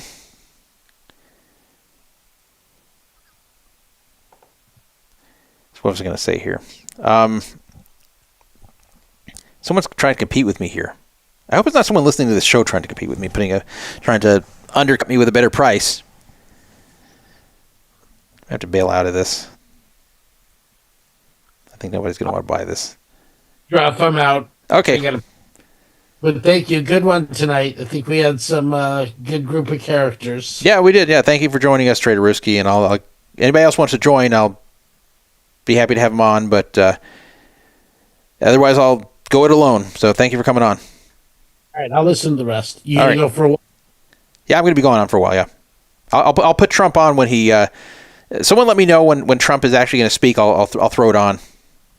So I haven't played any videos yet, but I can throw some on. All right, see you, Trader Risky. All right, Trev. See ya. Just me. What do you know?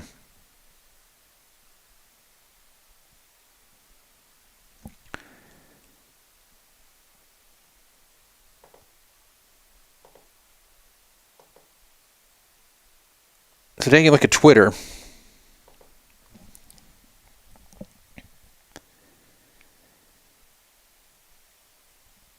Trying to find some interesting stuff.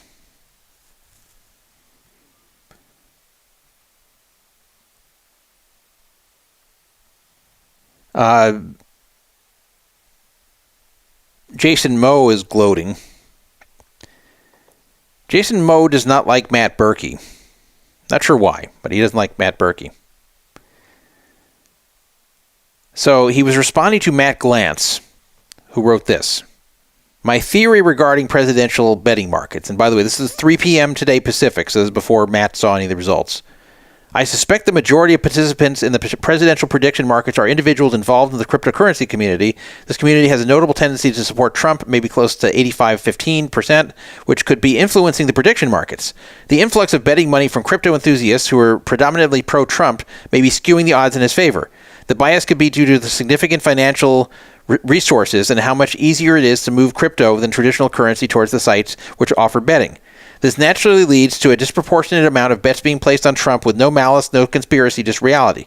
As a result, the prediction markets might not accurately reflect the broader public opinion, but rather the preference of a specific financially influential group to no fault of their own. And so then he goes on explaining some examples. No, I won't bother reading all that. Then Jason Moe wrote, just curious how you explain general polling data to misvalue Trump dating back to 16, meaning 2016, across the board, if issues like this are fixed now. And then Matt wrote, did it come off as I think she should be a favorite? I don't believe that, and I didn't mean to convey that. My thought is that betting markets will be consistently skewed towards Trump due to the liquidity bias. So if he's 60% on Polymarket, maybe fair value is 55 to 57. So they went back and forth. But this is where the stuff about Matt Berkey comes in. He wrote, J-Mo, I also got to listen to Matt Berkey plus his retard squad, and Andrew Barber discussed this to where the 80 IQ takes are coming from. And it seems like it's a basic conclusion that betting markets skew right by these idiots based on no historical data, since they don't even know how 2016 traded or what happened election day 2020 in the markets. That was probably the single most volatile start to the end of an election day. Basically, these people think that crypto that move size and trades on any markets do so profit-driven above all else. Crypto sentiment has little to do with the accounts behind the volume. The accounts behind the volume, you can tell, are somewhat sharp. Their thesis is likely that Trump wins almost always, and they're going to go through the process of trading, parking, doing a modified swap to maximize the EV of their positions given their size.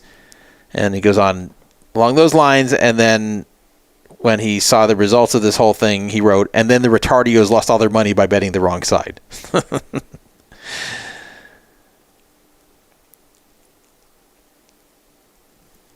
Scrolling through the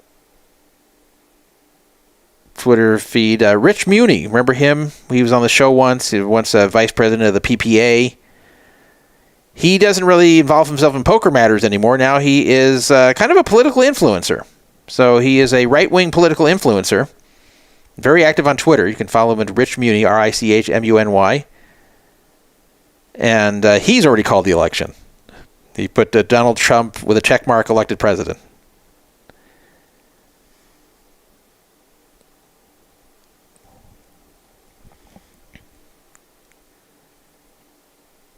Polymarket is actually advertising this particular market.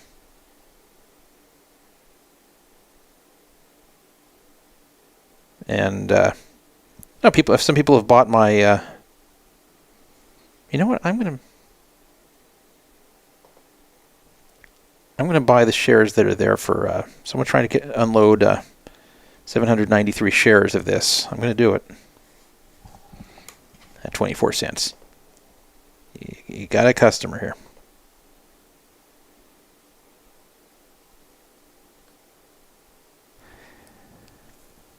Maybe I'm stupid.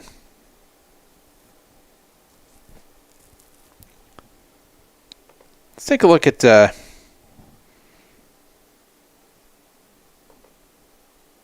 Trump possibly speaking. Let's see what Fox News is saying at the moment.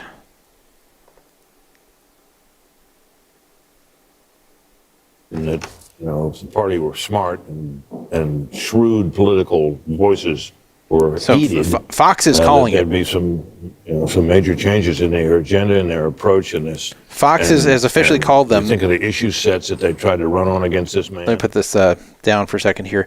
Fox claims that Trump has 277 locked up, and that he's locked up Wisconsin, and they just called Wisconsin. So Fox News is actually saying Trump is elected the 47th president. But it could happen. Dana? I am really looking forward to reading some of the stories, probably with a lot of anonymous sources amongst Democrats with the recriminations, and it's going to be fast. Let's see if the AP's called it yet. People saying that Joe Biden. That's what I'm waiting for to win my bet. The day after, not dropped out, but said he was not running for re-election on the day after that midterm in 2022, and either endorsed her or said, "Let there be a primary." And Dr. Jill Biden, there will be thoughts about her, and I wonder how chilly that White House is going to be for the next 90 days as they try to figure it out. And let me just say that as Vice President of the United States, AP hasn't Kamala called it Harris yet. will certify the election results on January 6th. A lot of irony in that moment. Harold, your thoughts? This is how our country is. Let me mute, I'll mute Fox for right now. So let's talk about what they were just talking about right there. And by the way, they have called it that Trump lost New Hampshire, which isn't a surprise. That seems to never really be a real swing state either. It's a fake swing state. It really looks like nothing except the swings were really in play here. It's funny, like 43 states plus DC were never really in play. It was really just the 7 swings. Pennsylvania right now is exactly 3% with 94% counting. So yeah, it's done. So anyway, Bovada has Kamala as the plus 1,800 dog, but it should be much worse than that. But let's discuss what the Democratic Party is going to do now that this has happened. Let's forget about the blame, who's going to get blamed for this or whatever, or what they could have done differently. What are they going to do now? Is this going to be the wake-up call that they can't be the way they were? Are they going to have to get more moderate? Are they going to have to back down on a lot of the extreme transgender ideology stuff? Are they going to have to rein in some of the loud voices on the extreme left that have some influence, people like in the Squad? I know some of them have already lost the elections, but are they going to rein in some of the louder left-wing voices? Are they going to stop supporting things like DEI and other race-baiting type programs and ideas?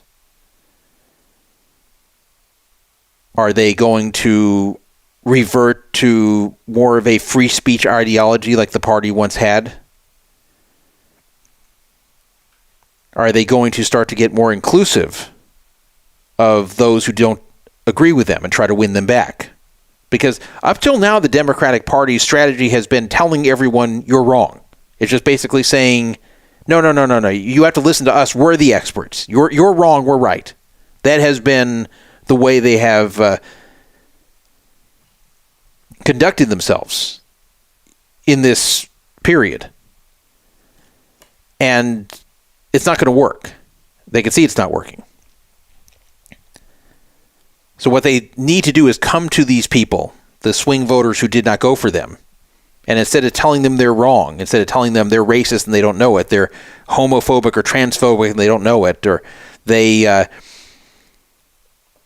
don't realize that you just have to be nicer to the people accused of violent crime and maybe they'll reform. They need to come to these people in the center and say, okay, we're going to change ourselves and we're going to handle this differently. But will they? I don't know. They might just say, hey, Kamala was a bad candidate.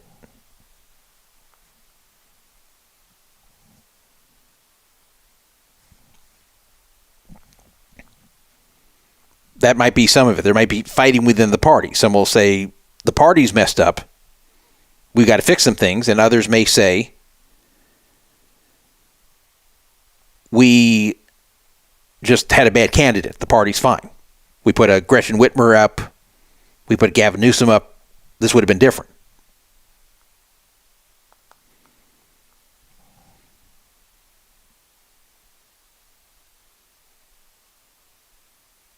So as I said, Fox News has already called it.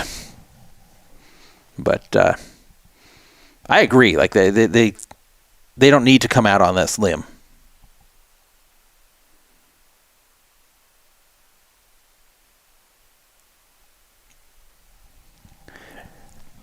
Well, I got some more shares here. So we will see.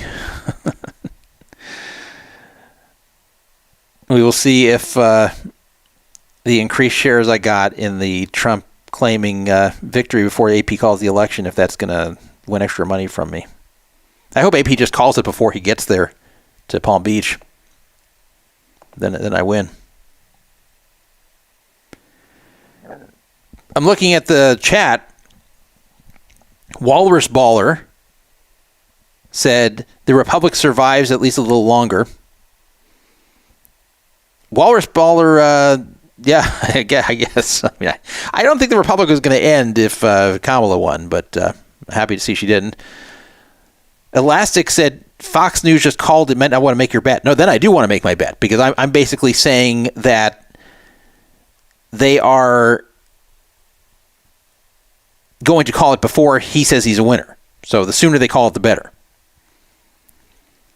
Tom Dallas said, guaranteed Hillary Clinton was rooting for Trump tonight. Her loss in 2016 shook her forever, and now she's self-centered enough to not want a woman president ever. That would be funny if Hillary's like, you know what? Screw it. I just hope there's never a woman president. At least I hope I never see it. Yeah. Guybrush Threepwood asked, what does Benjamin say about Trump? Well, Benjamin is actually, at least so far, he's 14 years old, he is so far a conservative. And you might say, okay, well, it's because I brainwashed him. But I did not. I don't think that you should do that to kids. I think you should let them be their own people. You can give them guidance. So I gave him my beliefs on politics. But what I did notice is he went on the internet and read a lot of this for himself and watched videos for himself. And he didn't watch, extreme right-wing content or anything, but he was reading this stuff for himself, and he came to the conclusion that he was a conservative. And that's kind of what I did when I was around his age. So I can tell you in 4 years, when he will be eligible to vote, that highly likely he'll be voting for whoever the Republican candidate will be, which it won't be Trump, obviously. So he really came to this mostly on his own. Now, yeah, maybe if I was a Democrat and influenced him in that direction, he would have gone that direction. But it wasn't one of these things where I was just brainwashing him every day until he relented. Because if you do that, the kids are going to rebel anyway and go the other way. So he really just came into this on his own. And I'll tell you, one of the things that really made him more interested in this stuff was the 10/7 attacks on Israel. Because he saw on TikTok all the time all this anti-Israel, anti-Semitic content. And it got him mad to see this.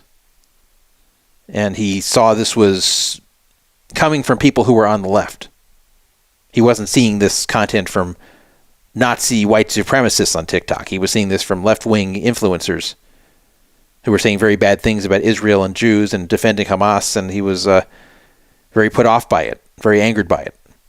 So it's not that he wasn't left-wing before that, but that was really what spurred more of an interest in politics, that he had less of an interest prior to that. I don't know what he watched. I didn't bother to ask him exactly what he was watching. I just know from what he was saying to me, like he wasn't telling me any extreme things. Because I don't have extreme views myself. I think you could probably hear that from if you spent this last 4 hours with me.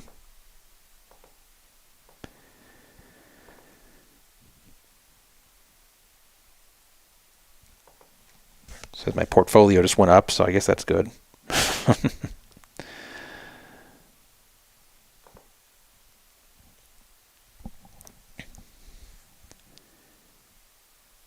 Oh, it's back to. I see why. It's claiming that this chance that Trump will win Pennsylvania by less than 2%. It's going up again. Maybe she's getting some votes back in Pennsylvania. Not enough to win it, but see where that stands. No, not really. She's moved up 0.1%. I think I may sell out of that market if I can. How much will I get out of this? Oh, that was the one that had the huge spread. I think I'm just kind of stuck. Let's see if I sell this one.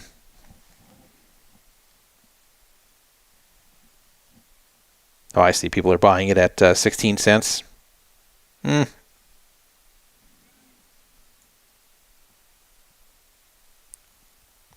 can try to sell it at 37, see if someone's dumb enough to go for it.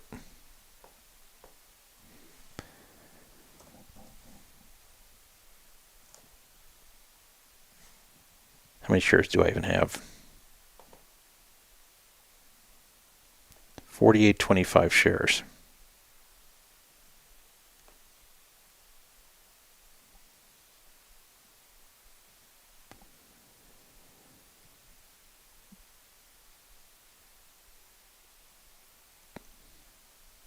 No, whatever, I'll put it in. I don't think anyone will go for it, but if someone's dumb enough to do it, I'll be happy to get out for 38 cents. Sorry, it doesn't make a compelling viewing here, but doing a lot at once here.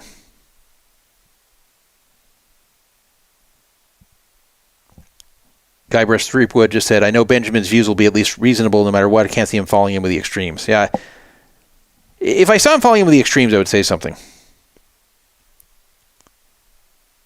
And yeah, I would have been disappointed if he was a liberal Democrat like a lot of young people are. Would have tried to talk to him gently about it, but it's not necessary. But I think if you're a parent who wants to have a kid that is along the same political lines as you, I think the best way to do it is just to be gentle about it. Just explain your positions, but don't be extreme about it. And then just kind of let them do their own research.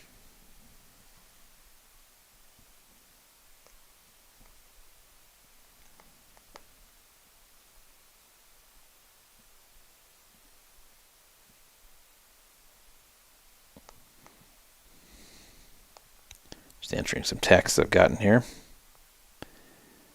I guess Brandon tried to call in, but he wasn't able to get through. I don't know what happened. Oh.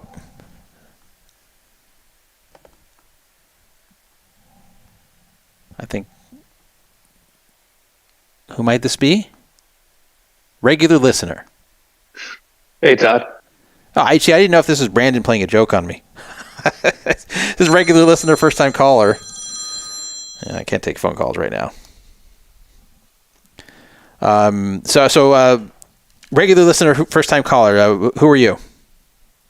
You know me. We attended a Dodgers game this year. Oh, Stay okay. Anonymous for the chat. But, okay, I didn't recognize the voice from the Hey Todd, but yeah, I know who you are. Okay, well, thank you for calling in. And so, what's your reaction to all this? I think the biggest story. I don't know if you talked. I know you mentioned the abortion stuff. The biggest story I think was Trump embracing early voting, and I think that was his fatal flaw in 2020. And that's probably what saved him this time, plus Kamala just being such an unlikable candidate, unlike Biden, who I think is unlikable, but a lot of people can like him. Yeah. Kamala's a lot more unpalatable. Those are two good points. That Biden, he had this appeal to a lot of working class people, especially in places like Pennsylvania, that a lot of them kind of relate to him and always have been. In fact, that's why he was chosen as vice president by Obama. So Kamala does not have that. And that was a killer. But yeah, what you said about the other thing, that Trump embraced early voting. Yeah, and that's what was throwing people off. Like when people were seeing the a lot of the Republican numbers coming in for the early voting, people are saying, okay, that's good, but does this just mean that they're doing this instead of coming on Election Day? Is this going to cannibalize the Election Day numbers and not mean anything overall? So, yeah, I think the early voting that Trump finally embraced probably did make somewhat of a difference, because maybe some people who otherwise weren't going to come in on Election Day then voted early. Yeah, you just get a bigger share because people can't make it on Election Day for whatever reason. Yeah. Or they just, or just something comes up and they can't, or they just kind of, I'm tired, I don't want to do it. Because I've seen it people before. In fact, even I've been tempted at times, like where I know the results of the election, or it's not going to really matter if I show up and vote, and I go, I don't really feel like doing this. It's a pain in the ass right now. What if there's a line? And I go, I almost don't do it. Then I end up doing it, but I end up close not doing it. So I can see how that happens with a lot of people, especially those that live in areas that are densely populated and have long lines to vote. So yeah, the early voting that Trump embraced was a smart strategy this time, and not repeating the same mistake. And something else that hasn't been mentioned yet. Maybe you'll have a comment on this, but this hasn't been discussed yet. Also, NBC just called it Pennsylvania for Trump, so it's okay. I don't know if AP called it, but it's getting very close to over on all accounts. It is getting close. So, something that they had a very hard time with was the messaging to middle-of-the-road men who they thought they might be able to convert. I'm not talking about conservative men like me that are just not going to go the other way. I'm talking about men who are independents that are leaning Trump, that are probably going to vote for Trump, but could be talked out of it. They did not do well with that demographic. They were struggling with that demographic the whole way, much more than Biden was. And they were trying to appeal to them, and I couldn't believe the stuff they put out. In fact, I think maybe we'll play our first video here. Because I think I know what you're talking about. There's a lot of different ones actually, but this is one. This dinner they had, I think the Al Smith dinner in this Catholic dinner. Every presidential candidate since 1988 has been there on both sides. It's kind of like a roast, sort of put on by Catholics there, and it's just a tradition for the presidential candidates to show up. Kamala not only didn't show up, but she put together this terrible video that they played on the screen there. Yeah, here it is. This is actually, she's actually featuring this on her own YouTube channel. She should have deleted this thing and left no trace of it. So I'm going to play this to you guys. Your Eminence and distinguished guests. Okay, so again, this is addressing people at the Al Smith dinner.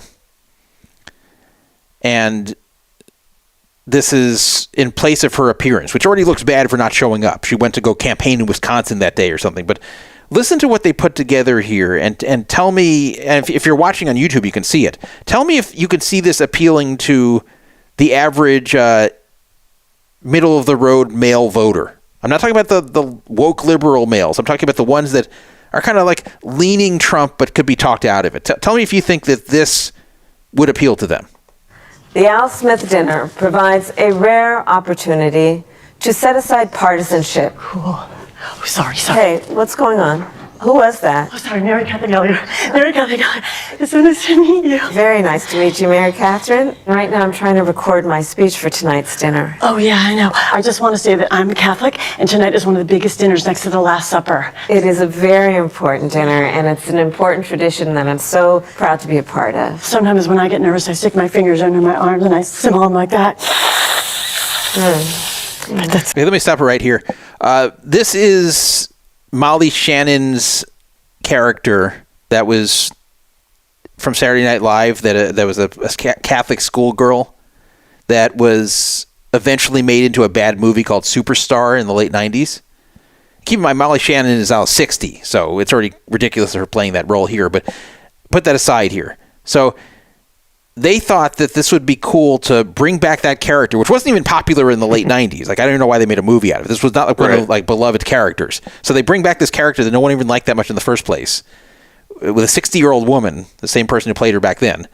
And they write this unfunny dialogue. So first, the character goes in and Also, the character's kind of mocking Catholics, right? Right. That's another problem. Yes, is it's kind of mocking Catholics, and then she's so nervous she puts her fingers under her armpits and then smells them. She's like, it's gross. So that's tell gross. me something. So then they go on like this is supposed to be comedy.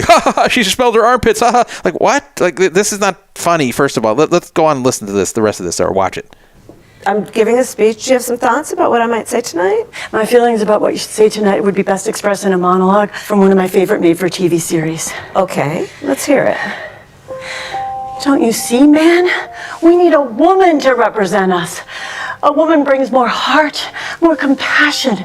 And think how smart she must be to become a top contender in a field dominated by men. It's time for a woman, bro. And with this woman, we can fly. What series was that from? Oh, that's from House of Dragons, now streaming on HBO Max. All right. So I'm not familiar with that speech. I don't know if it really is from House of Dragons. But again, who is she struggling with? Who is Kamala struggling with as far as demographic-wise? She was struggling with men. Who can she possibly convince in that demographic to vote for her? Well, men who are kind of middle-of-the-road, independent, ones who may have some issues with Trump. Do you think this speech that Molly Shannon's character just made about, we need a woman, we need this, this is not going to appeal to men. This is something that women obviously wrote. Obviously, this whole skit was written by women. Probably not Kamala herself, but probably she had staffers write it who were female. And they're writing this, and it's going to appeal to other women who they're already getting to vote. The ones that are going to like this, if there's anyone, will be people already voting for Kamala. It's not going to be male. It's not going to be male. It's not going to be females that aren't voting for Kamala. It's just going to be the males or the females that already are supporting Kamala. Is there anything that you think that maybe I shouldn't bring up tonight? Well, don't lie. Thou shalt not bear false witness to thy neighbor. Indeed, especially thy neighbor's election results. Just so you know, there will be a fact checker there. See, that's a little clever remark by Kamala, especially not the fact checker results. So that's a reference to the debate. So you could see the writers writing this, and they're just picturing everyone watching this and everyone at the Al Smith dinner busting up laughing. Go, ha ha ha ha! The election, this is, don't be bear false witness to election results and fact checkers. Ha ha ha! No, that's not. It's not funny. It's not funny. And this is what they're putting out. Let's go on and list more. There tonight. Oh, that's great. Who? Jesus. And maybe don't say anything negative about Catholics. I would never do that, no matter where I was. That would be like criticizing Detroit in Detroit. Does it? Again, that's like an obscure Trump reference. Again, this is not going to go over with anybody. Are you that Trump guy insults you all the time? Because it really bothers my friends and me. Oh, Mary Catherine, it's very important to always remember you should never let anyone tell you who you are. You tell them who you are. Haters gonna hate, hate, hate. Shake it off. Shake it off. Shake it off. Shake it off. So you think quoting Taylor Swift is going to appeal to the male demographic that they're missing here? And also, they're preaching to you. This is supposed to be comedy. The whole Al Smith dinner where all the speeches are comedy. Trump did a routine, which he didn't deliver very well. You know, he probably didn't rehearse his lines, but he was reciting like roast-type jokes about Kamala and Doug Emhoff and Tim Walz. And, you know, Trump didn't write them, and he didn't deliver them all that well, but they were at least moderately funny, and they fit with the theme. They fit with the theme of like a roast dinner. This does not. This is just weird. This is preachy. This isn't funny. Like, what are they submitting here? Good for you, Mary Catherine. Oh, yeah, okay. And also remember one more thing. Don't worry if you make a mistake, 'cause Catholic people are very forgiving. Yeah, and also one last thing I want to tell you. Don't forget to say, superstar! Thank you, Mary Catherine. That's funny because she did that 25 years ago. Thank you, Mamala. Thank you. Thank you, Mamala. That nickname never caught on with anybody. Your Eminence and distinguished guests, the Al Smith dinner provides a rare opportunity to set aside partisanship. Then why aren't you there? And come together to do some good by supporting the tremendous charitable work of the Catholic Church. Then why aren't you there? The Church cares for the sick and feeds the hungry, supports families with housing and education. Okay, I'll stop it here. There's like another minute, but she goes into like a serious speech at that point. Like, what are they doing? So this went off terribly. Nobody liked it. I didn't see anybody saying, "Oh, this was funny. It was actually pretty good." Like, nobody even defended it. So keep in mind, this is a major campaign. Not just major, it's a presidential campaign for the Democratic Party. Very well funded. Why can't they come up with some good writers? If she's not going to show up, which is a mistake, every single candidate going back to 1988 has shown up to this. If she's not going to show up, at least write something good and funny that fits with the theme. How did they not know this? And if they're trying to appeal to some demographic to get more votes through this video, they need to appeal to the ones that they're struggling with. Don't make little inside Saturday Night Live jokes or preachy speeches about electing a woman that's just going to appeal to the same voters you already have. It doesn't make any sense. Or mix what's supposed to be comedy with seriousness. So this was written by people on her staff who didn't understand what a roast is, what jokes are like at a roast, what you would submit in lieu of being there if you're going to submit something at all. It was written by like a niche group of women for another niche group of women. They just don't know how to write for men. This is one of many examples. And when they would try to present ads with men, trying to convince other men to vote for Kamala, they also screwed that up really badly. They basically thought if they place manly men doing manly things and then preaching why they're voting for Kamala, and you should too, that dudes will watch it and go, "Oh, well, this guy's lifting weights and he's real muscular and, he's voting for Kamala and he's telling me why I should, so I will too. I'll be a better person and vote for her." Like, they thought that was going to work. So the people making these decisions to release these ads and these skits and everything like that, I don't believe any men were involved. Or if there were, it was men who were very left-wing and didn't understand the demographic of men they were trying to appeal to. I'm no expert writer of these things, but if someone tasked me with writing this for the Al Smith dinner, I could have written something much better than this that was much funnier than this. I could have written commercials to appeal to middle-of-the-road men much better than anything they put out. Why? Because you couldn't do much worse than they did. And because I am a male who understands what appeals to other males.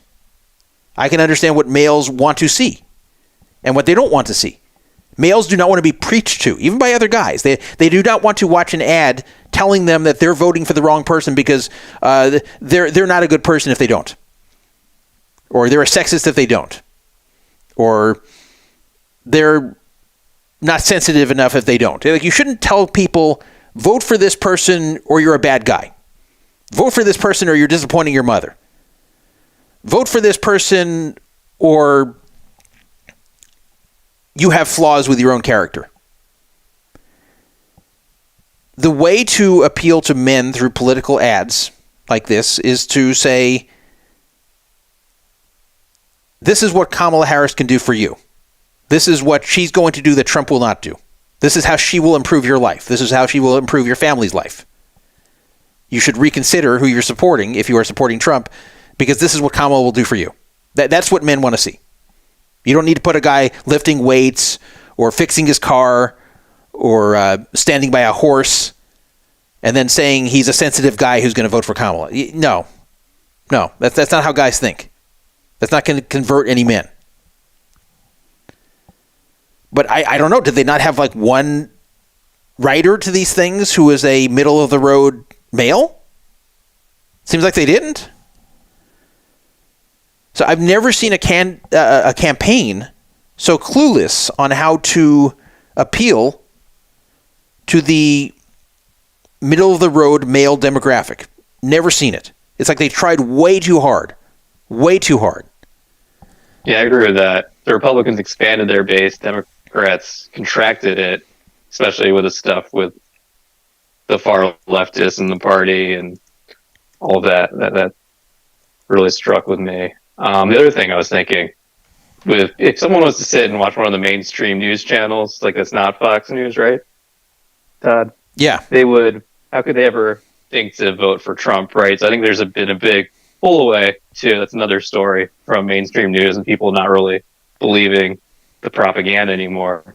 Yeah. And also Elon Musk buying Twitter is having a free speech platform that's major really did make the other big difference. That's going to be another big story. That's a good point. That's actually a very good point about Elon Musk buying Twitter. What a difference these 4 years have made. Because 4 years ago, a very potentially harmful story about Biden came out and was true about the laptop that was found of Hunter Biden. And that was suppressed. It was days before the election, and it was actually suppressed by Twitter and by Facebook. And if you attempted to post it, you actually get banned. Even the New York Post got banned for posting it. So that story was just banned. You just couldn't read it on social media. And it was justified by, it's Russian disinformation, which it wasn't. And there were many hallmarks of it being real, which they just ignored. Now we have Elon owning Twitter, which is now called X. And not only was he not doing things like that, but he was just overtly pro-Trump. He wasn't censoring left-wing content, but he was putting out a lot of his own pro-Trump content. So that probably did make a difference. Here, I'm going to play you another ad. I remember this one. This was like a month ago. Listen to this one. I mean, this is just so emblematic of what they were doing, and how they were doing it wrong. Listen to this. Oh, it looks like Trump's taking the stage right now. Oh, if you want to okay. Switch over to that. Okay. Yeah, we'll forget the white dude's ad. Because they're playing God Bless the USA. By the way, caller, can you hear this, what I'm playing? I can't, but I'm going to go on mute and watch it on my screen for a second. Okay.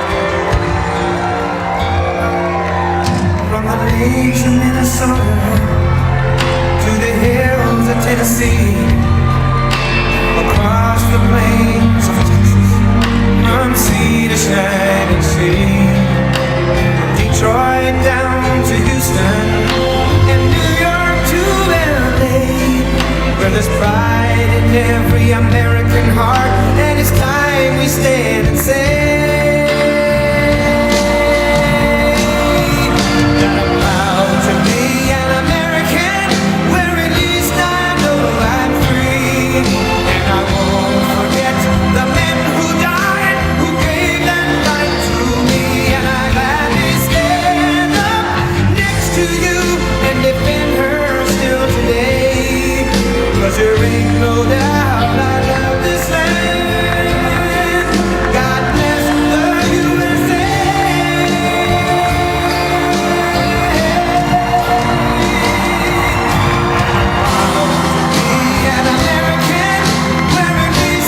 It looks like I'm losing my bet that I added money to. That sucks.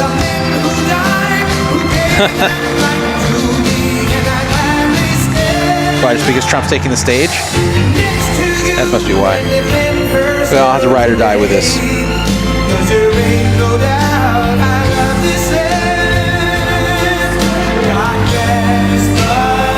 Come on, AP, call it. Call it before he says anything. Do it.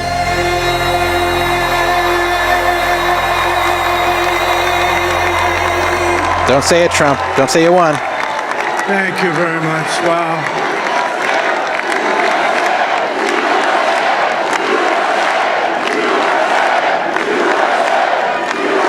Well, I want to thank you all very much. This is great. These are our friends. We have thousands of friends in this incredible movement. This was a movement like nobody's ever seen before. And frankly, this was, I believe, the greatest political movement of all time. There's never been anything like this in this country, and maybe beyond. Come on, AP, call this damn thing. It's going to reach a new level of importance because we're going to help our country heal. We're going to help our country heal. We have a country that needs help, and it needs help very badly. We're going to fix our borders. We're going to fix everything about our country. And We made history for a reason tonight, and the reason is going to be just that. We overcame obstacles that nobody thought possible, and it is now clear that we've achieved the most incredible political thing. Look what happened. Is this crazy?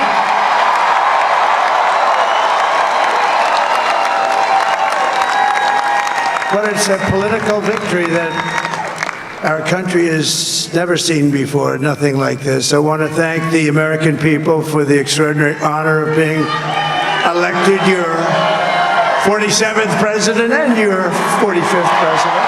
Oh, there goes my bet. And every citizen, I will fight for you, for your family, and your future. Every single day, I will be fighting for you, and with every breath in my body, I will not rest until we have delivered the strong, safe, and prosperous America that our children deserve and that you deserve. This will truly be the golden age of America. That's what we have to have. This is a magnificent victory for the American people that will allow us to make America great again. And in addition to having won the battleground states of North Carolina, I love these places, Georgia, Pennsylvania, and Wisconsin, we are now winning in Michigan, Arizona, Nevada, and Alaska, which would result in us carrying at least 315 electoral votes, but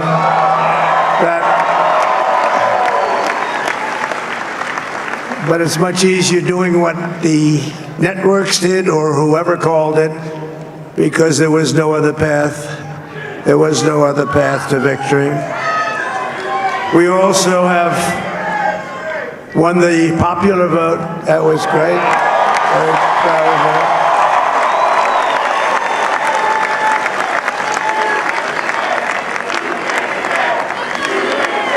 Thank you.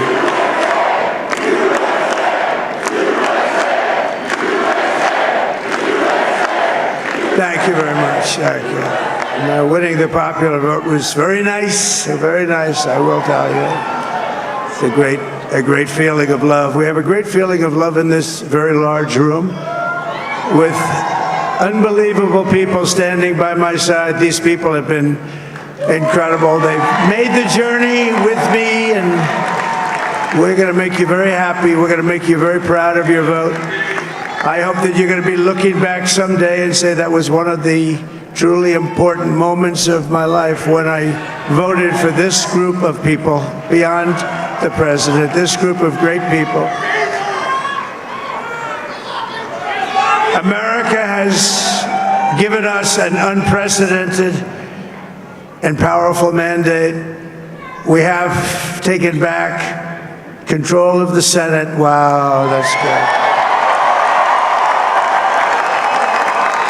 And the Senate races in Montana, Nevada, Texas, Ohio, Michigan, Wisconsin, the great Commonwealth of Pennsylvania, were all won by the MAGA movement. They helped so much. And in those cases, every one of them, we worked with the senators. They were tough races, and I mean, the number of victories in the Senate was absolutely incredible. And we did tele-rallies. We did tele-rallies with each one of them. And sometimes we did 2 or 3 and it was amazing to look at all of those victories. Nobody expected that, nobody. So I just wanted to thank you very much for that. And you have some great senators and some great new senators. And it also looks like we'll be keeping control of the House of Representatives.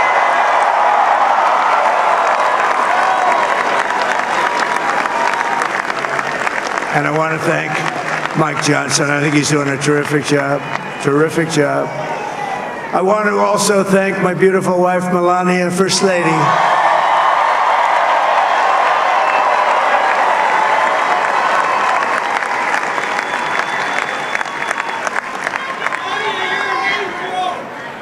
Who who has the #1 best-selling book in the country. Can you believe that?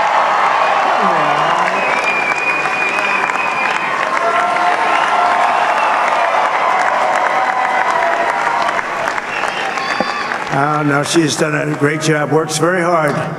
Look at this Iowa. Trump just crushed it there by 12 I just points. want to thank her, but so I want far. to thank my whole family. Wow. Remember he's supposed to lose there? My amazing children. And they are According to that amazing poll. children. And we all think our children are amazing. Everybody here thinks their children are amazing, but that's a good thing when you think they are. But Don, Eric, Ivanka, Tiffany, Barron, Laura, Jared, Kimberly, Michael, thank you all. What a help. What a great. You rarely hear about Tiffany. She's there. You don't hear about her much, though. My father-in-law, Victor, is tremendous, and we miss very much Melania's mother, Amalia. We miss Amalia, don't we, huh? She would be very happy right now, standing on this stage. She'd be so proud. She was a great woman, that one. Beautiful inside and out. She was a great woman. I want to be the first to congratulate our great, now I can say, Vice President-elect of the United States, J.D. Vance.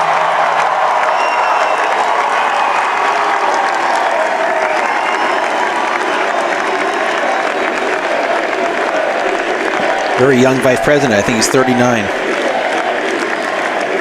And his absolutely remarkable and beautiful wife, Usha Vance. And he is a feisty guy, isn't he? You know, I've said, go into the enemy camp, and you know the enemy camp is certain networks, and a lot of people don't like this. Sir, do I have to do that? He just goes, okay. Which one? CNN, MSDNC? He'll say, all right, thank you very much. He actually looks like, he's still like the only guy I've ever seen. He really looks forward to it, and then he just goes in and absolutely obliterates them. Say a couple of words.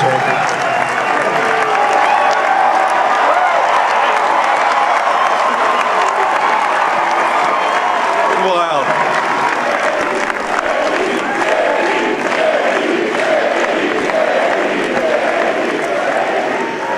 Well, Mr. President, I appreciate you allowing me to join you on this incredible journey. I thank you for the trust that you placed in me. And I think that we just witnessed the greatest political comeback in the history of the United States of America.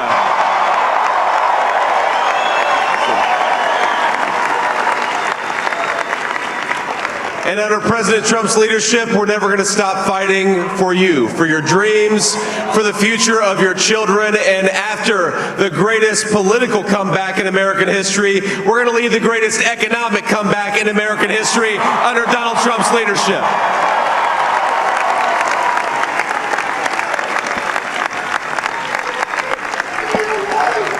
Thank you very much. He's turned out to be a good choice.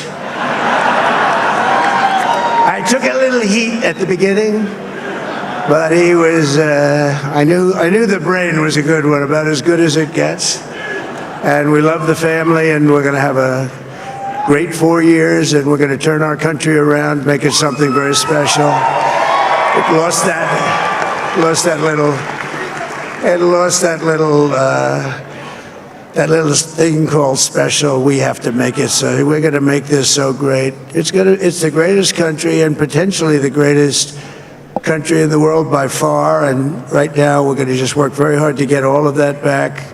We're going to make it the best it's ever been. We can do that.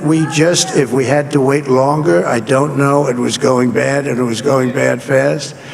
We're going to have to seal up those borders, and we're going to have to let people come into our country.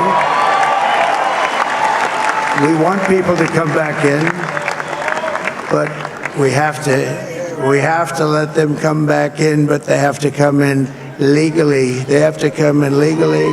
Let me also express my tremendous appreciation for Susie and Chris, the job you did. Susie, come here.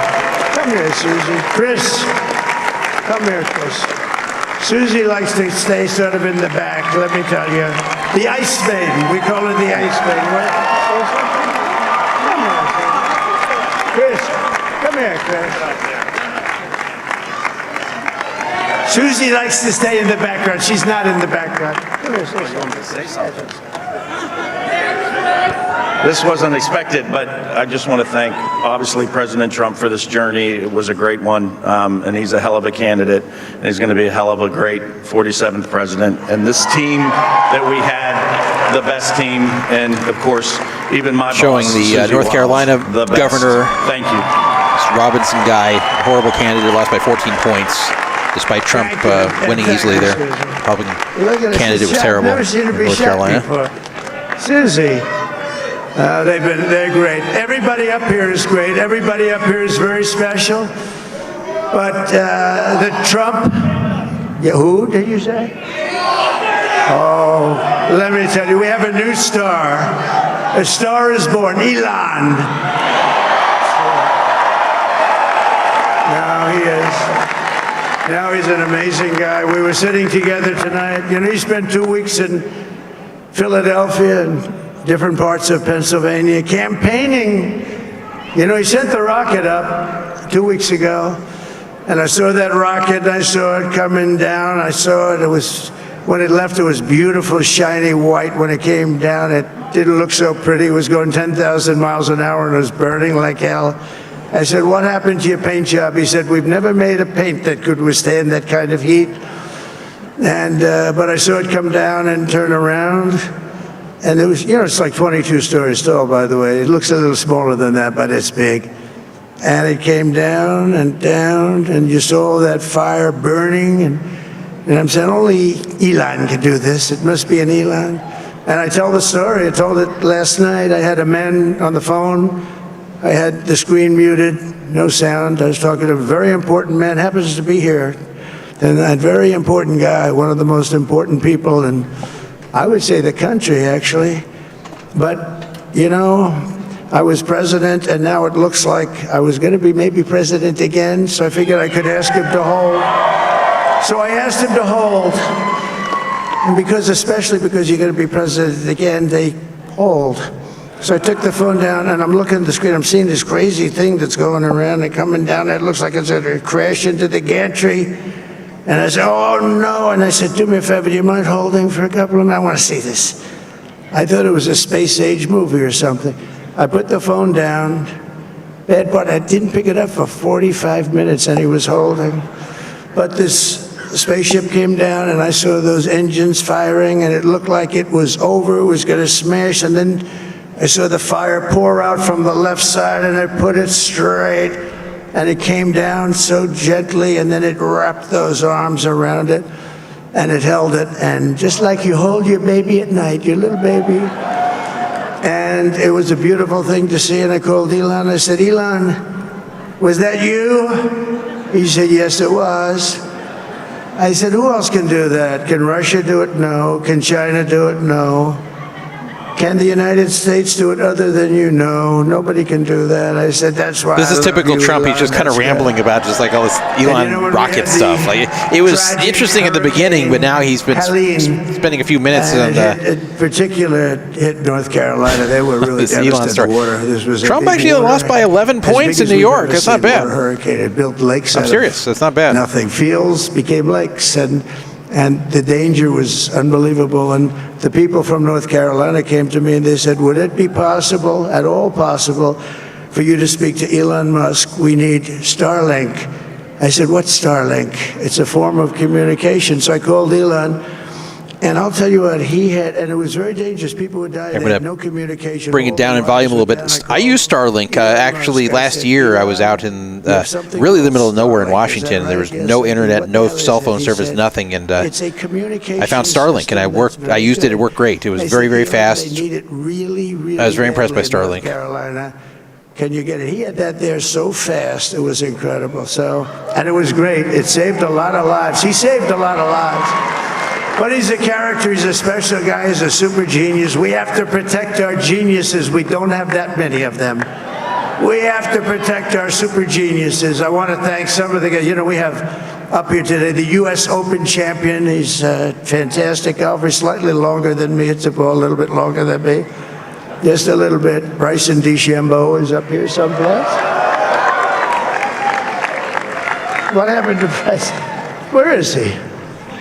Bryson. Oh, he was shot. He's hitting balls. Oh, he's on the way. He's hitting balls. Bryson. Oh, look at him.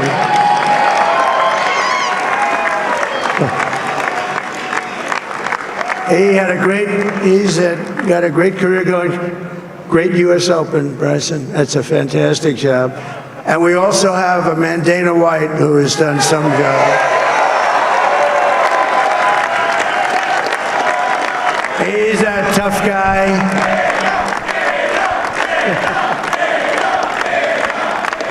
So Dana started UFC and came to me, do you mind if I use your, nobody wanted to give him a rinse because they said it's a rough sport, a little rough.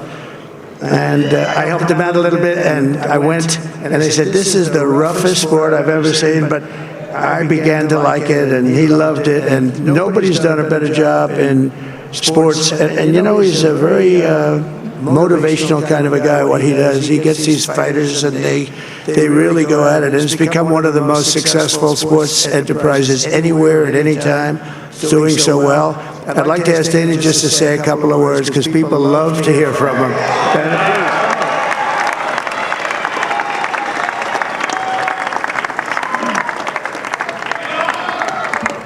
Nobody deserves this more than him, and nobody deserves this more than his family does. This is what happens when the machine comes after you. What you've seen over the last several years, this is what it looks like. Couldn't stop him. He keeps going forward. He doesn't quit. He's the most resilient, hard-working man I've ever met in my life. His family are incredible people. This is karma, ladies and gentlemen. He deserves this. They deserve it as a family.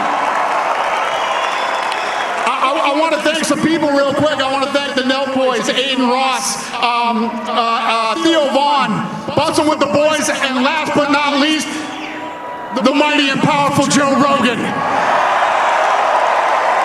And thank you, America. Thank you. Have a good night.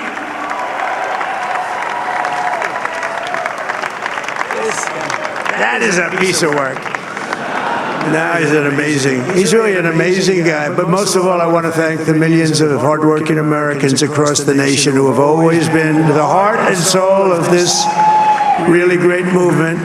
We've been through so much together, and today you showed up in record numbers to deliver a victory like really, I probably like no other. This was something special, and we're gonna pay you back. We're gonna do the best job. We're gonna turn it around. It's got to be turned around. It's got to be turned around fast, and we're gonna turn it around. We're gonna do it in every way, with so many ways, but we're gonna do it in every way. This will forever be remembered as the day the American people regained control of their country.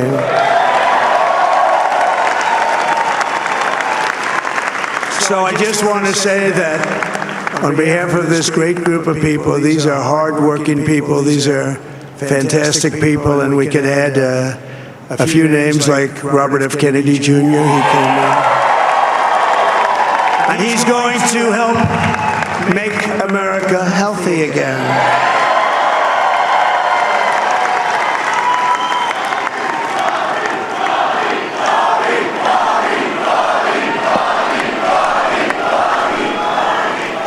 And now he's a great guy, and he really means it. He wants to do some things, and we're going to let him go to it. I just said, but Bobby, leave the oil to me.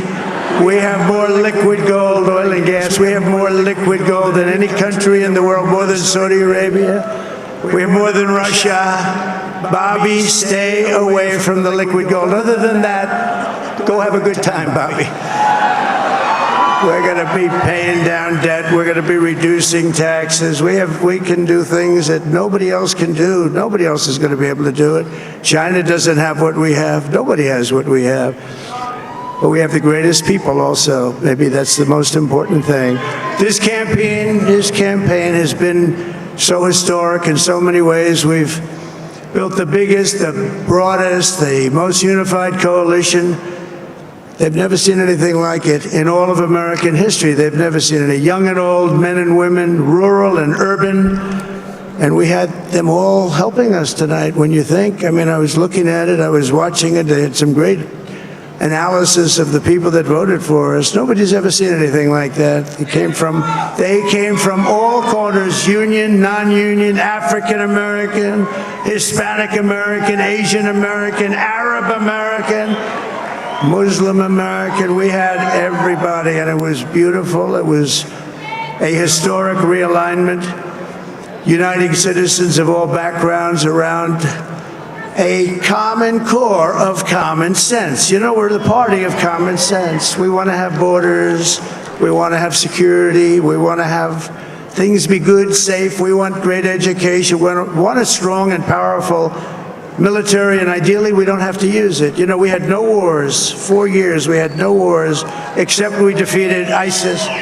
We defeated ISIS in record time. But we had no wars. They said, he will start a war. I'm not going to start a war. I'm going to stop wars. But this is also a massive victory for democracy and for freedom. Together, we're going to unlock America's glorious destiny. We're going to achieve the most incredible future for our people. Yesterday, as I stood at my last stop on the campaign trail, I'll never be doing a rally again. Can you believe it? I think we've done 900 rallies approximately from them. Can you imagine? 901 something, a lot of rallies. And it was sad. Everybody was sad. Many people, I said, this is our last rally.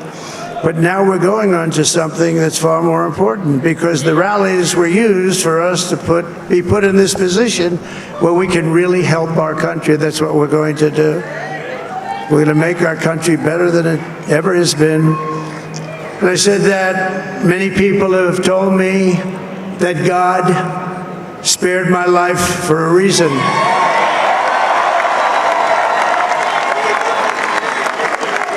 And that reason was to save our country and to restore America to greatness. And now we are going to fulfill that mission together. We're going to fulfill that mission. The task before us will not be easy, but I will bring every ounce of energy, spirit, and fight that I have in my soul to the job that you've entrusted to me. This is a great job. There's no job like this. This is the most important job in the world. Just as I did in my first term, we had a great first term, a great first term. I will govern by a simple motto: promises made, promises kept. We're going to keep our promises. Nothing will stop me from keeping my word to you, the people. We will make America safe, strong, prosperous, powerful, and free again. And I'm asking every citizen all across our land to join me in this noble and righteous endeavor. That's what it is. It's time to put the divisions of the past 4 years behind us. It's time to unite. And we're going to try, we have to try, and it's going to happen. Success will bring us together. I've seen that. I saw that in the first term. When we became more and more successful, people started coming together. Success is going to bring us together, and we are going to start by all putting America first. We have to put our country first for at least a period of time. We have to fix it. Because together we can truly make America great again for all Americans. So I want to just tell you what a great honor this is. I want to thank you. I will not let you down. America's future will be bigger, better, bolder, richer, safer, and stronger than it has ever been before. God bless you, and God bless America. Thank you very much. Thank you very much.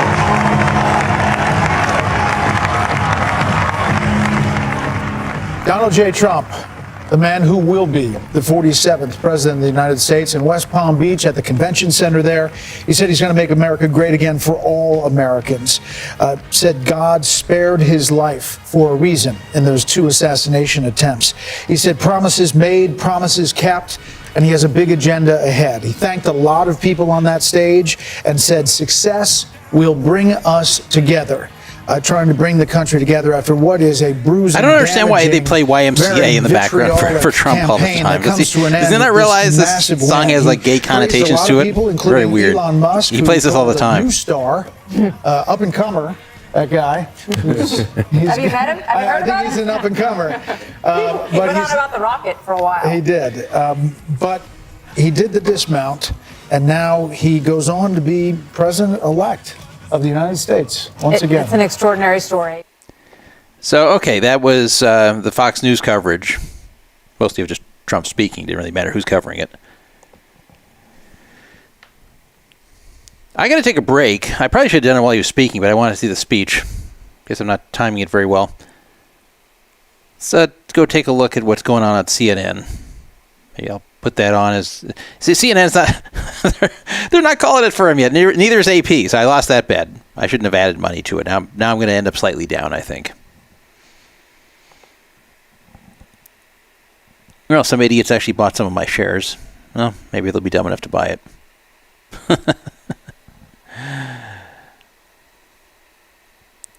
Come on, stupids. Buy my 17-cent shares on Trump 1.5 to 2 in Pennsylvania. It's never going to happen.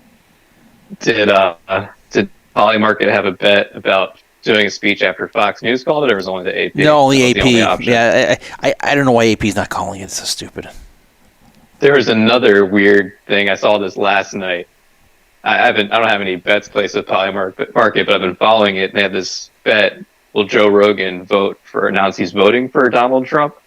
And they called it as no the day before, even though he said he endorsed him, which was a really, I don't know if you read about that. No, it was I a didn't. pretty strange It's one. funny. And like kind of how you can get screwed on Polymarket. Like he pretty much gave a full-throated endorsement. Sounds like he's going to vote for him, but because he didn't say specifically I'm going to vote for him, they didn't call that Wow. for them, which is kind of fun. That's messed up. Okay, here, I'm going to put on MSNBC. Let's see what they have to say about this. Oh, it's not very. It's not a very good picture. Still more to come, but look at this. Donald Trump's winning this currently by almost 70,000 votes, with more to come. So the possibility exists here, the very distinct possibility exists here, that Donald Trump's margin out of Macomb County, it's an extreme likelihood, isn't just going to almost cancel out of Oakland County, it's going to blow it away. Trump's going to get far more out of Macomb, a somewhat smaller county, potentially, than Harris gets out of Oakland County. Now, again, 77%. This is almost So why are an they 18-point not margin calling for Trump. Just to Michigan? put That's this in crazy. some perspective. This was So you have this guy on in here 2020. talking about how Trump This is was doing 11.5 better than for expected Trump in Macomb 2016. County. And if you went back one election farther, this was in Obama County. Again, He's Midwest, saying that northern tier of battleground in states, Obama County, they are Trump is filled with winning right counties now by like this, maybe not 17 quite points. this big, but big in Macomb County, blue-collar and suburbs. they're still not calling it for Michigan. They're still not calling Michigan for Trump. Too. There's a sizable non-white population as well. These are and in Macomb. If you really want to zoom out, and you're a political history nerd, you ever heard the term Reagan Democrat? The blue-collar voters who flocked to Ronald Reagan in the 1980s. That term came about because of Macomb County. There was a study they're claiming in Macomb that County, it's Michigan. They said this is the backbone. Not of called Ronald for Reagan's Trump yet on working MSNBC class, because they claim he only coalition has he's put together 266 here. So the talk electoral of Obama, votes right now. It came along in 2008 and was reelected. In No 12 Nevada, with no Democrats. Arizona, They no finally Michigan, just no broken Wisconsin. down the Reagan Democrat areas and brought them back Ridiculous. into the fold. Trump comes along, goes up double digits, takes a step back in 2020, and now look at this. We just took a big jump let's go take a look in at Macomb CNN. County. 80.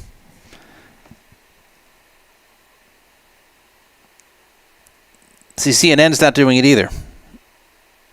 CNN has yet to project a winner, it says. Why? They also won't project Arizona or Nevada or any of the, or even Michigan or Wisconsin. This is crazy. Well, Fox only called Pennsylvania and Wisconsin still. They haven't called any other states either. So, yeah. But Fox generally has pretty respect for their decision desk, even though it's a partisan network. The decision desk is pretty independent from what I've heard, and the industry does respect what their projections they make. So you can pretty much count on that being the case. Yeah, well, I mean, I can't see how she would get out of this at all. I just, I think they're just not wanting to accept reality. So Michigan, 77% with Trump up, still 6 points. I mean, what do you think is going to happen here? Wisconsin, he's up 4 points, 91% in. How can they not call this? Nevada, 81% in. He's up by 5. Arizona is the only one that I can see not calling because that's like 1.6 and it's 52% counted.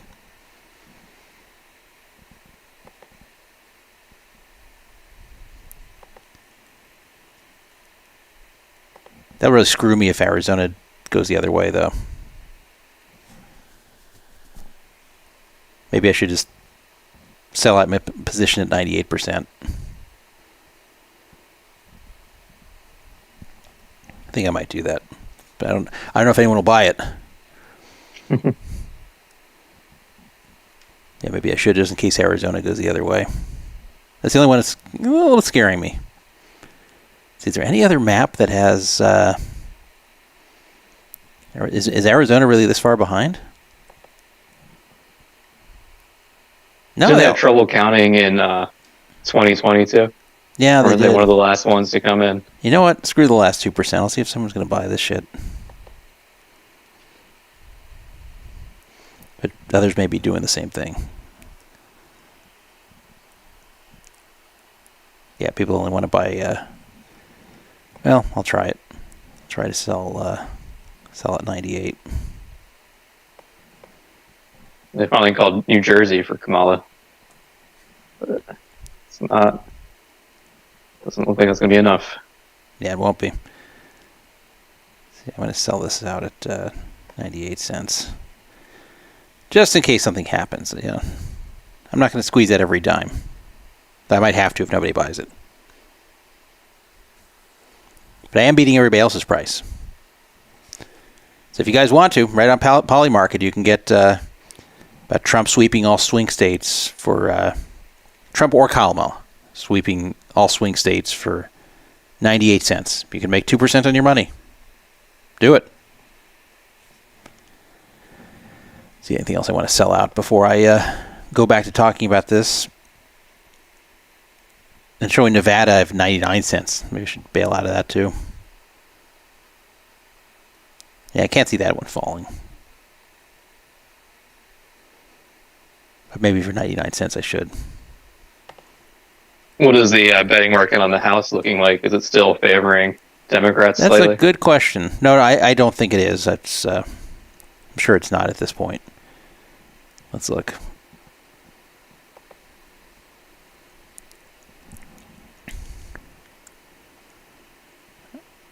The House.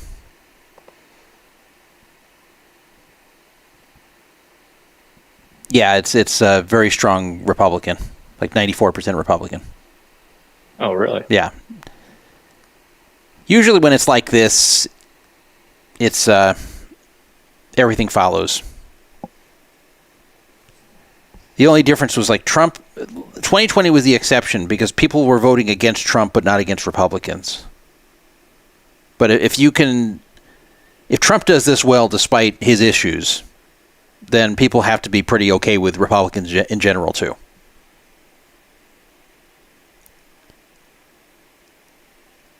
So yeah, it looks like and on the markets here for the number of House seats, that's kind of spread here, but it looks like people are betting between 210 and 229, with the biggest concentration on 220 to 224.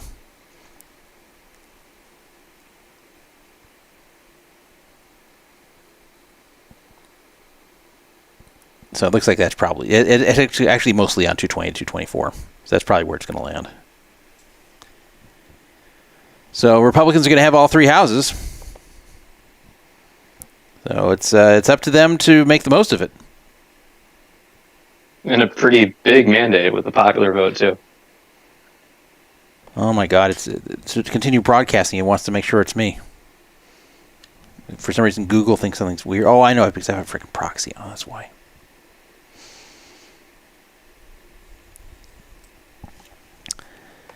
That's why. Too many shenanigans going on at once here. I have to open up the YouTube app to show who I say I am. What a pain in the ass. No YouTube, nobody's hacking me. Just me on a VPN. Oh, so now it's making me do it again? God damn it. So I was listening to the show earlier when you were discussing Israel. I was curious, what's the exit polling looking like from Jewish Americans? How big was the shift to that? I don't know. Party? That I don't know.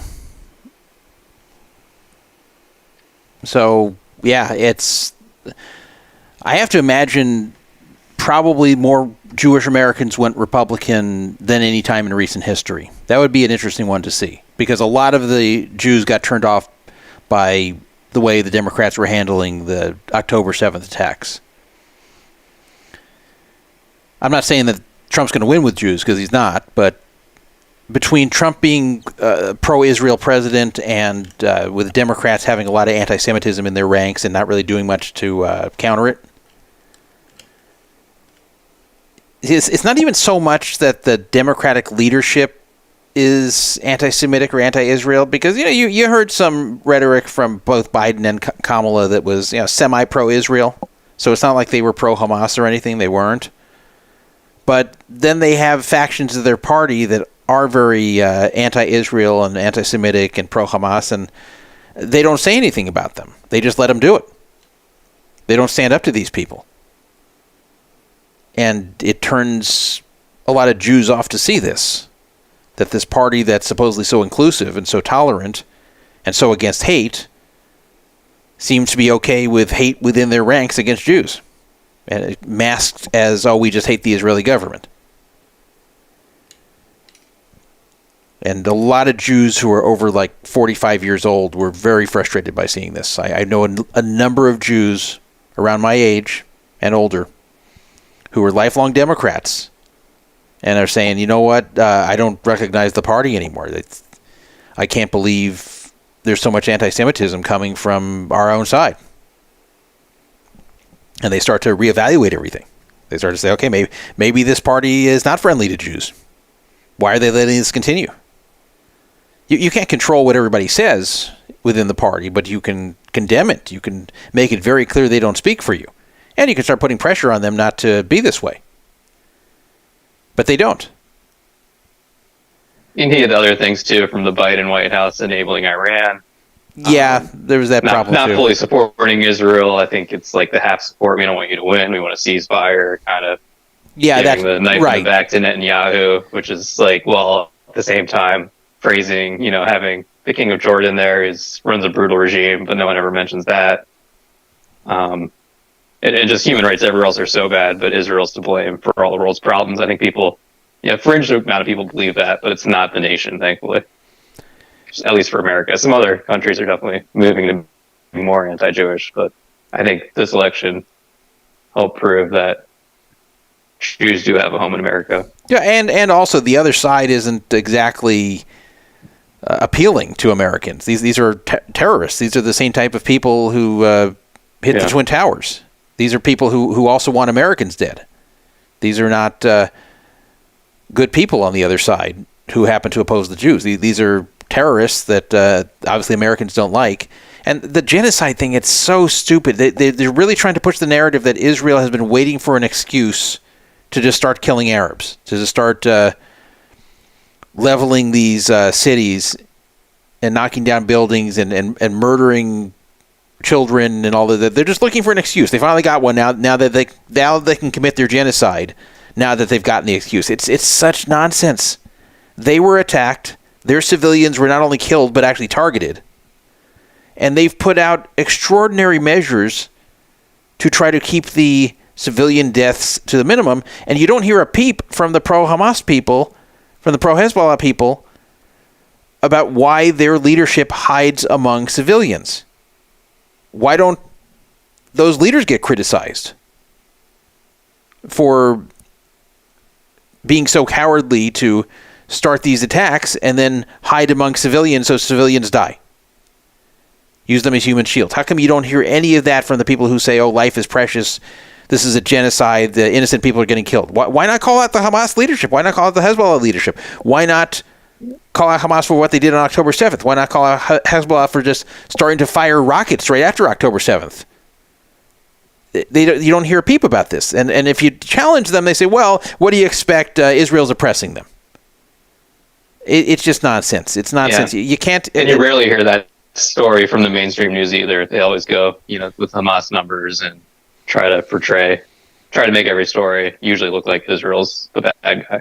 Yeah, and the bottom line, if you go attack a country and kill 1,200 of their civilians on purpose and try to kill more just to get the attackers that were doing it were killed before they could kill more than 1,200. Otherwise, it would have been a lot more than 1,200. So they just go in with the purpose of murdering civilians and kill 1,200 of them before they're stopped. And you expect no response? You expect them to say, okay, cool, we'll take one for the team. It's a point made. Okay, now let's go to the peace table. That's not how it works. If this happened in the U.S. wouldn't tolerate this. No country would tolerate this unless they didn't have the might to fight back. But Israel does. So the stronger military force gets attacked, and they're supposed to just sit back and just take it? That's not how life works. That's not how it works in any country. But for some reason, the Jews have to take it. The Jews just have to accept that their own people are attacked and murdered. And just go to the peace table right there. It doesn't make any sense. And while hostages are being held, too. And the Hezbollah shooting there from the north, which should have nothing to do with this. But of course it does because it's all from Iran. So it's with this fundamental incorrect belief that if you are nice to the terrorists, that they'll be reasonable.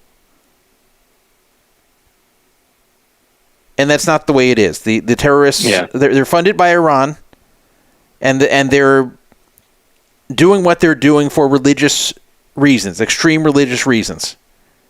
And you're not going to be able to reason with them. You're not going to be able to stop them. You can't make nice to them. They will still do this. They still want to kill all the Jews. They will always want to kill all the Jews. So your choices are to eliminate the threat or just sit there and get killed. So it's an absurd position to say that this is a genocide. And of course, war is ugly. There's innocent people that die in every war. It's a tragedy. It sucks. But the ones that fall are the ones that are bringing on the war in the first place. The ones that are attacking and starting the war. A war they can't win. That's who is responsible. And again, this was not done to improve the life of the average person in Gaza. Because think about it. How's the life of the average person in Gaza today versus before October 7th? Much worse, right? Was there any path to where it'd be better? No. This was obviously going to provoke a response from Israel. So this was just an attack by religious extremists that felt this was righteous, and the goal was to just come in and kill as many Jews as possible. So it's insane to support anything but just Israel needs to be able to defend itself. And you have to agree with every one of Israel's policies to say that. But a lot of Jews are starting to see this, at least the older Jews are starting to see, this should be just very straightforward, very cut and dry. This should be, yes, we support Israel's defense here, and yes, Hamas and Hezbollah should be eliminated, and this is Iran funding it, and that has to be understood as well. And the purpose of this has to be understood. And it's kind of believed that what was happening was Iran kind of lied to Hamas and said, hey, do this and don't worry, we'll protect you. And then Iran didn't protect them, and they got annihilated. But, oh well, if they got tricked by Iran, that's their own problem. So anyway, I think a number of factors came together here to make this happen, just like in 2016. Unlike 2016, this wasn't a surprise. I guess it was a little bit of a surprise given the margin of Trump victory. I saw this as possible. I actually saw the whole spectrum possible from a Kamala victory kind of like this to a Trump victory like this, and we ended up on this side. But I did think the Trump victory was more likely. I had a lot of people asking me who I thought was going to win this, and the whole way I was saying Trump. Whole way meaning like fairly recently. I was starting to have some doubts when Kamala first replaced Biden, and all the way kind of through when the first debate happened. I was starting to have some doubts if Trump was going to beat himself. But after the positive momentum started, I felt that Trump was going to win. I thought it was going to be close, but I did think he was going to win. And I did see the possibility that it was not going to be close. And I did say that I didn't think any state was going to flip that was likely or reliable on either side. And despite Trump's victory, that does seem to be the case, that he did not flip anything that was shocking to flip. He flipped swing states, and that was it. But still got him... I thought after the assassination attempt, I thought he was going to win. And I thought he kind of beat himself at the convention for going on too long. Yeah, that was one of the debate mistakes. was kind of a disaster. The media was just in the bag, trying to prop up Kamala, who never really released a position or gave good answers. And it was a love fest. So I wasn't sure. I wasn't either. And, the debate was interesting because I had some discussions with people who were telling me that they, one, didn't think it was biased, which was crazy. And two, even if it was, what's the big deal? That Trump should be able to handle that, blah, blah, blah. And I agree he should have handled it better. But they weren't thinking it was a gigantic deal that it was biased, if it was at all, they said. And I said, that's a huge deal. You should never have people moderating a debate who are going to act in a biased fashion, no matter what they think. Even if they privately want Kamala to win, even if they privately hate Trump, they have to be fair. And if they don't have the capability to put their personal politics aside and be fair, then they need to give the job to somebody else. They need to say, okay, I am not taking this job because I cannot be neutral and fair. I'm going to be fact-checking Trump all the time. I won't be doing it to Kamala. I just know it. So, sorry. That's what a responsible journalist would do if they cannot be neutral. But, it was a problem. Trump also just didn't prepare. He also let himself get baited into saying stupid things and getting tilted over the comments about the size of his rallies. There were a lot of things he could have done a lot better in the debate. And so it was kind of two things true at once, that it was biased and unfairly moderated, but also Trump didn't do a good job. So I was having a lot of doubts then. And I had seen the propaganda on behalf of Kamala more than I'd ever seen for any candidate, including Biden. So that worried me some. But the thing was that there was still too much time for Kamala to win. There's still too much time, especially if she was going to start appearing in interviews and things like that. It just wasn't going to work. And yeah, so we'll see what this new era is like. Now, is abortion going to go away? What do you think of Trump's speech? Oh, but it was the victory speech. The speech was fine, except for this whole thing about the rocket, which I didn't understand why he spent so long talking about the rocket. He loves going. He's been talking about the rocket at every speech. It's a weird obsession. He just loves talking about it.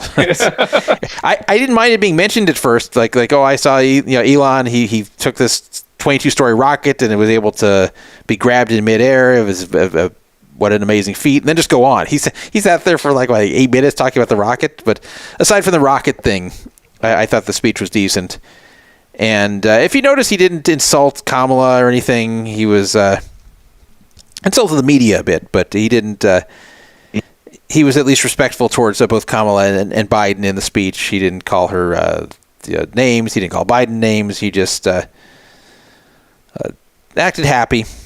And what I was going to say is, regarding what's going to change, I wouldn't be fearful that you can't get an abortion, that abortion is going to be outlawed on the federal level. That's never going to happen.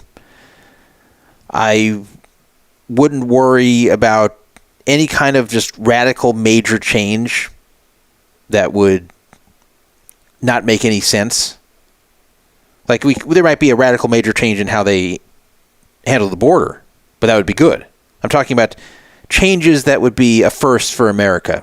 Changes that would really be going way too far in one direction. I don't see that happening. And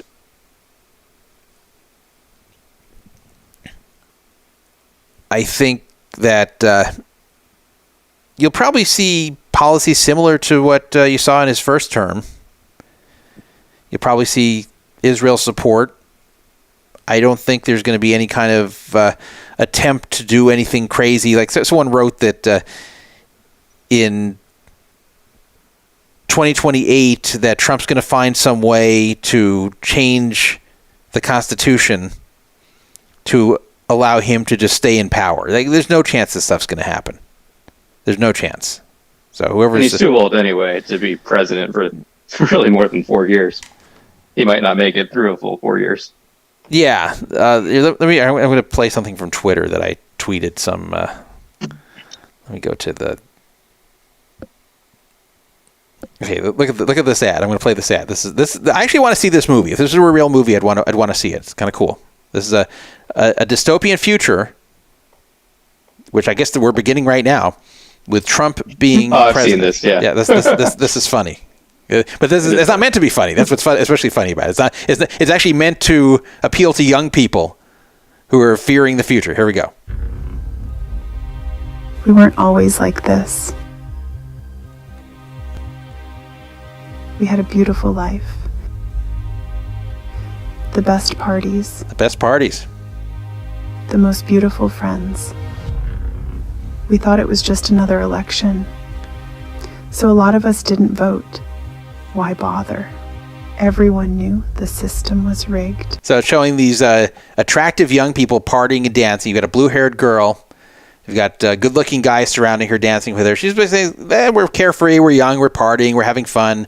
We knew the system was rigged anyway, so we didn't vote, and Trump won. Here we go. Many of us even voted for them. Them. I know it sounds crazy now. Uh-oh, look at the We series. didn't like Democrats back then. We were angry about the vaccine mandates and how they handled the war in Gaza and the way they wanted to censor free speech on the internet. They want unquestioned obedience. So what did we end up doing? We voted for the guys who openly said they wanted to imprison dissenters and use the military against their political opponents. So yeah, you were wrong on that. Big time. So this is supposed to be a message from the future. Those young people that were dancing, the blue-haired girl, I guess it's supposed to be her.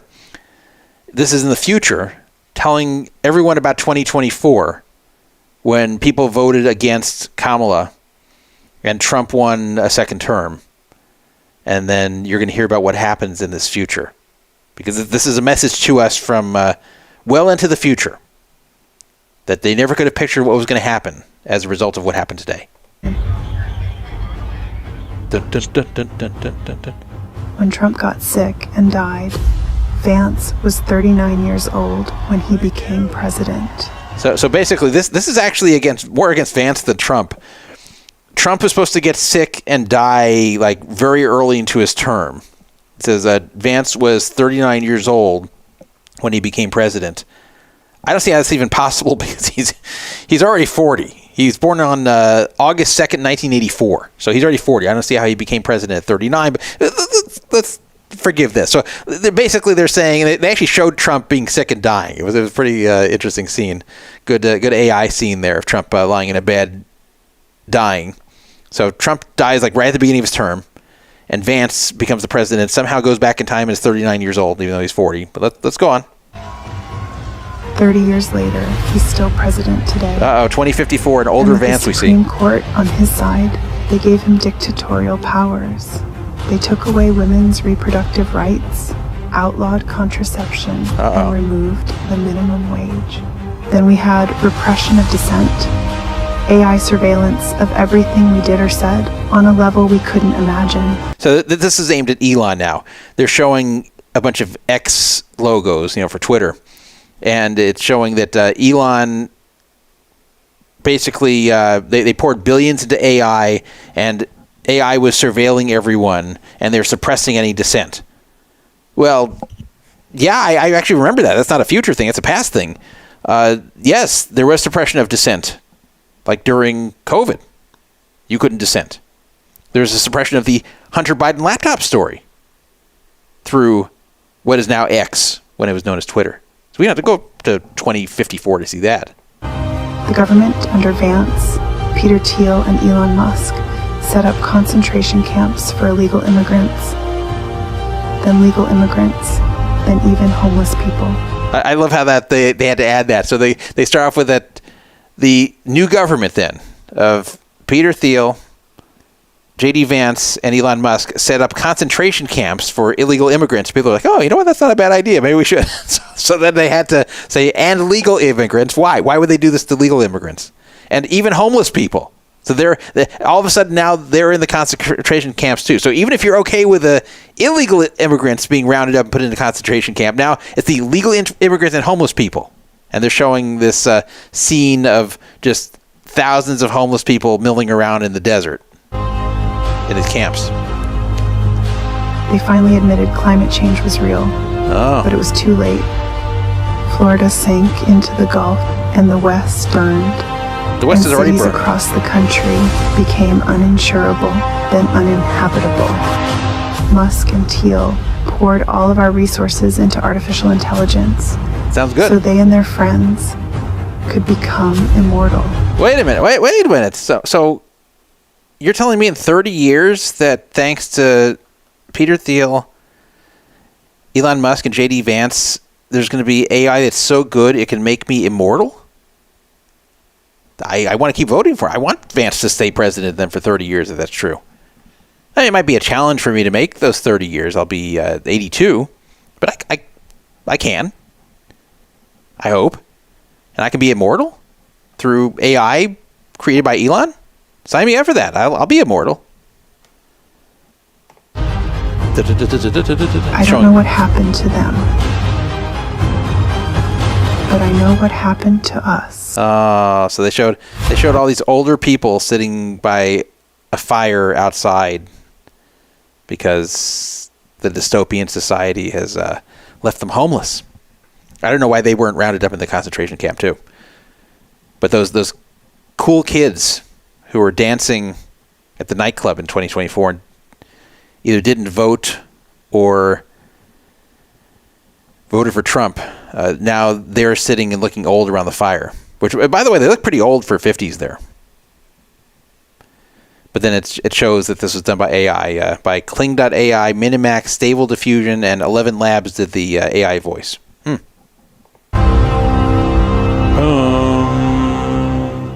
Anyway, I'd watch this movie.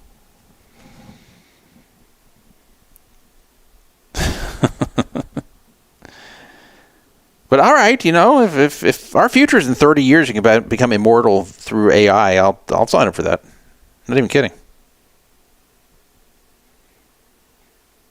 I kind of feel like I'm just going to miss like major medical advances that could extend my life like way further and like quality life, not just like lying in a bed, barely living.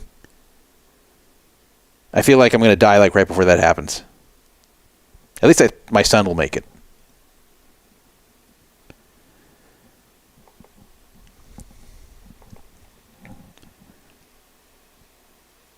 Let's talk about a tweet that's been discussed a lot today. Has 30,000 views. It's been discussed on another live stream today. A competing live stream. This tweet said, one odd thing I've noticed is that pro poker players are mostly Democrats, yet casino advantage players are overwhelmingly Republican. I have my theories on that, but I won't get into it now. That was the tweet. It was from Todd Watellis. It's my tweet. It's gotten a lot of interaction. Are you going to do the dun dun dun? I don't have the sound effects loaded up, so no. But I should. I've had a lot of times in this broadcast of wanting to play the laughter and the dun dun dun and the current affair, but yeah, I feel naked without this stuff. Anyway, I didn't expect this to get that much engagement. I'm surprised I have 116 likes and 6 bookmarks and 3 retweets and 30,000 views. That's really what I have. I just made this today at 12:42 p.m. So what do I mean by this and what are my theories? Since I didn't say it in the tweet. I just said I have theories, but I'm not going to get into it now. Well, I had some people that were arguing with me that poker players are not mostly Democrats, but I said there in the tweet, pro poker players, not the average dude that's sitting there at the poker table with you who's playing 2-3 at your local casino. I'm talking about pro poker players. I'm talking about the ones who make a living at it. That there are far more liberals who are pro poker players than conservatives. And I know this because I've been around for a long time in the poker community. I see it on Twitter. I hear discussions. I eventually get to have a good idea of the politics of most poker pros, at least the ones I know or know of. And at least one of them shifted their vote this year. I don't know if you saw Doug Polk's tweet, but he went from Biden last time to Trump this time. Yeah, well, Biden's not Biden.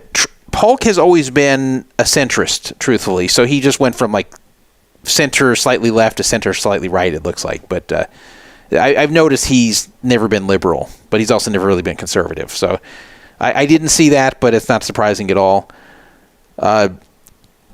Someone who has shifted their views over time has been Daniel Negreanu. He's someone who, if you've been following him, he used to be quite liberal, and then he started to change, and then he started to rapidly change, and he's been very pro-Israel for the last year, and his tweets are almost all now, the ones that are political, from a conservative political slant. So he's someone who has changed. He's one of the middle-aged liberals who just decided that the Democratic Party was not for him anymore and that he didn't really recognize it. You can tell. He didn't say he switched over, but you can just tell from what he's writing that he has. And but yeah, he's the exception here. The truth is there's a lot of liberal poker pros, and not just young ones, mostly younger or once young when they got into poker. If you take the ones over 45, there's less like that. But overall, the poker pros are a liberal bunch with some conservatives mixed in like myself. And that the casino advantage players, as I mentioned in the tweet, are almost all to the right. There's a few exceptions, but I can tell you from hanging around with that crowd sometimes, they are very right-wing. It's amazing. I was at a party, advantage players party, and everybody there was to the right. And it wasn't like self-selecting. It wasn't like they only invited people who were to the right. Is there a few liberal, like one or two maybe liberals there that just said they're actually just not going to comment because they feel overwhelmed there? but I mean, I couldn't believe how overwhelmingly right-wing it is. And even on my Vegas Casino Talk forum, which is a lot of advantage players, you can see that there's very few liberals there. And the ones that aren't really advantage players. They're just kind of like gamblers who just enjoy posting within the community. So why is that? Well, I have a theory. My theory on this, well, it's kind of twofold. First of all, it has to do with the individual versus the collective. In general, conservatives are much more pro-individual than liberals are. Liberals are more about what's best for society as a whole, not what's best for one individual. And I'm not talking about one individual that might be getting attention at the moment that's on their side or fits the demographic that they're casting as victims. I'm talking about, in general, when you talk about individual rights, it tends to be something that conservatives are very big on and liberals are often not.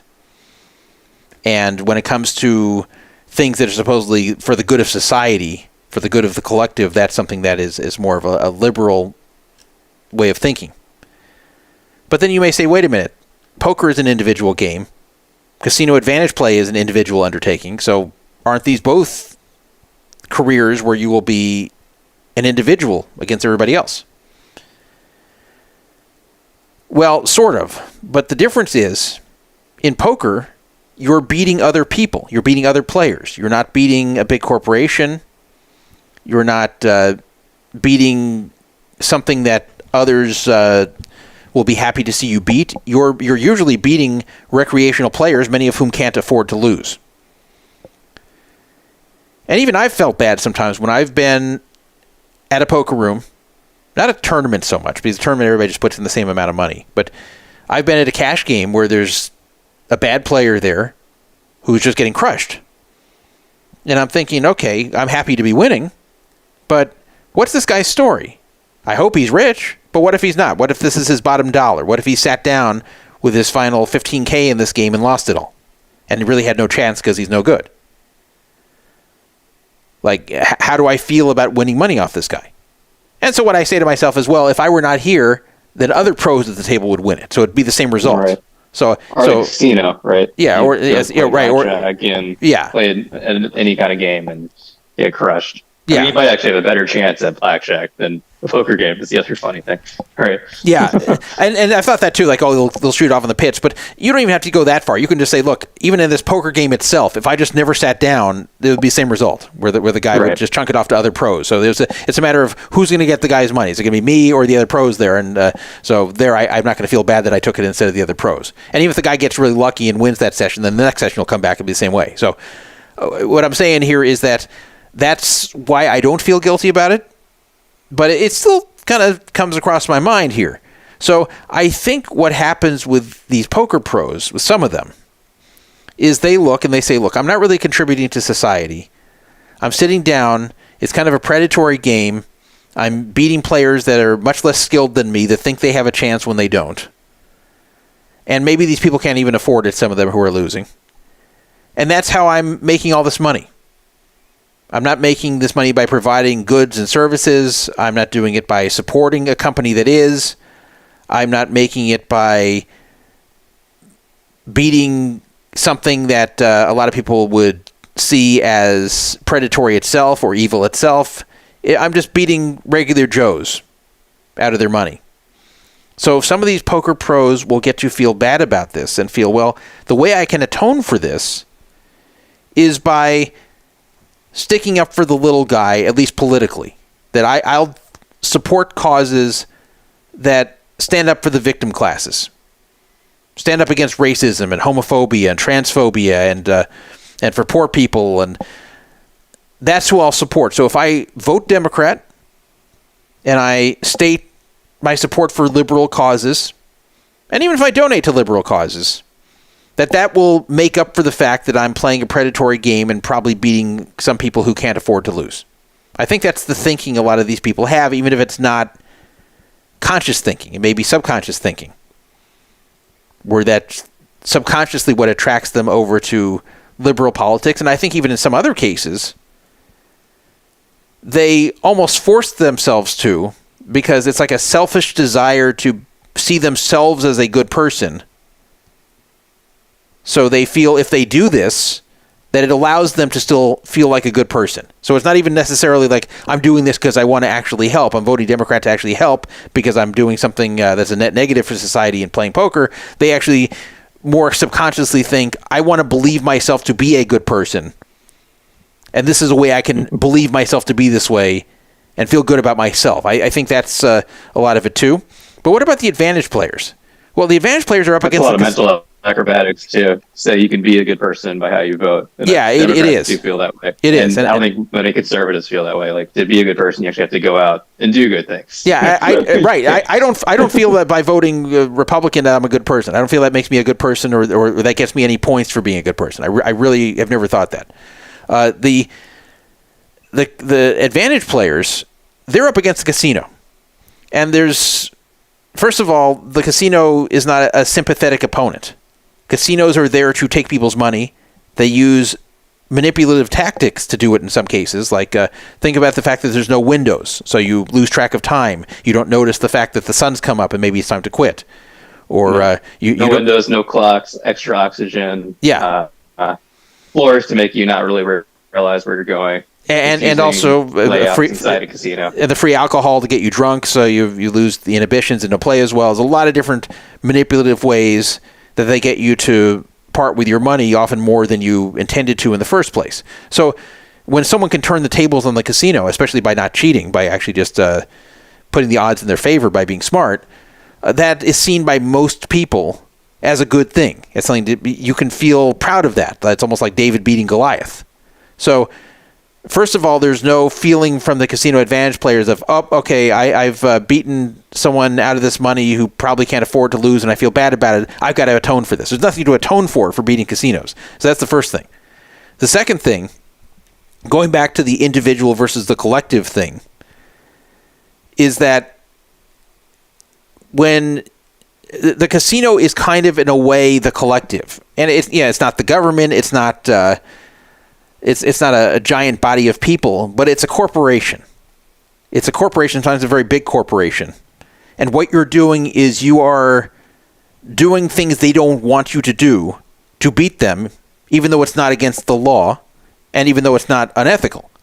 But you're breaking their own internal rules in most cases, or at least what they desire for you to do, even if there's no rule against what you're doing.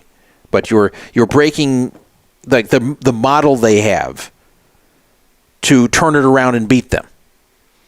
So that's a very individualistic pursuit where you're turning the tables on a big organization. And so someone who gets a thrill out of that, and forget just the money, the thrill, the attraction to do it in the first place, to buck the system, to be one of the few who can stand up to the big Goliath at casinos and beat them. That's something that would appeal to someone who would normally have thinking that would be along the lines of pro-individual rights. And also, there's a lot of persecution of advantage players that poker players don't go through. Advantage players are banned all the time. They are backroomed, where they're taken to a back room and intimidated and tried to, they try to make them admit to having committed violations or crimes they didn't really commit. Sometimes they're even beaten. They're put on watch lists and black books.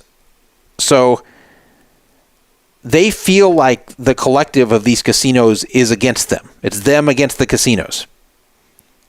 And they're constantly on guard for that. If you're not, you're going to find yourself banned everywhere.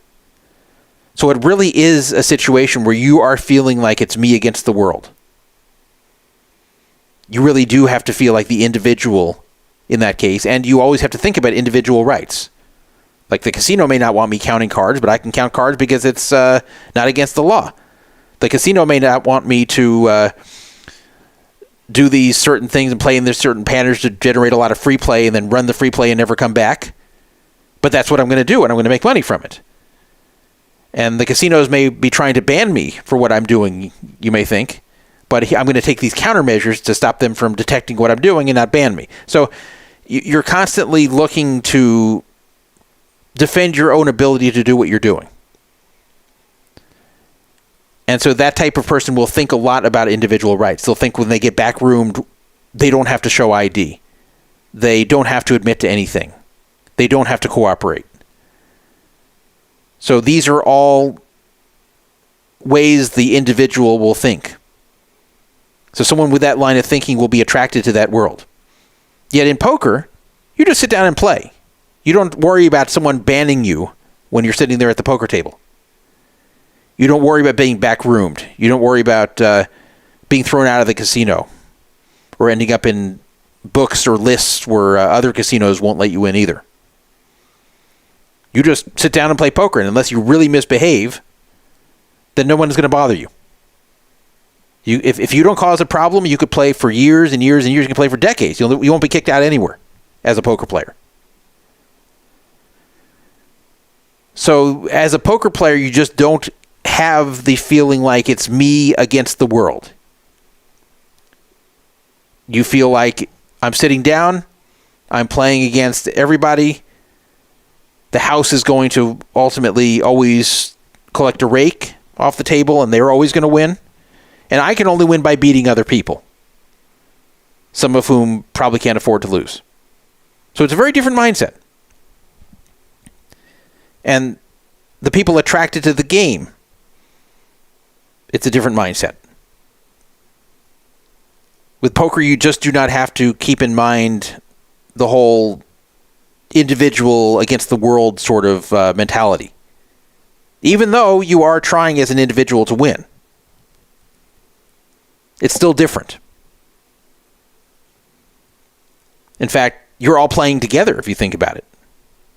You enter a tournament. You enter the World Series of Poker main event. It's you and 10,000 other people playing under the same rules, starting with the same stack, all trying to achieve the same goal.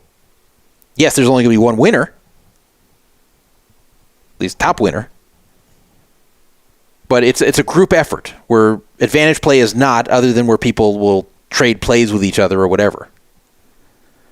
So it's really two distinct groups, even though there is some crossover. Some poker players are also advantage players, and vice versa. They're really two different worlds and two different sets of things you need to be concerned about and not concerned about. And I think it attracts different types of people. So I put that out today because it was the day of the election. I've thought this for a long time, and I noticed it was just kind of surprising because first my thinking was that poker players would be more conservative because it's an individual game. And then I saw I was wrong, that at least the pros, it was not like that. And then I get to the advantage play world and I go, whoa, now this is kind of more what I was expecting, but like even to more of an extreme. So that's what I put out today, and I think if you observe this, you'll see I'm correct if you're part of either of those worlds. Let's take a look back at the election.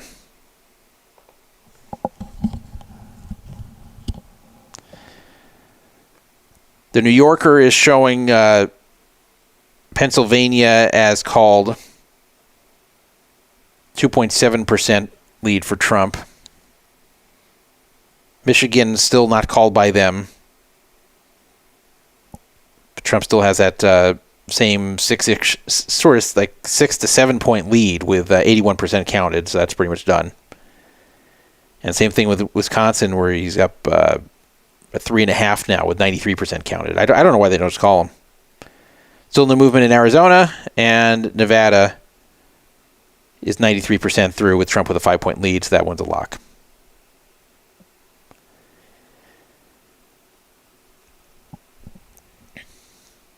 Taking a look at the House.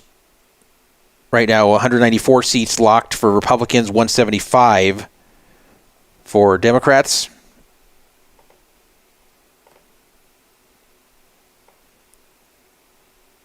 And for the Senate, 51 locked for Republicans, 42 for Democrats. So even if the Democrats won the remainder, I haven't looked at the races of what's remaining, but it hasn't been called yet. But even if they won the remainder, that would still give the Republicans the Senate with 51. So it looks like they'll pick up 3 or 4 more seats. Yeah. So I hope this is what I hope the Republicans don't do. First of all, they can't get too arrogant. They can't get into this trap like, okay, we did so well here, everybody rejected the Democrat, now we're just going to do what we want. Because what you're going to do is you're going to turn off a lot of these same voters you just won back. Who was won back before we get to what they shouldn't do? Who was won back? Well, I shouldn't say won back, but new voters that came to the GOP include a lot of minorities, a lot of minority men, a lot of black men, a lot of Hispanic men. I haven't looked at the demographics, but I think it's very possible that Trump won with Hispanic men. And he didn't win with black men, but he did better than any Republican candidate in modern history, even Reagan, who won 49 out of 50 states in 84. So Trump, and this hasn't been talked about on this episode, nor much in the media. Trump did do one very good thing for the Republican Party long term. And I don't just mean today. I mean, since he came on the scene. He changed the demographics of the party, and it was a needed change because white people are becoming not only a lesser and lesser percentage of the population, but also they're starting to lose more and more white people to the Democrats. And with the Hispanics and with the black people who were overwhelmingly Democrat, this was going to be a demographic nightmare.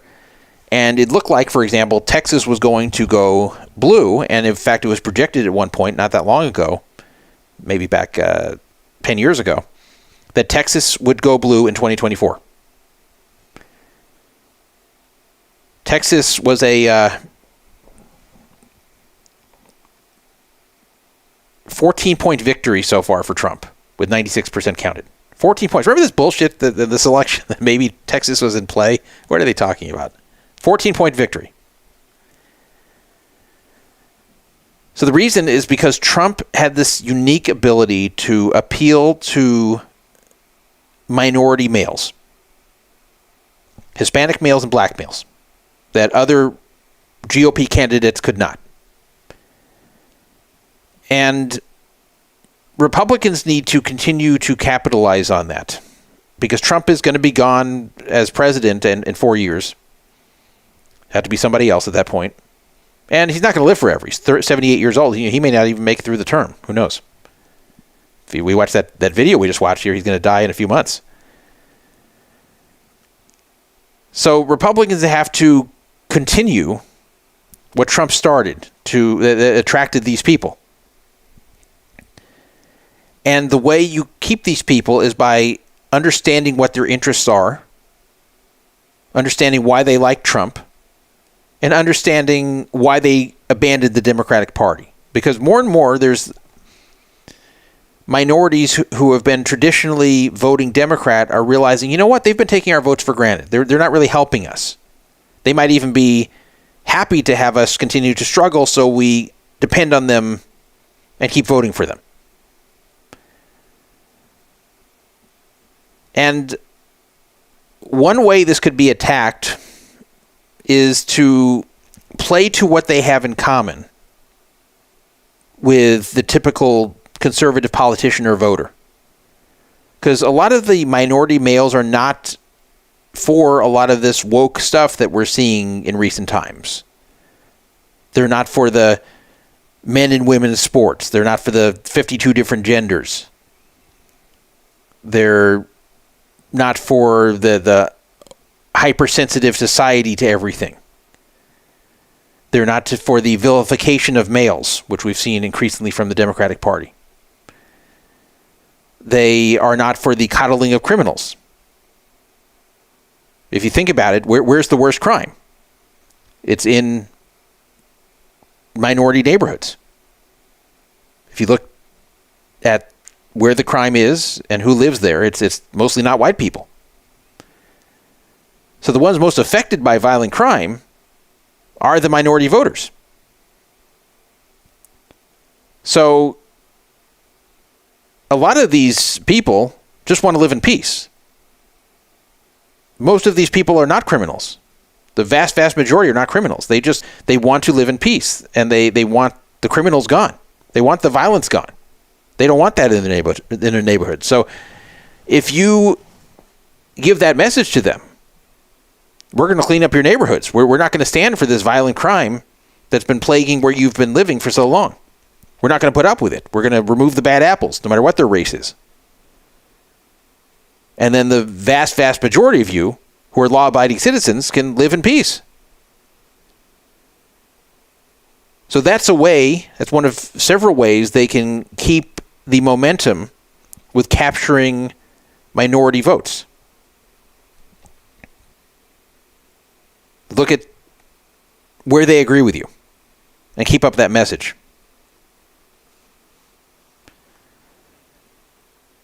And I don't know if this is going to continue, but the Democrats had a lot of trouble expanding their reach. They had a lot of trouble reaching those who weren't already voting for them. Reaching meaning relating to them, getting these people to consider voting for them. That's what I was playing those videos earlier. Oh, here's another one. This is what I was going to play before, and then Trump came on and spoke. Listen to this. This is the Hey White Dudes ad. Listen to this. It's crazy. Hey, white dudes. So I think we're all pretty sick of hearing how much we suck. Every time you go online, it's the same story. We're the problem. Okay, so already this is like this guy almost sounds like a mafioso. Hey, white dudes. Hey, I think we're all sick of this. We're all sick of being vilified. Okay, all right. So far, so good. The guy is bringing up a good point that there's ad after ad vilifying white men, and white guys are tired of it. So now he's going to say why you should vote for Harris despite that, even if it's their side putting out these ads. But let's hear it. And yeah, some white dudes are. Trump and all his MAGA buddies are out there making it worse, shouting nonsense in their stupid red hats and acting like they speak for us when they don't. Okay, so the problem's right there. Problem's right there. is that he's not saying you're being unfairly vilified in the media and by Democrats. You have to say Democrats. If you're trying to do ads for Democrats, you don't want to vilify Democrats. But he's not saying you're being unfairly vilified. He's saying that you're being rightfully vilified, and it's because of Trump. It's because of Trump and Vance and people like him that you're being grouped in with them. So white males are bad, but there's also a good group of white males, and you got to be part of that group. That's what they're saying to you. That message doesn't play. All they've ever done is screw us over. But if you're not on the MAGA train, where do you go? Isn't it just swapping out one crappy option for another? Then it hit me. This isn't about picking teams. That sounds like it is. It's about who's got a plan that's going to make life better for me and my family. So I've been doing my own research. Okay, he's been doing his own research, which is dumb because this is a political ad. This isn't a real tough guy. Say, hey, white dudes, hey, I've been doing my own research. Yeah, you gotta trust me, man. You better trust me. I've been doing my own research. Kamala, she's for you. Like, this is an ad. This isn't your buddy telling you he's doing his own research. It's so stupid when the ad portrays guys saying they did their own research. But let's put that aside. And decided to check out Kamala Harris and Tim Walz. And before you jump down my throat, they're actually talking to guys like us. No lectures, no BS. But this is a lecture. That's what they're missing. Just real solutions that protect our freedoms and help us take care of the people who matter. Okay, but what are the solutions? They have not presented one solution. The guy did his research, but he can't tell us one solution that was presented by Harris Walz. This is a terrible ad. And honestly, I think Harris and Walz are the ones to make that happen. End of the day, you're your own man. It's your call. But if anyone gives you crap about it, tell them it's none of their damn business. What? Put on by white dudes for Harris. Like, this is really supposed to appeal to white dudes. If anybody gives you crap about it, tell them it's none of their damn business. So what, you're supposed to hide that you're going to vote for Kamala? Hey, white dudes, who are you voting for? Hey, it's none of your damn business. These are not effective. So again, this is probably written by a female or a very left-wing male, and then they hire this voiceover guy who's this tough-sounding dude. And they think, okay, that'll appeal to the white men, to hear this manly-sounding tough guy tell them he's done his own research. They just don't get it. They say, I'm not here to lecture you, and then they lecture you. There's so many of these. I'm not going to play any more to you, but there's so many of these ads just like this. And they really believed they were going to be effective. They could not figure it out. And it doesn't take a lot. Why didn't they just hire some regular white guys, I don't know, even for a focus group, and say, does this ad appeal to you? Does this ad change your mind at all? Does this guy who's lecturing you appeal to you? What would you like to hear? What could convince you to vote for someone other than Trump? Like, why don't they do that research or just hire guys who are in that demographic to write these things, who understand themselves? They don't do it.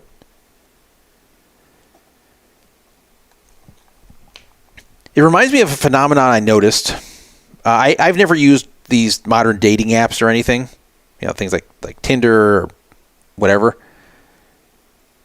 But what I have noticed when I've been shown things by others, both on the male side and the female side, is that both genders are not very good at writing profiles to appeal to the opposite gender. So men are not very good at writing what women are going to want to see and like, and women are not very good at writing what they think men are going to want to see and like.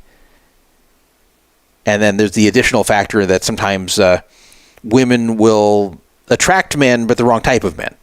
So yeah, you could put a bikini picture, but then you're going to attract dudes who just want to have sex with you and not really be taking you seriously as relationship material. So reading these profiles, and I've helped people, both males and females, when I see their profile and I go, oh, no, this isn't going to work. But I'm actually better at helping the females because I know what guys want to see.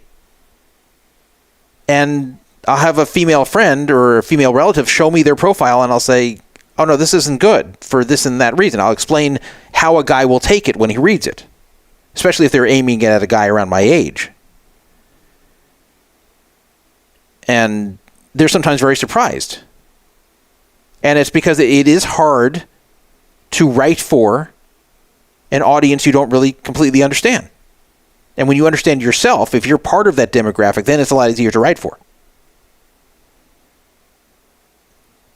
So if someone asked me to write a profile to appeal to men, not like a gay thing, but if they asked me to write a profile for a woman to appeal to men, I could do a very good job with it because I would know what the men are looking to see. And that's also true of women, that they could help guys write profiles that would appeal to women. So same with politics. You've got to outsource this to those who know what they're writing, to those who understand who they're writing it for. The problem is, and I'll tell you why this happens. You may think, well, why don't they just do that? Why don't they just get someone who's in this demographic to write these ads? Write that stupid skit they did for the Al Smith dinner. Why didn't they get someone who knows what these demographics want to see? And it's because there's a certain arrogance that I've seen from a lot of people on the left, especially elites who are in the political class there, like staffers working for major candidates. And that is, they look down on conservatives as being stupid and simple. They think they're the sophisticated ones, they're the sophisticated, educated ones, and that conservatives are stupid and simple, and it's easy to figure them out. So I guarantee whoever wrote this thought, oh yeah, this is going to appeal to these white guys. We'll even get this guy who's got this like tough guy, mafioso sounding voice, and that'll really appeal to the white guys because that's who they like. That's who will speak to them. I can only imagine when this ad was being discussed, the way they were talking about it, how smart they thought they were, not realizing it's terrible and won't convince anybody. They think if they're the sophisticated ones and they're trying to talk to the simple people, the simple white guys, that they're just trying to show them why they should be voting Democrat instead of fooled by Trump and MAGA, that you don't have to be that sophisticated to appeal to these simpletons, they think. But that's wrong. Even if you want to say these people are simpletons, which a lot of them are not. Even if you want to say they are, it's still not easy to appeal to a group that you don't really know and don't understand. Even if they are simpler people, you still have to understand them. So for the Democratic Party to have a comeback, they need to understand those that they lost. If they stay the course, they're going to have a problem. Because they didn't lose to a once-in-a-lifetime candidate you just can't beat. It's not like Trump was so flawless that nobody could beat him. Like, this wasn't the GOP's version of Obama. Obama was a great candidate for many reasons. I didn't like him as a president. I don't agree with his politics at all. But he's a smart guy. And he was a very good candidate, especially for the time. Nobody was going to beat him. McCain wasn't a good candidate, but even a good candidate would have lost to him. But Trump, while he's an unusual candidate, and while he has some very devoted followers, he's not a good candidate. He's not one who attracts a lot of middle-of-the-road voters. And when he does, he loses a lot of the other ones. He alienates a lot of people irreparably. So he was very beatable, especially with all the baggage he carried this time. They still failed. They didn't come close. So they have to look in the mirror. They can't just blame Kamala. They can't just say, well, Kamala's a crappy candidate. We put someone better next time we win. Not so simple. Now, if the next 4 years don't go well for whatever reason, and people are not happy, then yes, Republicans might lose. I'm not saying there's a new era of dominance for Republicans. It may not be. Republicans also may lose the House and Senate in 26, because that tends to happen a lot that the party in power will lose House and Senate seats in the midterms. So that's another issue. Especially because one of the biggest concerns people had, which was inflation, even if inflation is slowed down even further, the prices are not going to go back down. So if people are thinking that with Trump in office that prices are going to go down back to 2019 levels, it's never going to happen. Never. So what they might be expecting of the economy may not come to occur.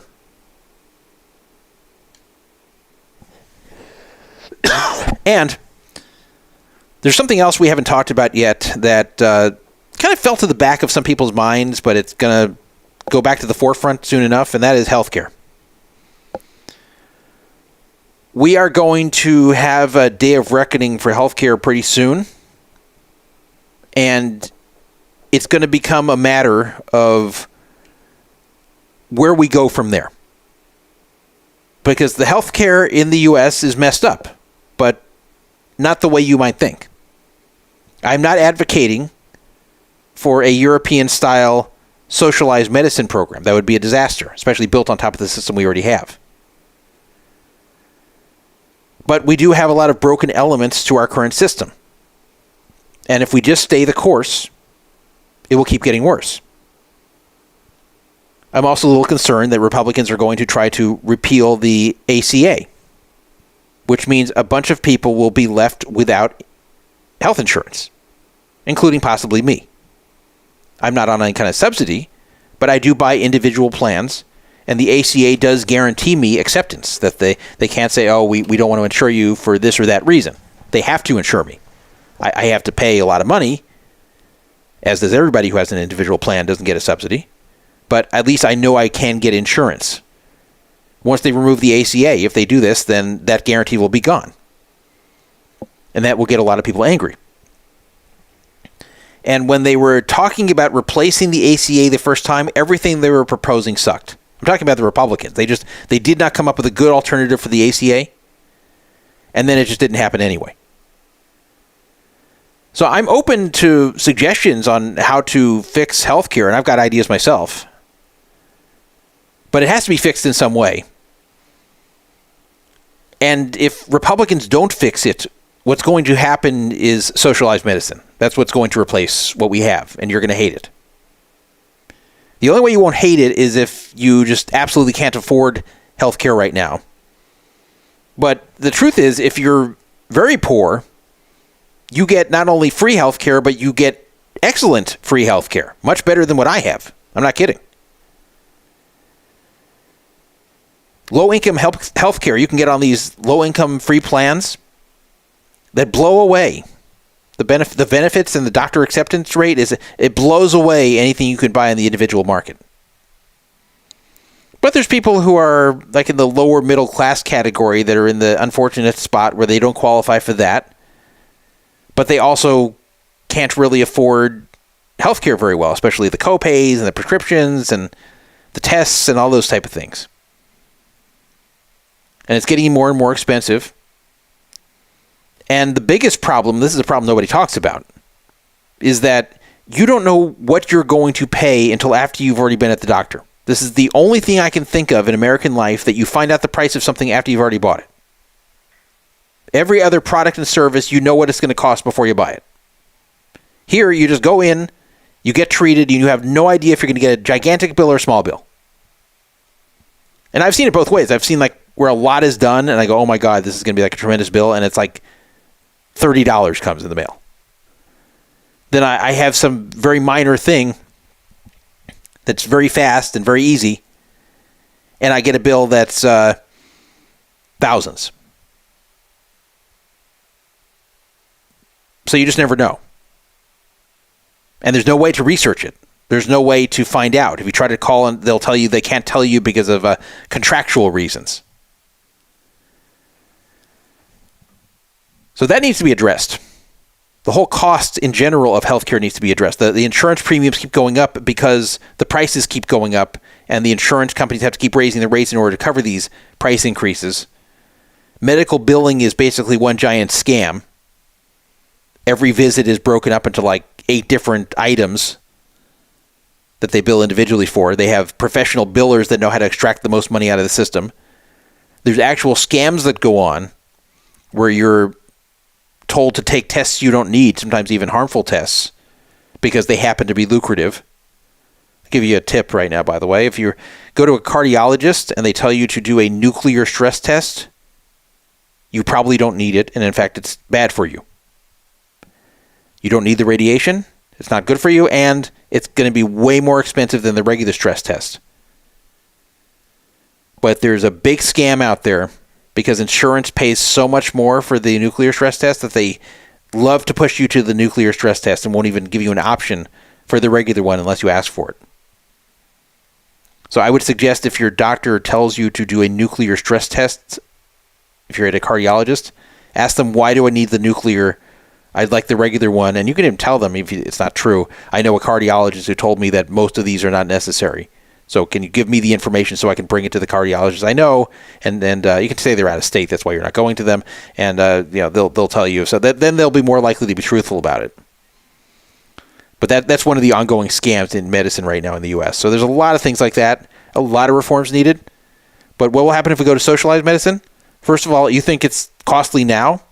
It's going to become way, way more costly. Because any financial disincentive for people to do things will be gone because the government pays. And remember, government paying isn't free. Someone has to pay for it. So the taxpayers foot the bill. So it makes healthcare overall much more expensive. And then the wait to get in will just become crazy. It'll take 6 months or more to see a specialist, 6 months or more to get tests. Ask people in the UK how it's going. Ask them how they like the NHS over there. Ask them when they can see a specialist and get tests. And then get back to me. So I like being able to go directly to a specialist, see the specialist in a short time. I had to go to a specialist recently, and in my area, there just aren't many of them, so it was months wait to do it. It's the first time I've run into that in a long time. So then I said, okay, well, what about 30 miles away? Oh, yeah, we can see you next week. Most specialists, they can actually see me same day or next day. So I want to keep that. I don't want to wait 6 months to go to a specialist. I don't want to wait 6 months to get tests done. But that's what happens in these socialized medicine countries because they have to ration care. Because if there's no cost to it, then people will just want to test everything and go to the doctor for everything. And it creates a huge backlog of people needing to be seen and tested. There is something to be said about not going to the doctor when something goes wrong. I don't mean for good. I mean, wait some time to see if it resolves. Don't do unnecessary tests. Don't test for everything under the sun to take shots in the dark just because you think you can. A lot of times with medicine, less is more, both health-wise and money-wise. So if you just leave it to where the government pays for everything, then everything gets utilized way more. Now, I know some of you are probably saying you don't believe me. You might say, well, come on, Druff, you're wrong about that. If people need to go to the doctor, they'll go, whether it's free or not free. And nobody wants to go to the doctor. It's not fun. Well, let me give you this example. Think if McDonald's gave out one free burger every day per person. Now, let's say they had some way to be able to tell if you've redeemed it, so you can't just keep going to McDonald's all over town to get a burger over and over. Let's say they had some way, maybe by your fingerprints or whatever, to tell if you've redeemed your one free burger a day. Can you imagine the lines that would be there every day if they really were giving away a free burger every day? Let's say a burger and fries, not just a burger. What if they were giving away a burger, fries, and a drink every day? There would be a tremendous line because it's free. But charge a few dollars for it, all of a sudden there's not. So putting any kind of financial disincentive in place will sometimes prevent overuse of a resource. So if there is a copay, if there is a payment you have to do for a test, if there's a payment for the prescription, even if it's not high, you're less likely to want to run to the doctor and waste that money. So sometimes having that stuff in the way is good as long as it's not too much. I don't mean good for you as an individual. I mean good for you overall as a patient, because then other patients won't be hogging up room that you could be taking up when you really need it. So we do not want to go to a socialized system. Every socialized system in any kind of country with any kind of decent-sized population has a massive problem with wait times and all kinds of other bureaucratic red tape. It's the last thing you want. You just don't know it yet because we don't have it here. But if you have an HMO, or if you have like a managed care group and you already find it annoying that there's a lot of bureaucracy, wait till socialized medicine comes. That'll be that on steroids. So going back to what Republicans need to do, they need to solve this healthcare problem. They shouldn't kick the can down the road. They shouldn't just remove the ACA. I know that's all the rage with certain right-wingers. Oh, just kill the ACA. Kill Obamacare. Yeah. Well, no, because it's going to mess a lot of things up. Maybe even for me personally. I'm just going to chime back here. Trump did say he wasn't going to kill the ACA completely, so he probably doesn't want to go back on that promise if he wants to stick with what he's saying. Yeah, that's good. And they just need reform. Like the ACA is not, I'm not trying to be a big cheerleader of the ACA. That has a lot of issues. And some of those need to be addressed. And one of them is that they just did not address costs at all with it. So it didn't fix one of the biggest problems. But it did fix some other problems that will come back and worse if they remove it. So, yeah, it's a good point you're raising that Trump is not planning to do it. But they do need to do something. Whatever they are thinking they need to do about healthcare, they need to do it, and they need to be smart about it. And they need to talk to actual experts in healthcare to see what's really doable, to see what would work, what would not work. And I don't have the most faith that they're going to do it correctly, because the first time they struggled with it. So I'm a little bit worried about that. And it also depends what exactly they're going to have RFK Jr. doing. I don't think he'll be confirmed as like the lead for the FDA or some kind of drug administration and be in charge of vaccines. Yeah. Like how much Yeah, it's funny. They're going to let him do? It is funny. There's a vilification of vaccines on the right that really grew because of the COVID vaccine. And so some of the opposition to the COVID vaccine made sense, as I said earlier in the show. Some of it didn't make sense. Some of it did make sense. But unfortunately, this has kind of given rise to a general anti-vax movement with some on the right. And this just ends up killing people. But at the same time, there are some legitimate points against vaccines that also should be looked at. For example, I'm not going to give a COVID example, if you think that's what I'm going to do. Not a COVID example.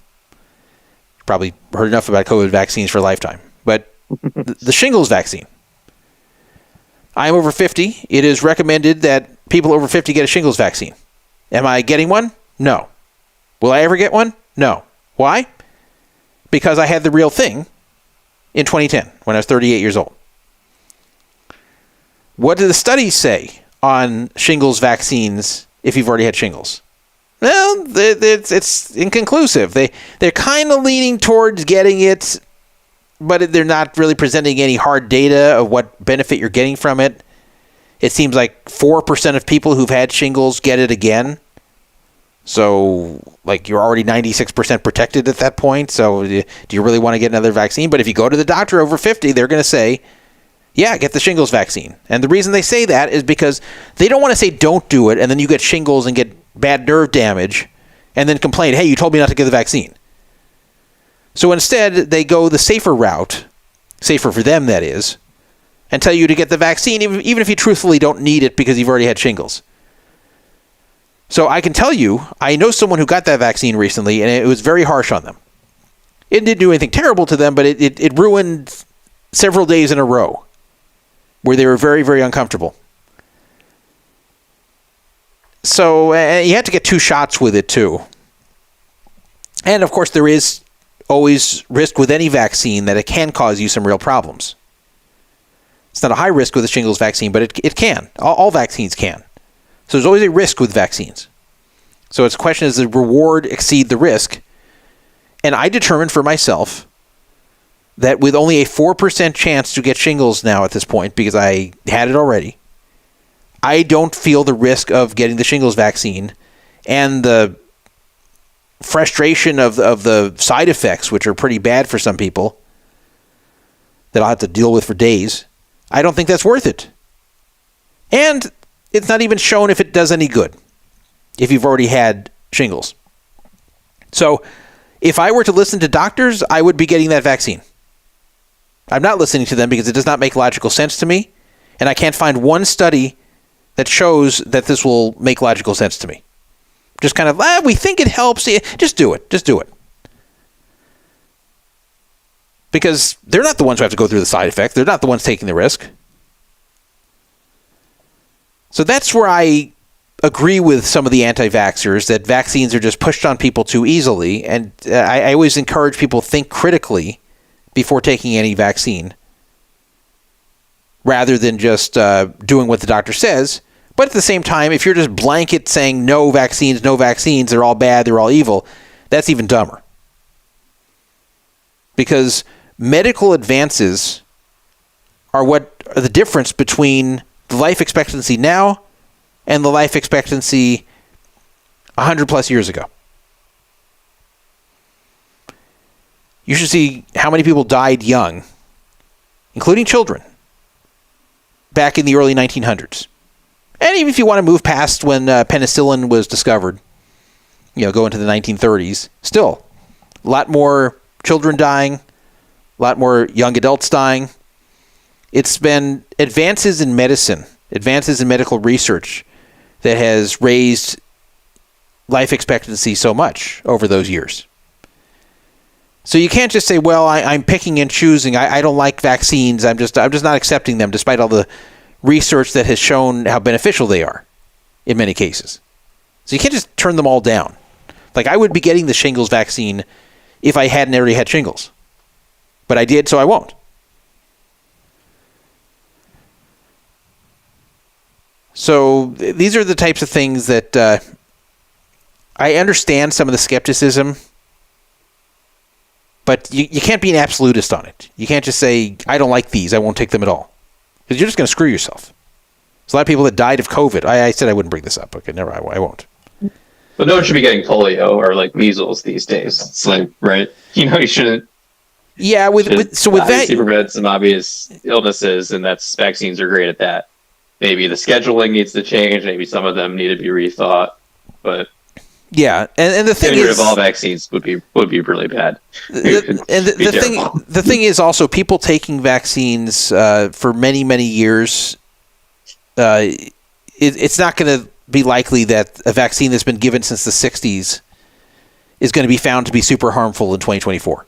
This would have been known by now if it's been given to the whole population and somehow everyone's been okay, and but can't do this one even though it's been fine for 60 years for everybody. So that's not going to be discovered as something new. When these side effects of the vaccines, that permanent side effects, I'm saying, like vaccine harm, it's usually found in newer vaccines. That's why I was saying the COVID vaccine, you couldn't say it was safe. You couldn't say that it wasn't going to cause harm either right away or down the line.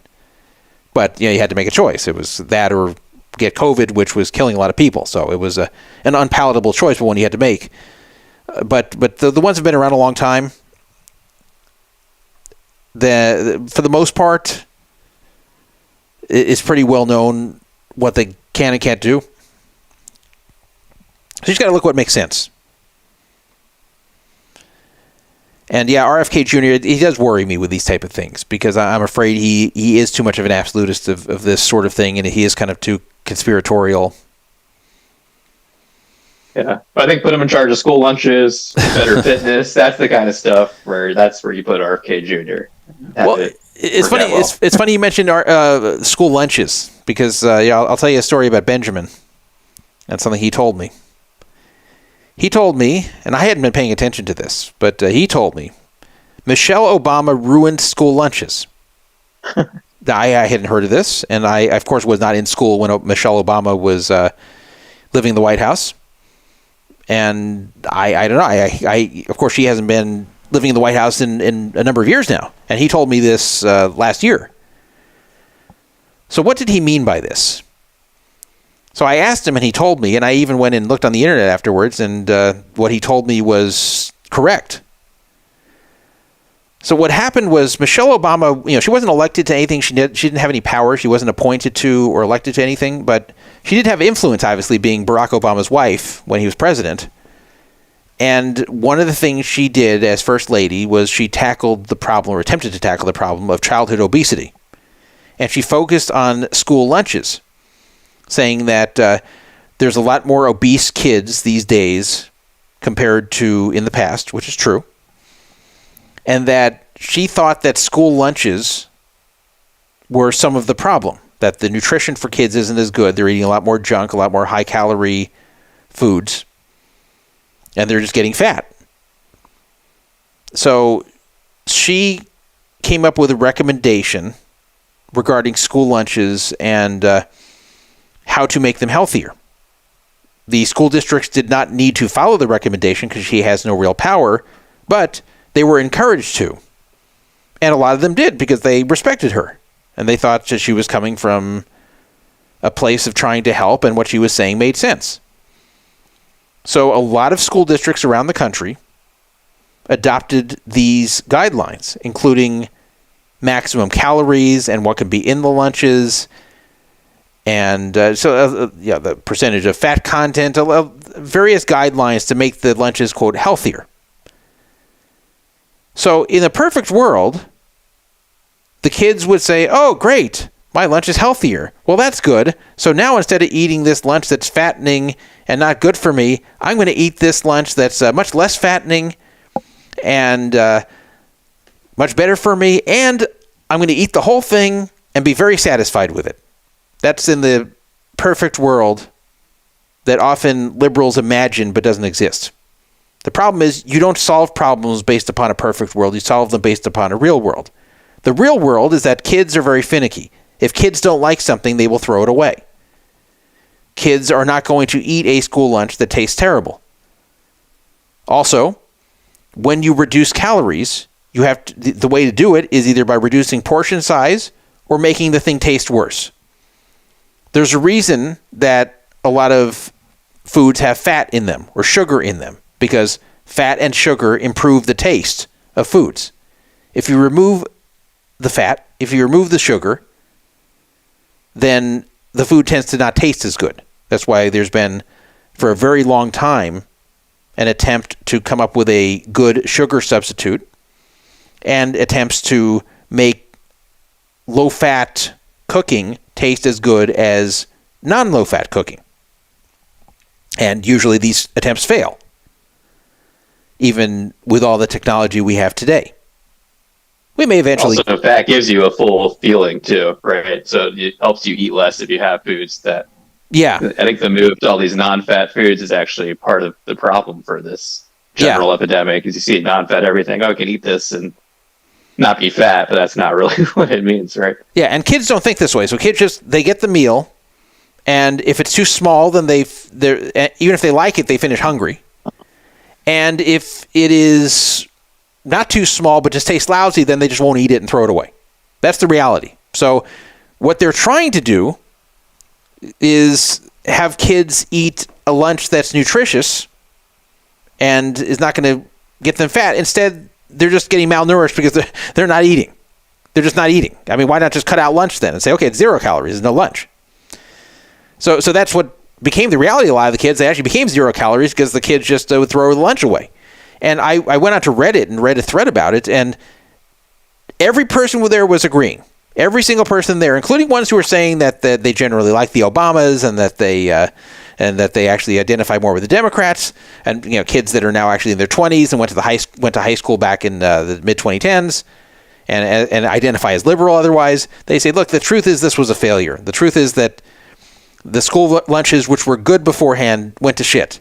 That all of a sudden they're giving tiny portions. Everything tastes terrible. I dreaded having lunch at school. Everything was inedible. The few things that were good, the portions were so tiny, it was like crumbs. And it was all because they had to adhere to these guidelines, or they chose to adhere to these guidelines because Michelle Obama suggested it. And unfortunately, that is emblematic of the thinking that the left often has, is they think, here's a problem we're going to solve, and it's a noble undertaking to solve it, and they don't look at the way human beings really are. They don't look at whether this is going to work. The goal is more to feel good that you're helping rather than actually help. But you have to look at, is what I'm doing actually going to help, or is it going to make things worse even if my intention's good? And I actually believe Michelle Obama, her intention was good. But the result was bad. The result was making school lunches worse. And so it's funny that years later, because Ben was very young when this was all going on, years later, people in his school are still talking about how bad the lunches are because of Michelle Obama, and they're right.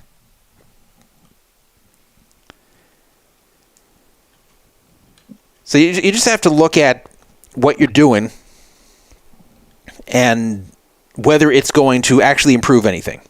Whether it feels good that you're improving something doesn't matter. Whether it feels like you should do this doesn't matter. It matters if you're actually helping. I have another example, which is less partisan, I guess.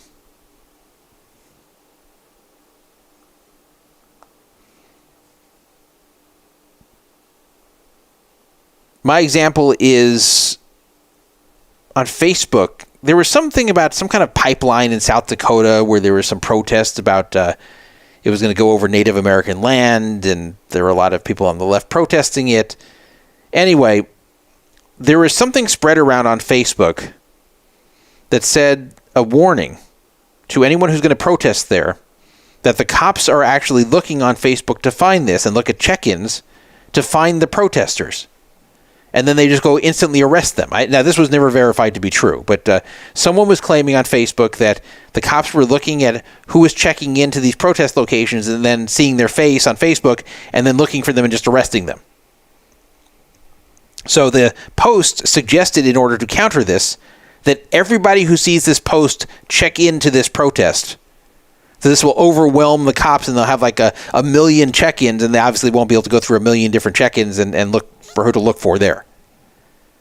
Kind of clever if this was really going on. I think it was a hoax, but that's not the point I'm raising here. This caught fire, went viral, and did get more than 1 million check-ins very fast. So one of my Facebook friends shared this and encouraged people to do this. At this point, and I went and looked, there had been over 1 million check-ins to this protest location. So clearly, if the cops really were doing this, they weren't anymore, because it'd be useless, as the post said. But yet this Facebook friend of mine was still encouraging people to do it. So I responded, well, I'm not sure if this is real.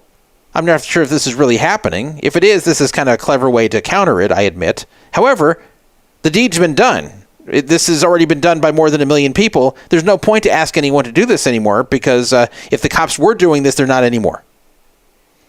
And that Facebook friend got so mad at me. Well, look, every little bit helps. I said, well, no, every little bit doesn't help because it's already been done. They weren't even saying you should just do this like to show support or to be symbolic. They were actually saying that this still helps. And I said, no, it doesn't. I said, it does not help these protesters because, again, with over 1 million check-ins, almost all of them being fake, the cops are not going to go through those. So anyone doing it now is just doing it to make themselves feel good. And this person got very, very angry at me because they weren't. That's why they were doing it. They were sharing it to make themselves feel good, and they were very angry that I was telling people that this is not going to do any good. That you may think you're helping these protesters against the pipeline on Indian land, but you're not, because even if this is real, the deed's been done, the matter's over with. And that's really, unfortunately, a lot of the thinking of people on the left is, I want to feel good that I'm doing something to help rather than actually helping. And that's a good example that I will cite sometimes when describing that sort of thinking. And I'm a big believer in, if you want to help, you do things that really produce tangible help. Not that are symbolic, not that just make you feel good. A term for this sometimes is slacktivism. Not activism, but slacktivism, like activism for slackers. So I'm very against slacktivism. I'm very against doing things to help that are not going to help, but just make you feel like a good person. Right. Like I made a Reddit post, or I like this thing, or I voted for the Democrat. So. Yeah. And, and that's why, like, when I'm not trying to pat myself on the back here, but like things that I do here in the poker and gambling community, where I try to help people get their money back when they get screwed. And some of this I do behind the scenes and never talk about publicly. People contact me privately and I'll try to help work things out or help put pressure on those that screwed the person if it looks like their story's credible. I do get satisfaction from that because I know I helped like real people. I helped a real individual get their money back, get the situation resolved, which may not have been resolved if it wasn't for my assistance. And see, that's where I can feel good. That's where I can feel like even I don't know these people well, and they're not friends of mine, I think, at least I helped a person who got screwed in some way get unscrewed. And that does produce real satisfaction because it's produced a tangible result. Or even if I fail, at least it had the potential to produce a tangible result. But I'll never do anything that just is going to make me feel good that I'm helping when it's really not producing any help, when it has no chance to produce any help. So anyway, getting back to the whole left and right thing of what the Republicans should do and what the Democrats should do to change to make their fortunes better in the future. The Republicans need to govern smartly. They need to not let the extreme right or the Twitter right dictate their policy. They need to do things that make sense, not just do what's going to make the conservative influencers on Twitter happy or the people on social media, the posters happy. You don't want to go for that crowd. You want to govern in a way that makes sense, not worry about making a certain vocal group happy. And just look at what the average person is looking for out of their government. What changes will really help them? What changes will be noticeable? And that's a way to keep them happy throughout your term. And don't overreach. Don't go too far. Don't overdo things just because you have all three houses. And both parties tend to have this issue where they think they've got all three houses and then they're going to just go crazy. And it never works. It never works out well for them. So that's the advice I'd give to the Republicans coming up, which probably will have all three houses starting in January. And the advice I give to the Democrats is you got to change. You got to look at why you lost and not just blame Kamala. And look at why you are struggling so badly with certain demographics. And maybe come to them rather than have them come to you. Don't use the approach of we're smarter than you, we're nicer than you, we're better than you. Come be like us. But more of, sorry we've been ignoring you. Sorry we haven't taken your concerns seriously. We're going to do things for you. And we'll change a little bit to do it too. We're not going to do it under the current banner of our current policies. We're going to change some of our policies to include you too. To include your concerns. How big of a chance do you see that happening? Well, would you rate the chance? Yeah, that's a good question because they've gotten very ingrained in their ways, but it's and I have mixed feelings about them changing like this. And on one hand, I like to see them keep doing stupid things so the Republicans keep winning, but on the other hand, it's not good for the country to have this going on. And it can especially be harmful when the Republicans do stupid things and then they lose elections or put up bad candidates or whatever it might be. And then this empowers the Democrats to actually do these things. And then it's a vicious cycle. It would be nice if people could just stop, if the common sense could return in a lot of these issues. That would be nice. So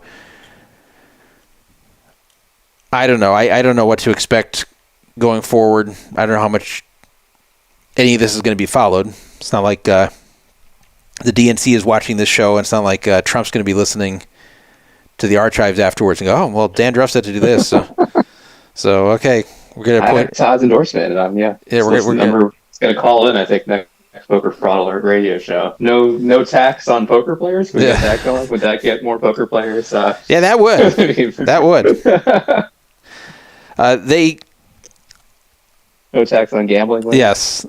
Or how about just at least changing these damn W2G forms to where it's not at 1,200. That's a long time I'm coming. getting them playing like some online games. I've been playing in New Jersey, and I have some bet on the casino or poker game, and you win $1,000, $1,200 hand. Maybe you have a $600 bet. You win $600. You get a W2. It's pretty ridiculous. Yeah, it's awful, and it doesn't keep up with inflation. That's what's so crazy. Like, even if they want to keep the same concept, they have to keep up with inflation, but they're not. So that's a dumb thing. But yeah, you know what? If I was appointed, like for example, to investigate the healthcare matter and fix it, I'm not saying I could make it perfect, but I know I could improve it. I've seen a lot of things I could improve, and I'm not even an expert in that industry. I'm just someone who's observed it and knows a lot about it. And yeah, I'm not the only one who could. They just need to put someone in place who can and who understands what the real problems are. My idea, one of my big ideas is, and I think it's totally doable in healthcare, is make it like when you bring your car in, that you get an estimate, and then before anything's done, you approve the estimate. And that they can't charge more than the estimate without, if there's going to be something that increases the price, they need to bring it back to you and say, okay, now do you approve this? And of course, in healthcare, there would have to be an exception for dire emergencies, so they don't put you through this red tape if you're coming in about to die. But the vast majority of medical visits are not urgent. And this another thing too, I think, is improving like the medicine that they give you. Like, because the insurances will purposely give you the worst medicine if the next medicine up is pricier. Yeah, there's some of that as well, and there should be also better disclosures of side effects, because I'm always, every time I'm getting new medication, I'm always asking, what are the side effects? Then I got to Google it, and I got to see how reliable this is, and so some of these side effects are a bigger deal than what they let on, and it's gotten me to the point where I'm sometimes a little bit concerned with taking any new medication. I always a little fearful when I pop a new pill for the first time, and with every person it's different too. And there's no way to stop that. With medications, that's always going to happen, but people should be better educated on it and make their own decisions of whether they think it's worth taking. So that's not a cost-related reform, but that's a reform for just, I think, better patient care. Because what ends up happening is you have people who have bad experiences with medicine over and over, the actual medicines they take, and then they just go, I'm not going to take anything anymore. Screw it. And then they end up harming themselves by not taking what they should. So, and as I said, every person is different. And just because you're sensitive to some medications doesn't mean you will to all. I see this personally. Like, I don't know a person on earth who tolerates Vicodin better than me. When I say tolerates, I mean I get zero side effects from it. I get all the benefit from it, I get zero side effects, and I get no high. So I'm like the perfect Vicodin taker, because I won't get addicted to it. I get no high from it. I get no side effects, no drowsiness, no dizziness, nothing. Everything's perfect, except it helps with the pain I'm taking it for. But then other people, they have a lot of side effects from it. And a lot of addicts develop from opioids. So here I have that to brag about, yet I'm in the relatively small percentage of people who take, if you take that heartburn prescription medication like Nexium, or it's not even prescription anymore, like Nexium and Prilosec, it's called PPIs. They end in Ozol, those medications. And those give me tremendous anxiety and depression. And that's not even well noted. So people don't even know that when they take them. But I mean, and some people, I've talked to some personally who get unbelievably high levels of anxiety and depression from those drugs. and I'm one of them. So like these are the type of things that should be disclosed. Know you're taking that risk, and also understand if that's starting to happen, then you can just quit it.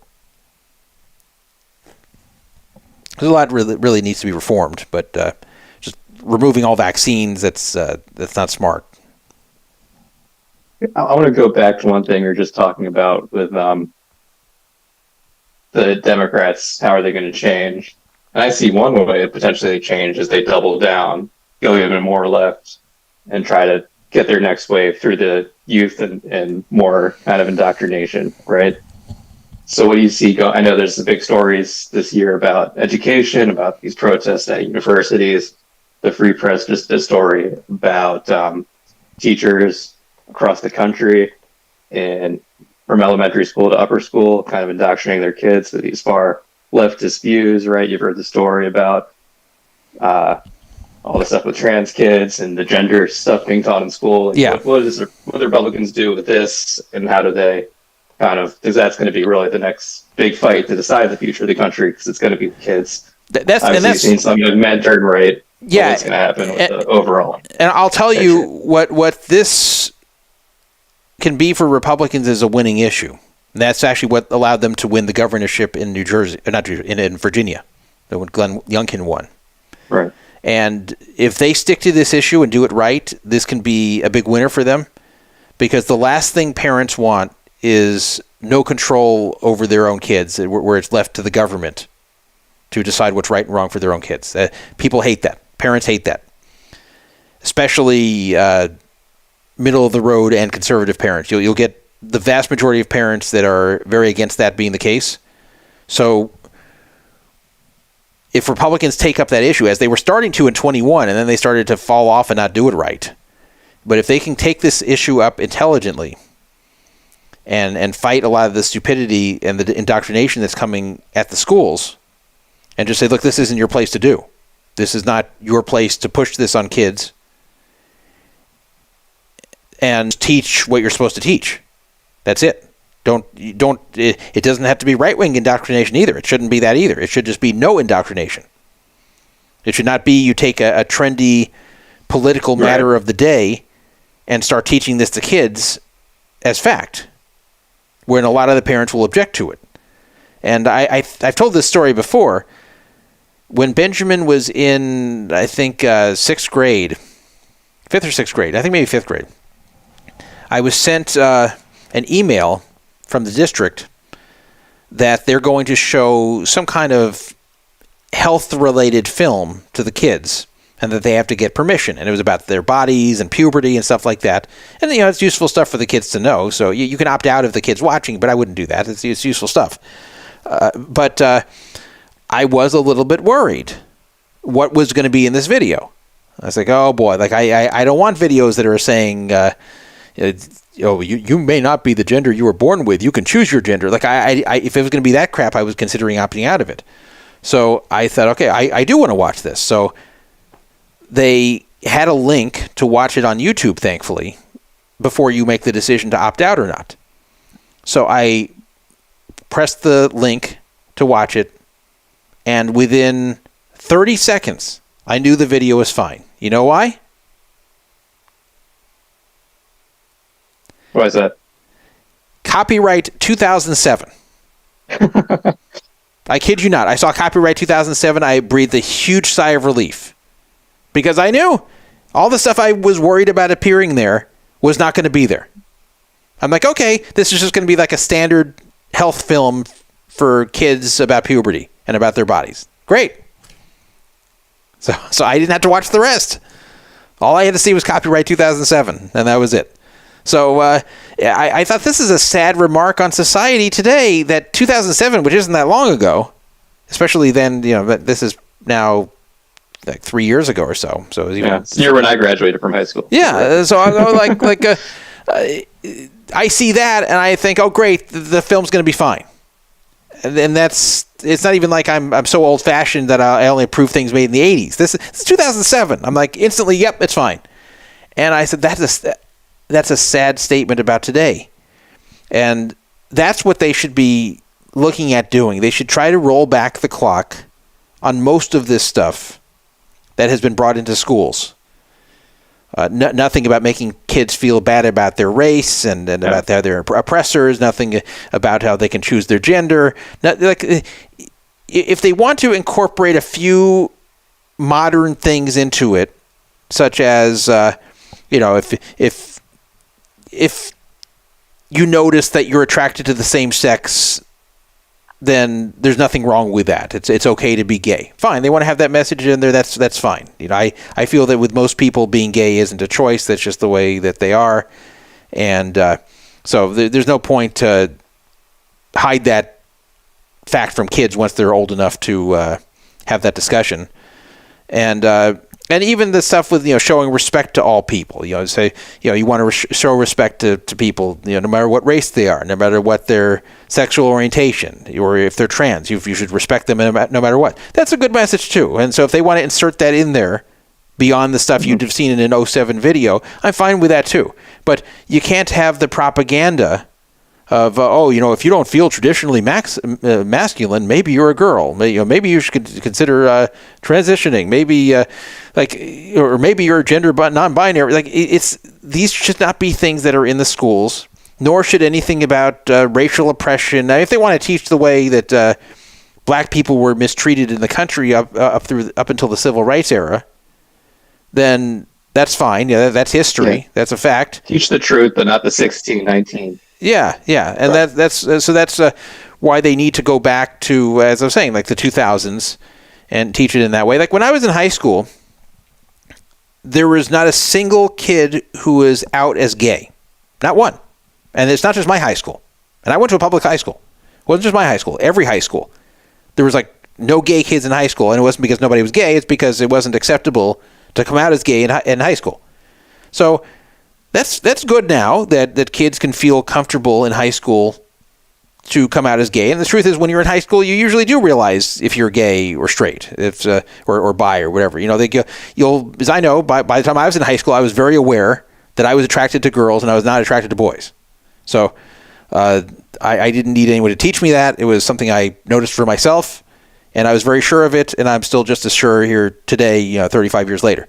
So on the gay side, if you notice that you're attracted only to the same sex, then okay, and there's no need to force high school kids to suppress that and pretend there's something they're not. So, that sort of progress is fine. It's just when it starts to become indoctrination, when there starts to be absurd ideas about 52 different genders, and I've seen online. And when I say online, I people I've interacted with. I've interacted with people online, like friends of friends on Facebook. Like a dude who's sitting there with a full mustache and beard with a female name and is claiming to be female. And I go, what? How are you female? If you're born male, you look male, you have a mustache and beard, and you're saying you're female, how are you female? Well, it doesn't matter what my outside body looks like. I go, no, but why would you grow a mustache and beard? You don't have to have a mustache and beard to look male. So why would you grow something that makes you look more male, more stereotypically male, if you think you're a female? Why wouldn't you shave that? At minimum, why wouldn't you take off the facial hair?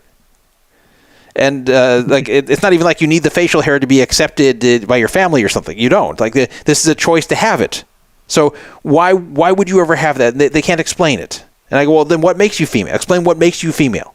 Or I've had the reverse. I've had very girly-looking girls saying that they're not female. And these are, girls born female, look female, act female. Everything is stereotype of what a female is. That's what they are, and yet they say they're male or they're non-binary. And I go, no, you're not. You're saying this to make yourself feel more unique. But you're not. If you're born female, you act female, you look female, everything about you is stereotypically female, guess what? You're female. That's it. Not non-binary or gender queer or whatever you want to say. You're just female. I'm sorry. And same with the male side. If everything about you is like a dude and you're born a dude, guess what? You're still a dude. And just because you're a dude who likes musical theater, that doesn't make you non-binary. That just makes you a dude with... you can have interests which aren't always corresponding with the stereotype of of your gender. And that's another absurd thing, is it's actually kind of stepped backwards. Instead of saying people can enjoy things of all types, no matter what gender they are, that you don't have to be stereotypically masculine to be male. You don't have to be stereotypically feminine to be female. Instead of pushing that message, it's pushing the message of, if you're not stereotypical for your sex, maybe you're the other gender. It's a crazy thing. So that's it's just, there's so much extremism in the schools, and then another absurd thing where they say that there's some schools that will keep a secret from parents if their kid is identifying as the other gender. If they're identifying as female when they're born male, and they're using a female name, and they'll suppress this from the parents in the school. They won't tell the parents. It'll actually be against the school rules for any staff to discuss this with parents. And this is crazy that parents have a right to know everything. Parents should have a right to know of anything that happens in the school. There should be no secrets. I mean, this is what I was taught in the 80s, in the early to mid 80s, when they started to teach kids that if there's an adult who is showing too much interest in you and spending a lot of time with you when it doesn't make a lot of sense, and then starts talking about sex and asking you to take off your clothes and try to touch you in some ways, that this is a very bad person and you should report it to adults you trust. Because it's a bad thing, and you should not keep secrets. You should not, if adults ask you to keep secrets, especially ones not related to you, that you probably shouldn't be doing it. That's the message that they put out to kids in the 80s. And it was a good message. I think I remember your link about that TV show. It's a very special episode. Oh, yeah. There's a bunch of them, and I remember watching one of the ones, at least a bit of that YouTube video. The one that was best known from the 80s was the Different Strokes episode with where Arnold and Dudley were befriended by a child molester who owned a bike shop, and Dudley. That's one I remember. Yeah, Yep. Dudley got molested. Arnold, they didn't want to have him molested because he was the main character, so they didn't want to put that on him. So they had Dudley, his friend, get molested, and the molester was actually Mr. Carlson from WKRP in Cincinnati. So I guess he was moonlighting as a bike shop owner and molesting boys. I didn't see that coming from Arthur Carlson in WKRP, but he did. He was also the Maytag repairman. He did a lot of things, that guy. But anyway, I mean, those were important things to teach. But now we're going the other way, where they're saying, oh, no, the schools are going to keep secrets from the parents. The parents, there should be no secrets from the parents. None. I'd be pissed if the school... It's like the rare case where parents abusing a kid, we have to protect them, and you can see obvious signs, but in 99% of cases, parents should know what's going on with their kids. Yeah, I seriously don't want the school keeping a single secret from me. They should never tell my son that they don't want me knowing about something, or that it should never be where my son is keeping secrets from me through the school, unless it's something to report that I'm breaking the law in some way. You know, and I mean, like, against the kid, not just breaking the law randomly. But it's one thing if a kid goes to the school nurse and says, "Hey, my dad is molesting me." Well, then obviously that's a good thing that the kid reported that and that they take action. But I'm talking about just anything else. There should not be anything that the kid is supposed to keep from the parents that the school's telling them to keep to the parents, nor should the school keep anything from the parents that the kid says, especially something about their entire identity. So that's insane that they're not even allowed to discuss this. So this is why Glenn Youngkin won in Virginia 3 years ago, because parents do not want the government to raise their kids. They don't want the government to make decisions for them. And that's a winning issue for Republicans. Yeah. And that's... So what's the practical application, though? You have to deal, if you're put as Department of Education head, you have to deal with Randy Weingarten, some kind of overhaul, right? What would be your top plan? Like, what legally could be done? What's the plan of action? Trump listens in later. Well, the plan of action, well, first of all, again, the teachers union is very powerful, so there's only so much you can do. But the plan of, ignoring that, the plan of action would be, first of all, to restore the rights of parents to know everything, to have a say, not that the school has to do something from an individual parent complaining, but that the school need to reflect what the parents want to see done as far as what's taught to the kids, what isn't taught to the kids, and the school shouldn't be making the decision for them, especially about controversial, trendy issues. It just should be prohibited from being done. And I actually liked what they were doing in Florida until they overdid it. DeSantis over in Florida, this supposed Don't Say Gay bill, that was actually a very good bill, and it was nothing like the left was saying it was. It had nothing to do with where you can't say the word gay in school. There's nothing about that there. That was a complete lie. It was basically saying that, first of all, up to, I think, 4th grade, all this stuff can't be taught at all. That this stuff has to completely be out of the curriculum. And teachers can't discuss it. They can't discuss their personal lives in that way. Like there can't be any talk of anything about sex or gender or trans things. Nothing up until 4th grade. And then after that, they can start teaching some of this, but in in an age-appropriate manner, and also it has to be in a manner that's just without any kind of propaganda. I forgot the way it was put, but it was something that it was not extreme at all. It was just something that was very common sense, and it was unfairly vilified. So I liked what they were doing. Then they started to go too far and start banning what they can teach in high school, and what there were things that I didn't agree with that was like a second version of that bill that overdid it, and that was because Trump or DeSantis was trying to win the primary and was going about it the wrong way. He was trying to like out conservative Trump, and he wasn't sticking to just his instincts of what was right, which is what he did in the first place, which was a good bill. And the funny thing was, there was a lot of opposition to that bill because of propaganda against it, and then yet there were experiments where they would tell people on the streets, would you support a bill that does ABC, and like they list the main bullet points of the bill, and then the people say, oh yeah, that makes sense. Oh yeah, it totally makes sense. Oh, I totally support that. And okay, and do you support the Don't Say Gay bill by that was just passed? Oh no, that's terrible. So it was the same bill. So it was interesting that when they actually read what was in it, or were told what was in it, that most people supported it. Like 75% supported it once they knew what was really in it.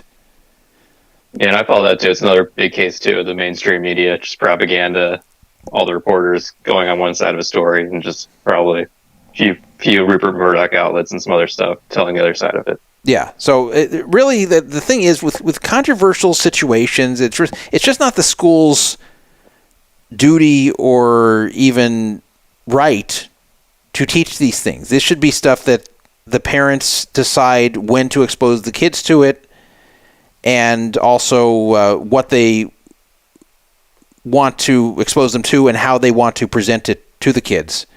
It's not up to the school to decide this about any controversial stuff. And the thing is, there's not a need to learn about a lot of this early anyway.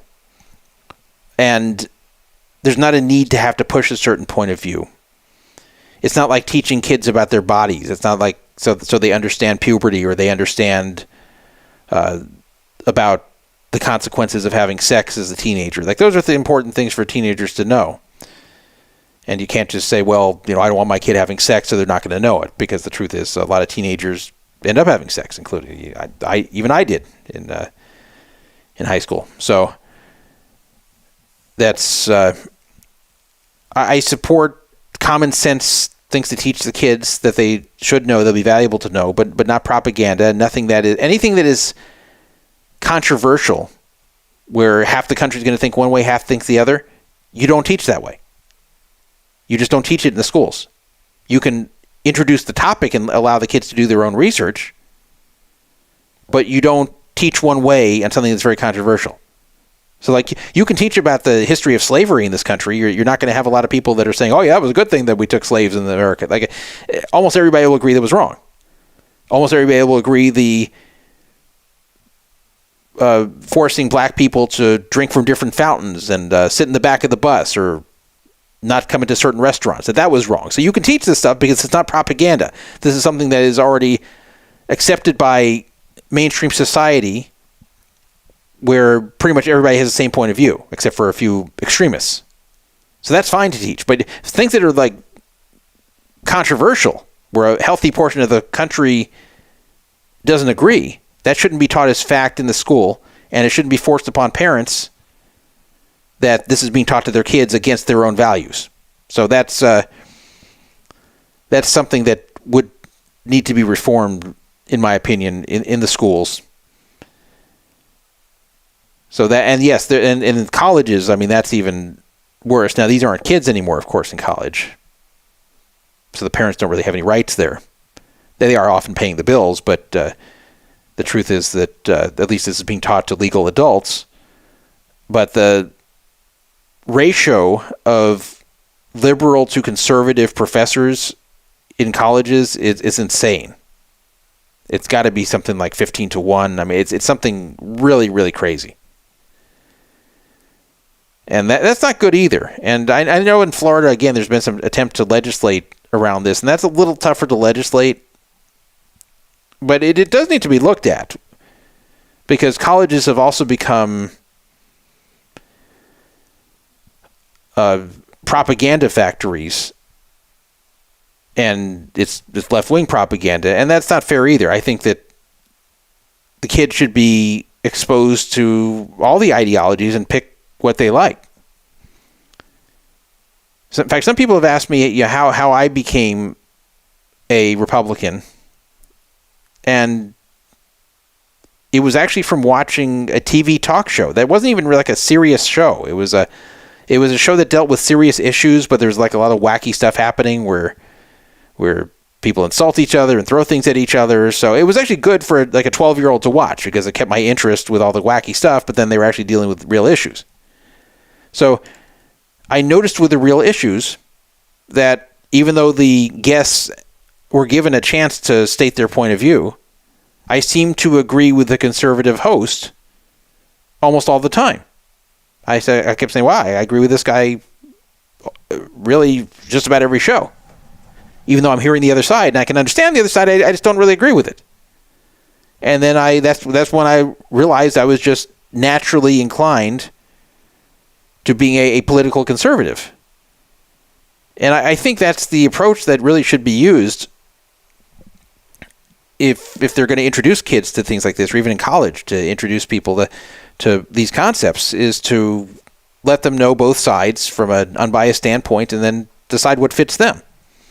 And every person will be different. But I just don't like when there's propaganda or indoctrination, and I don't want to see right-wing propaganda either.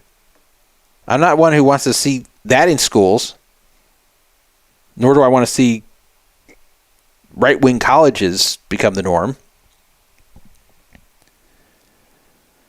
I don't want to see any propaganda. And if you look at how I moderate Poker Fraud Alert's forum, there's people all over the place politically, and I never delete any kind of content for ideological reasons.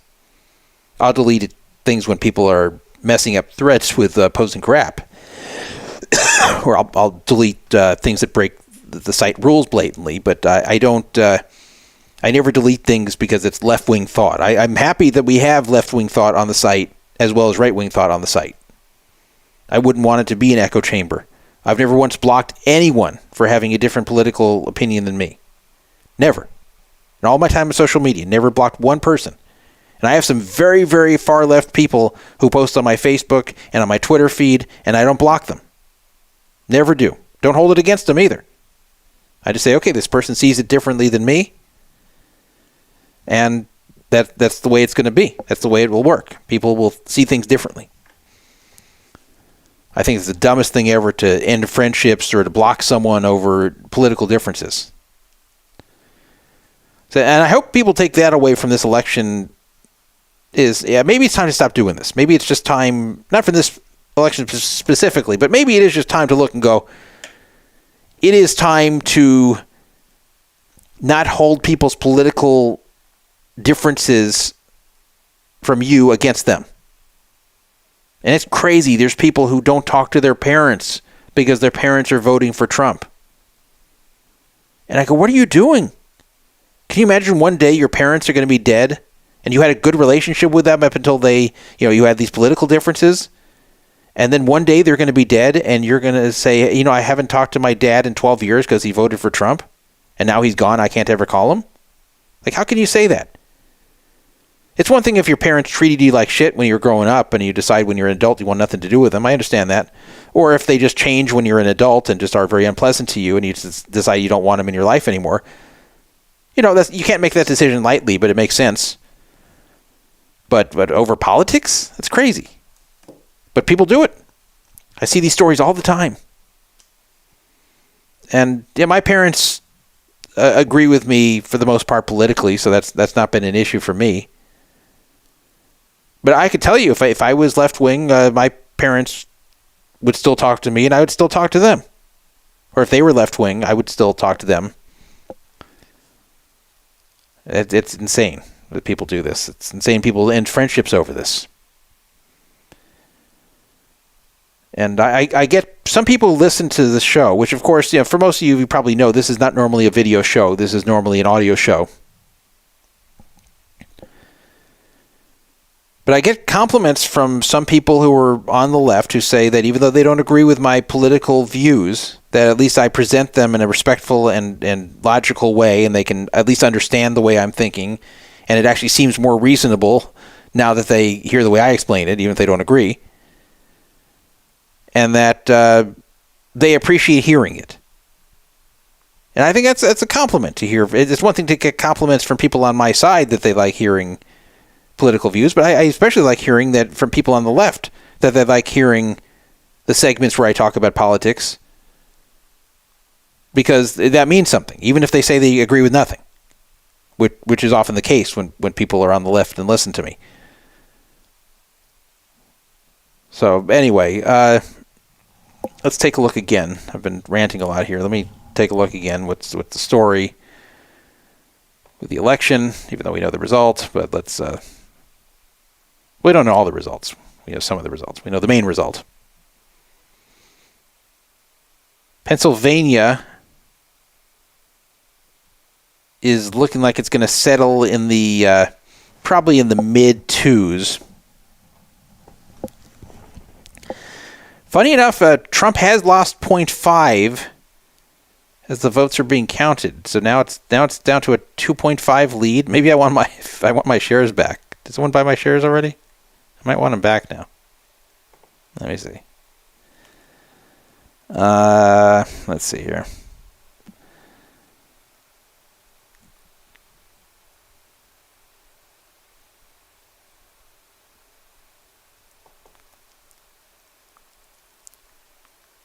What do I have here now? Oh, no, nobody bought them. Okay, well, I don't know, maybe now I want to cancel my order. Because there's 96% reporting, and in the last few percentage, he fell from 3 to 2.5 up. So he's going to win Pennsylvania for sure. It's already been called, but I'm just saying that it could fall before. It could technically fall below, too. I mean, I'll feel stupid. I don't know, maybe I should just just cancel my removal of that. Go to open orders.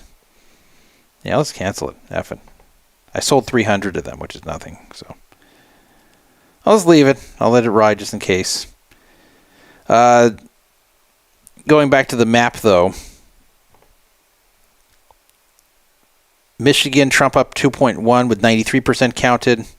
Hasn't officially been called, but on the New Yorker, but I think we know what's going to happen.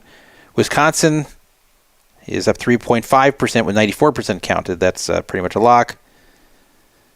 Arizona, Trump has opened up a 2.6% lead with 54% counted. Nevada, still a little bit short of 5% lead with 84% counted. So I think we know what's going to happen here, that all the swings are going to end up with Trump. I mean, even according to AP, he only would need Alaska to get to 270. And it looks like he's going to get Wisconsin called anytime soon. So yeah, and then still 196 seats in the House that have been called, and but still probably projected to get 220 something, and Senate 51. Not sure what the projection is there at the moment. So that's the election stands. Let me see. Let's see if there's people freaking out on Twitter. This is kind of funny. Josh Aria wrote, watching MSNBC still rallying votes reminds me of the guy that busts the tournament but won't get up from the table. I've had this sometimes. It's not that I won't get up. I'll sometimes like bust, and I'll just be sitting there in disbelief. Like, wait, it's over? I really have no more chips? So wait, it's just done? Like, I don't say it out loud, but my thought is like, wait a minute. So I'm really just done here? That's it? No more? And here, let's listen. This is the video at the moment at Trump HQ when Fox News called the election for Trump.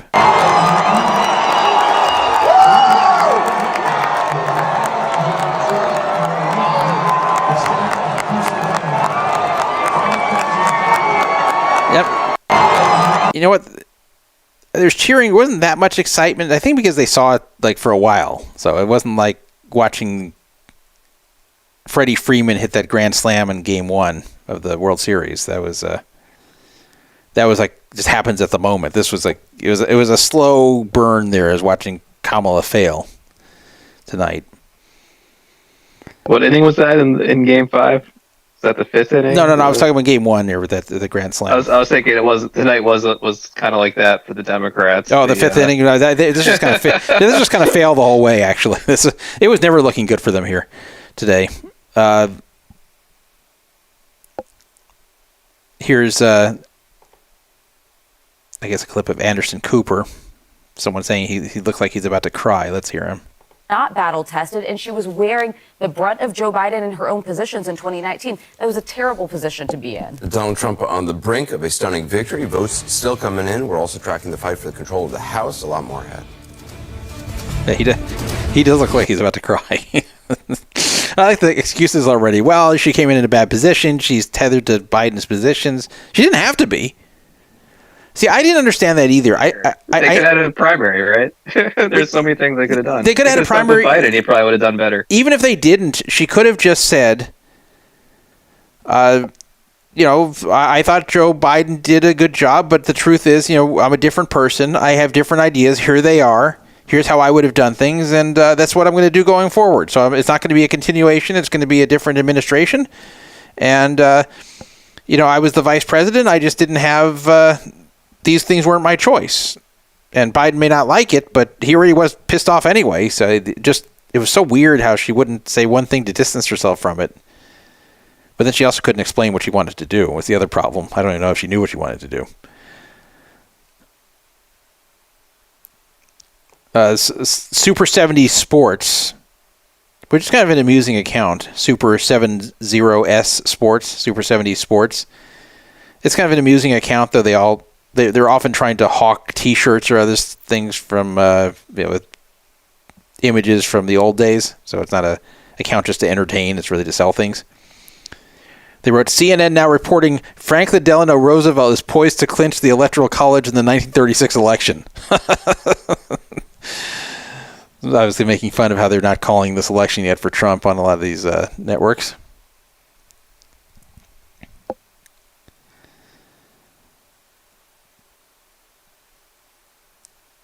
Let's see, scrolling down here. This is some discussion on CNN about the racial and gender elements of the Kamala Harris loss. And obviously Democrats are going to be looking at this very closely about what it was why they didn't deliver. Yeah, and we talked a bit about that.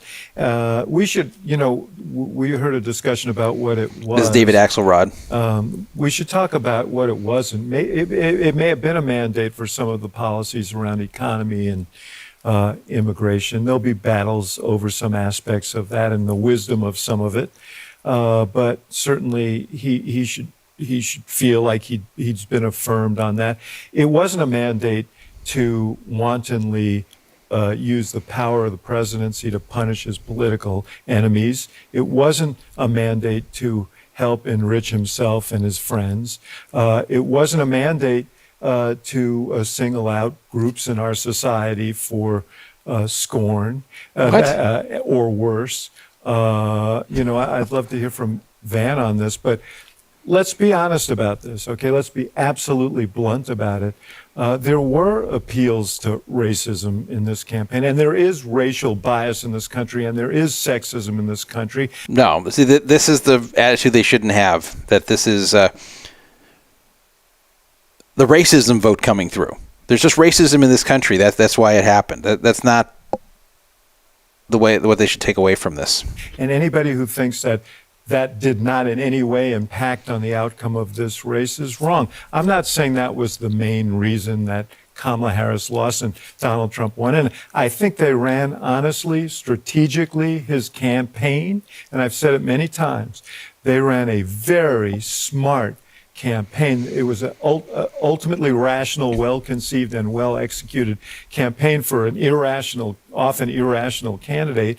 And they overcame him to sell his message, or the message that they thought he should be selling to the country. But let's not confuse what this was and what it wasn't. Let's be very clear-eyed about it. I think it's going to be a long time. This is Van Jones talking now. What it was and what it wasn't. I hope that it goes the way that you said. But like I do think it's bitter in the mouth. The racial and gender dimension of this. And the only way that you can kind of begin to see it, if you don't see it right away, is, can you imagine a woman of color acting like Donald Trump acted, even for one day? The kinds of stuff that he said, the kinds of things that he did. How can you not understand this? This isn't about a woman of color being able to act the way Trump acts and get away with it. Nobody can act the way Trump acts and get away with it. He's a very unique person. That's just a stupid thing to say. You got to think, okay, not could a woman of color do it? Could anyone do it? Could you picture any other politician acting the way Trump does and getting away with it? And the answer is no, because he's just a very unique candidate, a very unique person who seems to just bounce right off of any scandal and just continue on. And that can be studied why that is. But this isn't about racism. It's not about Kamala being a woman of color. This is just so dumb. Adam22 wrote on Twitter, maybe they really were eating the cats and dogs. Here's a local race from Adam Carolla, and it's relates to L.A. Nathan Hoffman, DA, has been elected as the next district attorney, replacing the failed George Gascon. So that's some good news for Yes. Los Angeles. Very, very good news for Los Angeles and the nearby counties. Orange County and Ventura County will benefit from this as well. It's because the crime spills over there. So that's Free the Menendez brothers before that. Well, he still has a little time, Gascon, before he's out. Yeah. And Fox News for Jewish American exit polls in New York, Harris 56%, 3%. So that's a huge erosion of support for Democrats, for the Jewish population. How much was it? I'm sorry, I missed that. Fox News exit polls was 56% Harris, 43% Trump. Wow, that's a huge difference. That's in liberal New York, right? It was in New York. Oh, wow. Yeah. Wow. I mean, that's... Jews were typically running like 80-20 with Democrat and Republican. So... the Chabad Orthodox Jews going more Republican. Yeah. Which I have some family members that are like that, and then most of the Reform, non-observant Jews tend to be more the left. Yeah, I know. I've had some Jews that have told me that they've basically switched as a result of the past year. Here's a tweet from Vivek Ramaswamy. He said, exit polls show that, quote, threats to democracy was a top issue. Mainstream media thought that meant votes for Kamala, but it turns out that was exactly the opposite. Voters are rejecting censorship, lawfare, and dishonesty. Okay, so I don't completely agree with this, but he got somewhat of a point. I believe that most of the people who went out saying that they are voting for democracy were voting for Kamala. Because that was the big talking point. January 6th, blah, blah, blah. I do think that maybe it wasn't as high a percentage of those saying that it was about threats to democracy as they think that there may have been some who were seeing this from the right-wing perspective, is that the threats to democracy are things like censorship and trying to launch a bunch of different court cases, criminal and otherwise, against Trump, and what they believed was election integrity issues. So it is possible some of that was from the right and it was misread. I wouldn't say that it was mostly people on the right saying that. I just think that wasn't a winning issue. I just think that that's, especially at times when people are unhappy about the economy and about the border stuff and the crime, the last thing you want to do is push, 4 years ago, though, a bunch of people went to the Capitol for a few hours. That's not going to get people to vote for a candidate.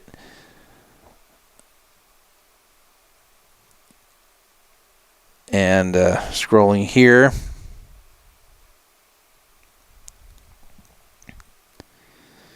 Trying to find anything that's useful to repeat on radio.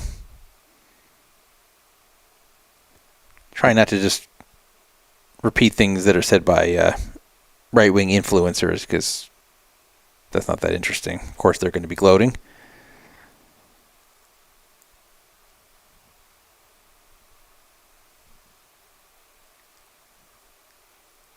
Oh, here's interesting from the Israel War Room.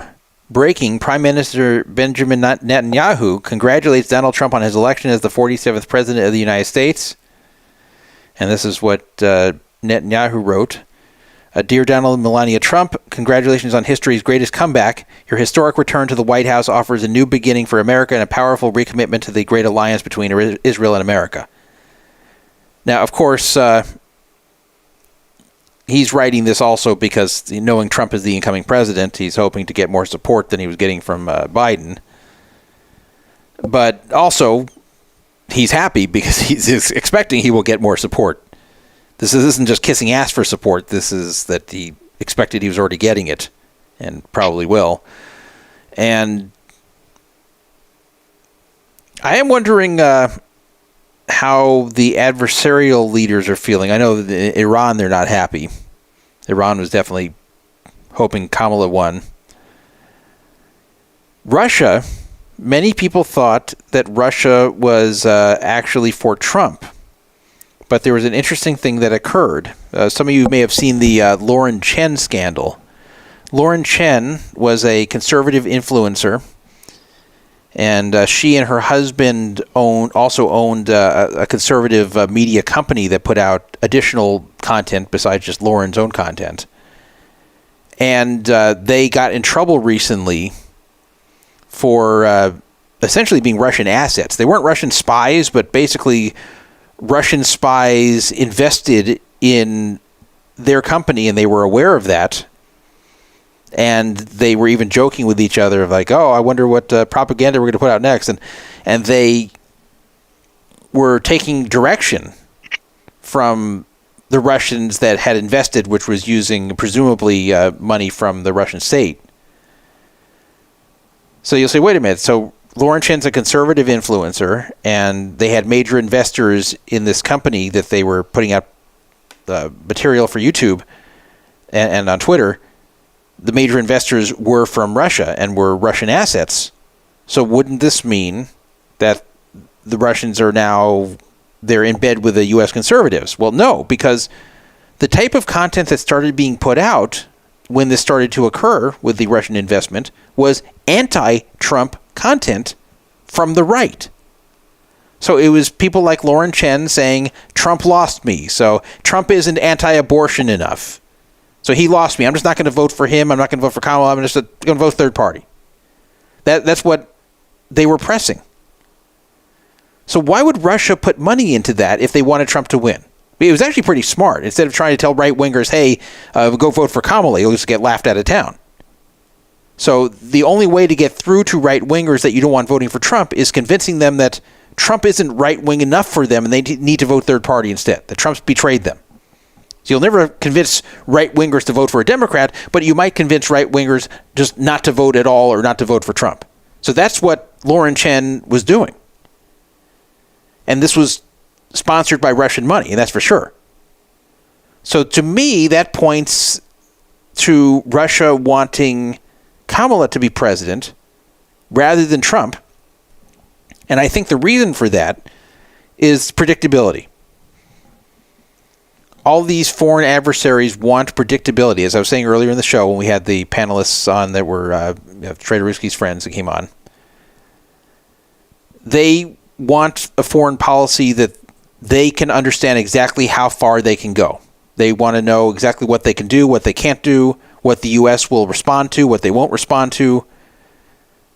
They want a very predictable foreign policy. And for those of you that are poker players, which of course most of you, think about when you're at the poker table. Aren't you a lot happier when you're playing against a player who's very predictable than someone who just can go off and do a crazy thing at any time? I know I love being against predictable players. I love when I know if the guy's raising me on the river that he always has it. I love knowing that if he's 3-betting me pre-flop, he's got a very strong hand. I love knowing that if I keep betting, that he'll let go of bottom or middle pair. Predictable players are very easy to play against. You know who's hard? Or they're just the ones that just decide to do crazy things sometimes. Even if not always optimal. Even if sometimes the crazy things are stupid. Sometimes they can be very difficult to deal with.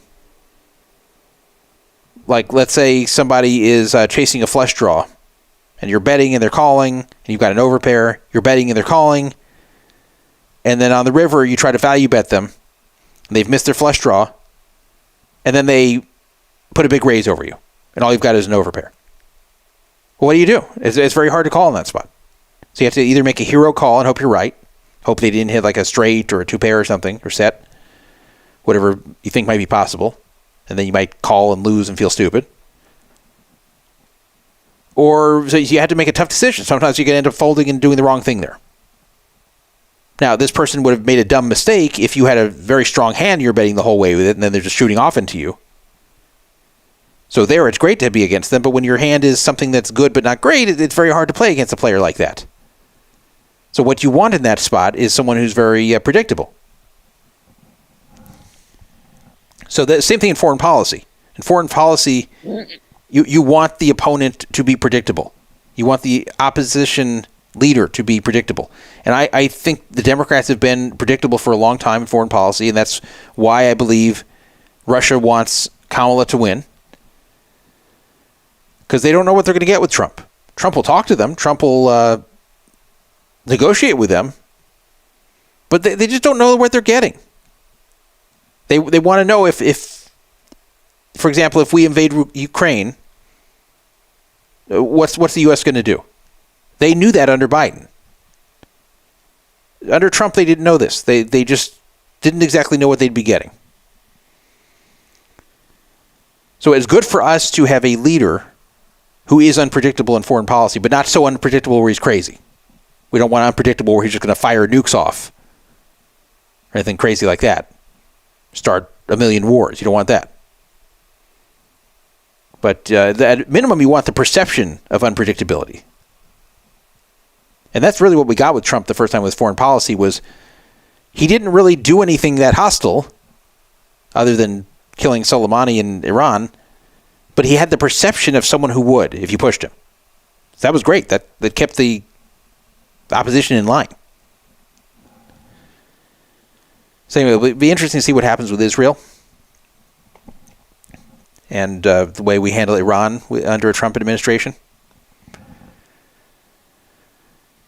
It'd be interesting to see Here's something from Richard Goldberg. University presidents are scheduling emergency calls with general counsels and board chairs across the country at this hour. Topic title: 6 enforcement for anti-Semitism. So it's interesting to see. Well, something Trump did when he was in office the first time was he actually changed something to where schools, in order to continue getting federal funding, had to treat anti-Semitism the same way that they treated racism and homophobia. That they had to investigate it the same way, because a lot of schools were not. A lot of schools, because at colleges, the anti-Semitism is almost always from the left. You don't have many right-wing neo-Nazis on university campuses. That's just not where they are. So while there is plenty of anti-Semitism from the right, it's not going to be on college campuses. So any anti-Semitism on college campuses is almost always left. So that for that reason, schools were trying to avoid punishing, because a lot of times they agreed with the anti-Semites on the left. They just couldn't say it. So Trump changed that and required that they have to investigate anti-Semitism complaints the same way all other kind of complaints of bigotry on campus, which I think is correct. Well, would you believe there were Jews who complained about this and said that this is going to increase the incidence of Jews getting harassed? And I said, well, how is that? How could Jews be harassed more if anti-Semitism on campuses investigated more? Well, the answer was laughable. It was that by grouping anti-Semitism in with racism, it's acknowledging that Jews aren't white, and it's going to get them harassed more by white supremacists on campus. So first of all, what white supremacists on campus? You don't see many. You hardly see any. But two, that's such a dumb conclusion to make. That's not what was being said at all. It was saying that in addition to the forms they're already investigating, now you have to also investigate anti-Semitism just as seriously. But these were Jews who just did not want to give Trump any win on anything. They didn't want to say, yep, he had our back here.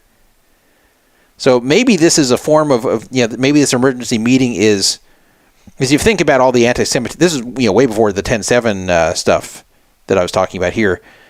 Maybe since then, since there's so much of an increase of anti-Semitism on campus, maybe they are very concerned at these universities that Trump is going to find ways to punish them if things occur like occurred last year and early this year. And they're trying to see how they're going to deal with it. And yeah, I mean, he should remove their funding until they're in compliance. Yeah, I mean, it's ridiculous here. I mean, there was videos where Jewish students were blocked from walking to class, and the students would say, "Hey, look, I want to go to class. You can go to class. Walk around." Well, that's a very long way around. Well, you can get there. Walk around. You have no fucking right to block people's path on campus. You have a right to protest during certain hours and in proper spaces. You can't block people's way when they're trying to get to class and say, well, there's another way. You walk the long way and you can get there. You don't have a right to stop people from walking like that. And these spineless universities were letting it happen. So that's the type of thing that just needs to stop. Or just worse than that, just Jewish students being outright harassed or attacked or yelled at by these protesters simply because they were Jewish. And you couldn't do this to black students. You couldn't stand around on a campus and yell at every black student you go up, see passing by. You'd get expelled in a second. So they need to do it. So that's. I think they also need to do an investigation into the Qatari influence and other people, foreign influence in our schools, right? And where all this money is coming. There's a ton of money coming from foreign countries into U.S. universities and colleges. And what is it funding? What's the tit for tat, right? Definitely something the FBI's investing these Catholics protesting at abortion clinics, but they're not investigating much else.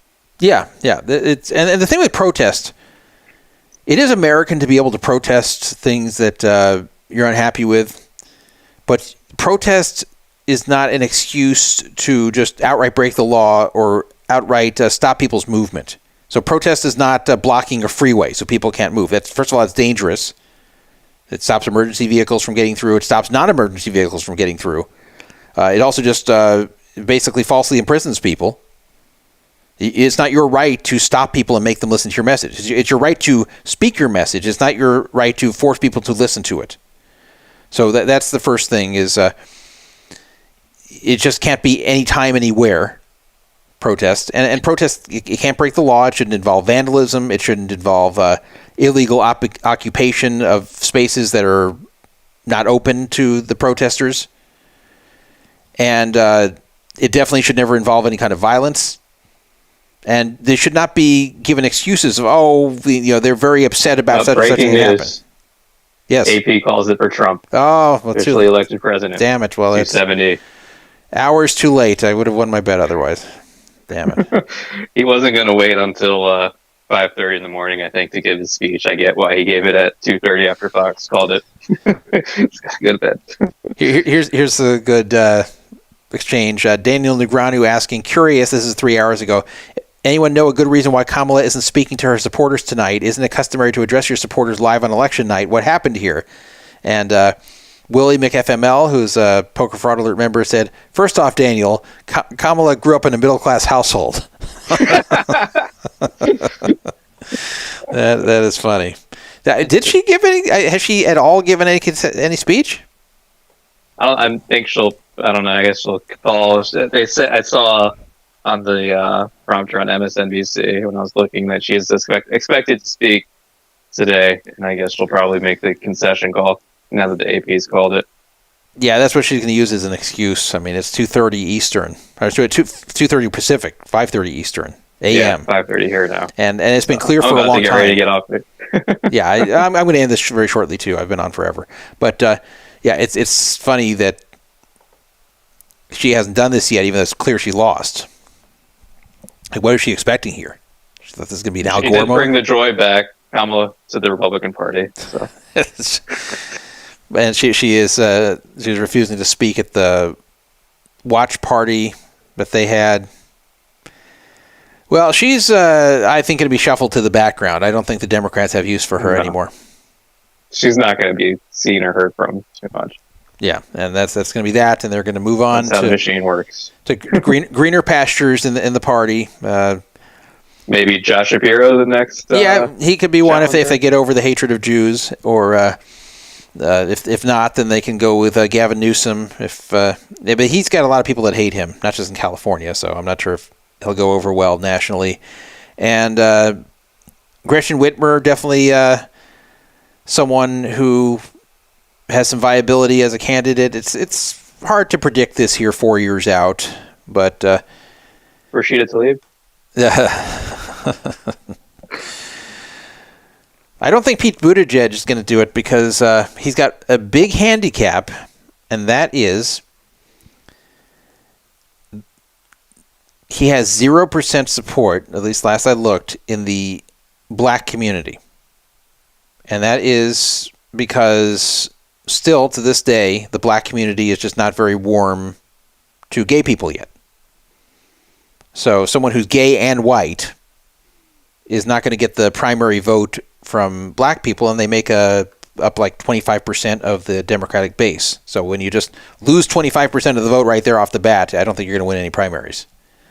That's what I think. You wanted to, yeah. Yeah, I just don't think that Buttigieg would get there. Where if he weren't gay, though, that's probably what's got him the attention in the first place.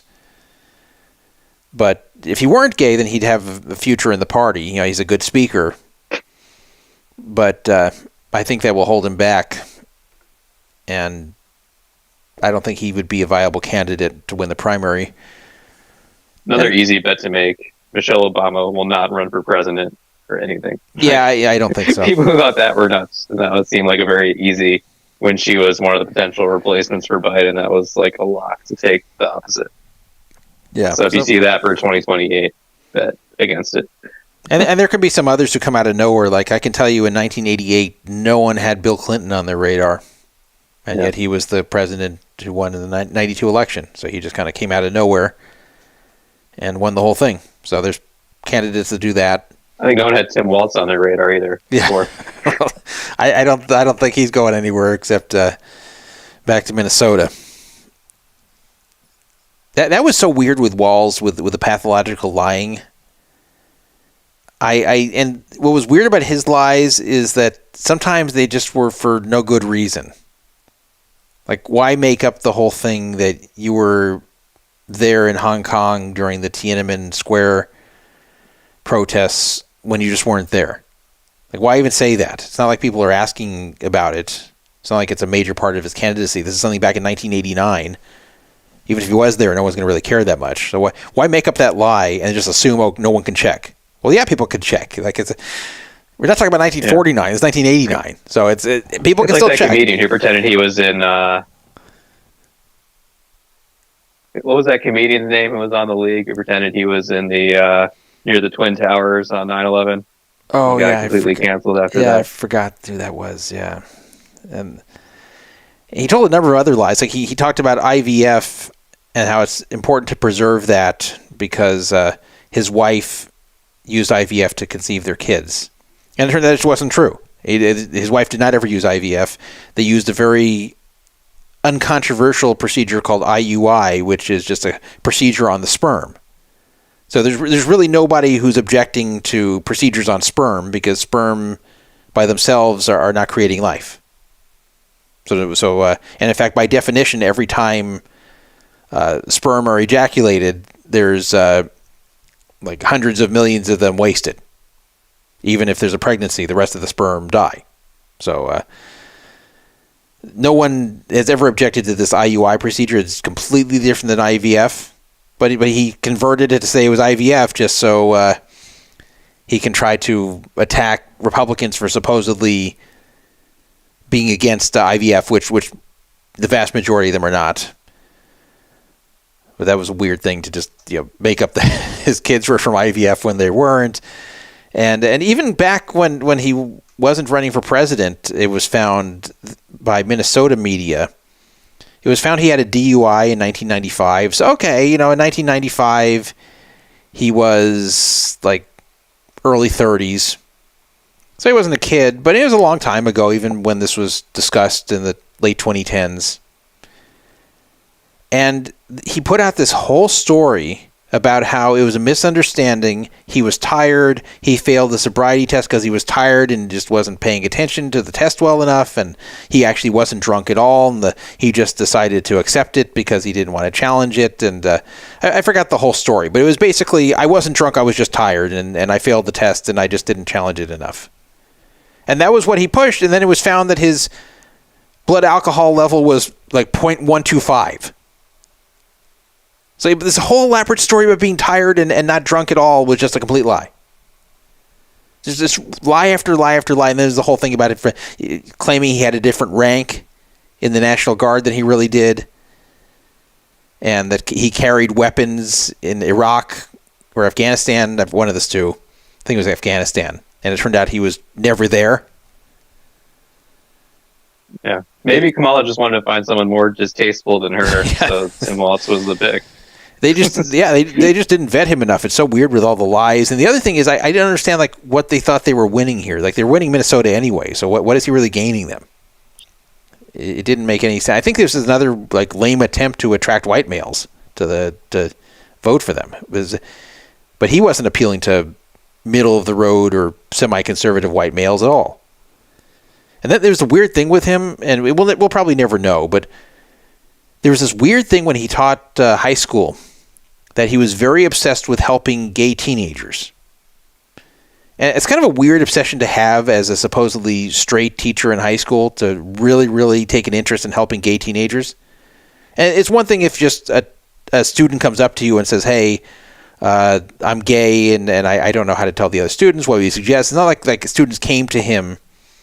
Just like one happened to come to him and he helped the kid. This was like he was the teacher who was in charge of the Gay Straight Alliance, and he just made a really big deal about helping the gay kids in school, and it's just kind of a weird cause to take up. And so people were suspecting that maybe he's actually gay himself and in the closet, and that's why he took such an interest in this subject. So there was always something like, watching the guy, I was like, yeah, I could totally believe that this guy would be gay and in the closet. I'm not sure of it, but I'm just saying, like, it kind of gave off that vibe, and I wasn't the only one who saw this. I don't think we'll ever know, but definitely he's not the guy who's going to be attracting just the straight white male vote.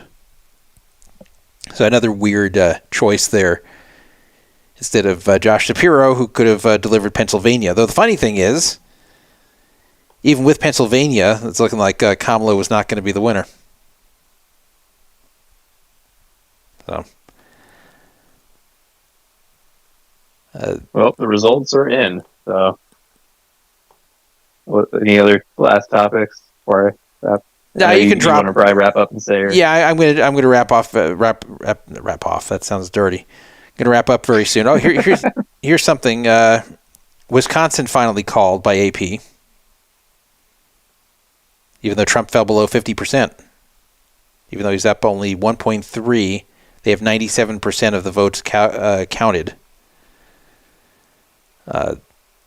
Pennsylvania, Trump falling to 2.4 with 97. Come on, just a little bit more. Come on, get to under 2.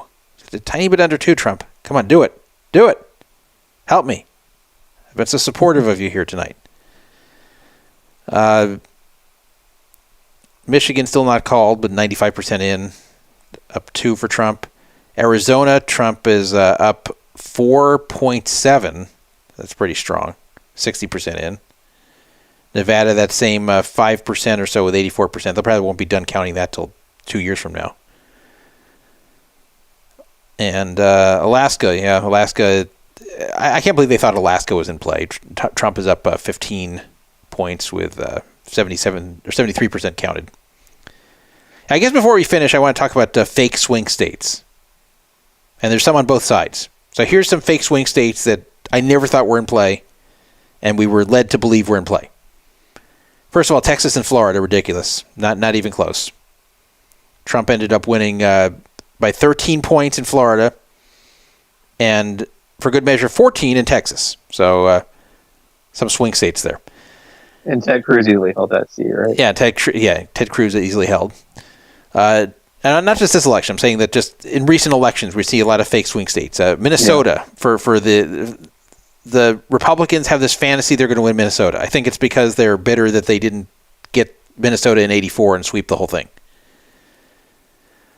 So ever since like they just have this fantasy they're going to win Minnesota. They don't ever win Minnesota. It just doesn't ever happen. They lost again by over 4 points here. They're just not going to win Minnesota. Minnesota is a pretty liberal state. It has some conservative areas to it, but it's just not enough to overcome the Minneapolis-St. Paul area. It's just not going to happen. It's not a swing state. Need to give up on that. New Mexico, another fake swing state where the Republicans have the fantasy they're going to win just because they win the states surrounding it. At least they finally given up on Colorado. At least they finally admit that Colorado is a solid blue state, which it is. Another fake swing state, New Hampshire. Every time Republicans say, New Hampshire, they're independent thinkers over there. They have a Republican governor. They beat to their own drum. No. Big Libertarian Party, yeah. Yeah, but they every time the Republican candidate loses, so here Trump had this good election, he still loses by 3 points there. Wasn't even close. So that's another fake swing state. Montana. Now this time we saw less about Montana, but at the moment, with 77% counted, Trump is up by 22 points in Montana. But yes, I have seen Montana discussed as a possible swing state, which is crazy. It's not going to the Democrats anytime soon. I don't care if they had a senator. They have a senator. I haven't looked at that race is going, but they had that senator who's Democratic. That doesn't mean anything. So that's a fake swing state. Let's see if there's any other fake swing states here. You see, I'm being fair, though. Alaska is another one. That's another fake swing state. That's not going to go to the Democrats anytime soon in the presidential election. And as much as I hate to say it, Virginia is a fake swing state. That is a blue state. Yes, they have a Republican governor. But as far as presidential elections, it always seems to go blue in recent years. So 5.2 point win in Virginia for Kamala in a night where everything else didn't go well for her. And New Jersey. Trump himself said he's hearing good things about New Jersey. I don't know what things he's hearing. He lost by 5 points in New Jersey. 7% of the votes left to be counted, but no. That's another. This is a big difference from 4 years ago, to his credit. Yeah, but definitely not a swing state. Not close enough. Now, maybe at some point they'll get this Nebraska District 2. He got within 4 points here. Not super close, but maybe it is Nebraska. And Iowa, 3 points, right, for Harris? No, I thought the fake, yeah. Right. Yeah, only a 14-point win for Trump. That's very close. Very, very good. Great poll there, Ann Selzer. That shows you what a fake poll that was. Oh, she knows what she's doing. You can't underestimate the power of the older women that don't want to see the younger women lose their abortion rights. Yeah, sure. And I think the swing states that we had this time are probably what we'll have next time, except maybe not North Carolina. That was a 3.4 point win for Trump. So that's that may fall off the swing category, just like Ohio did. That's another fake swing state is Ohio. There's talk of that again. Like, maybe we'll take Ohio again. No, it was a 11.4 victory there for Trump. I knew that was not happening, even if it was a bad night for Trump. And look, if as I've said several times tonight, and then I think we'll sign off here, there was no non-swing state that flipped. With everything else that happened, nothing flipped. We know that for sure. Nothing came close to flipping. So, enough with the fake swing states. I don't want to hear about it. But think of how important it is that Trump turned around Texas with the Hispanic support he's getting. Because that's 40 electoral votes. That's an 80-vote swing. That's huge. If the Republicans lost that, they'd have a real hard time winning any other election. Can you imagine when you're losing California, Texas, and New York? You're starting off with such a deficit, you're not going to recover it. But nope, here Trump wins by 14 points in Texas. So that's going to be safe Republican territory for a long time. And, the party has that to thank Trump for, that he did reshape their demographics that's more long-term viable. And hopefully that's going to live a lot longer than Trump's time in office, or even Trump himself. So, yeah, there's going to be... I don't think you're going to see the shock like people had with Hillary losing, because there they really thought they just had it and then didn't. Here, everywhere was like, well, it's kind of a toss-up and go either way. You didn't have a lot of people who were like super confident that Kamala was going to win. Yeah. So this isn't like a shock sort of thing. It's kind of just like I think for Democrats, it's kind of like, well, this sucks sort of thing.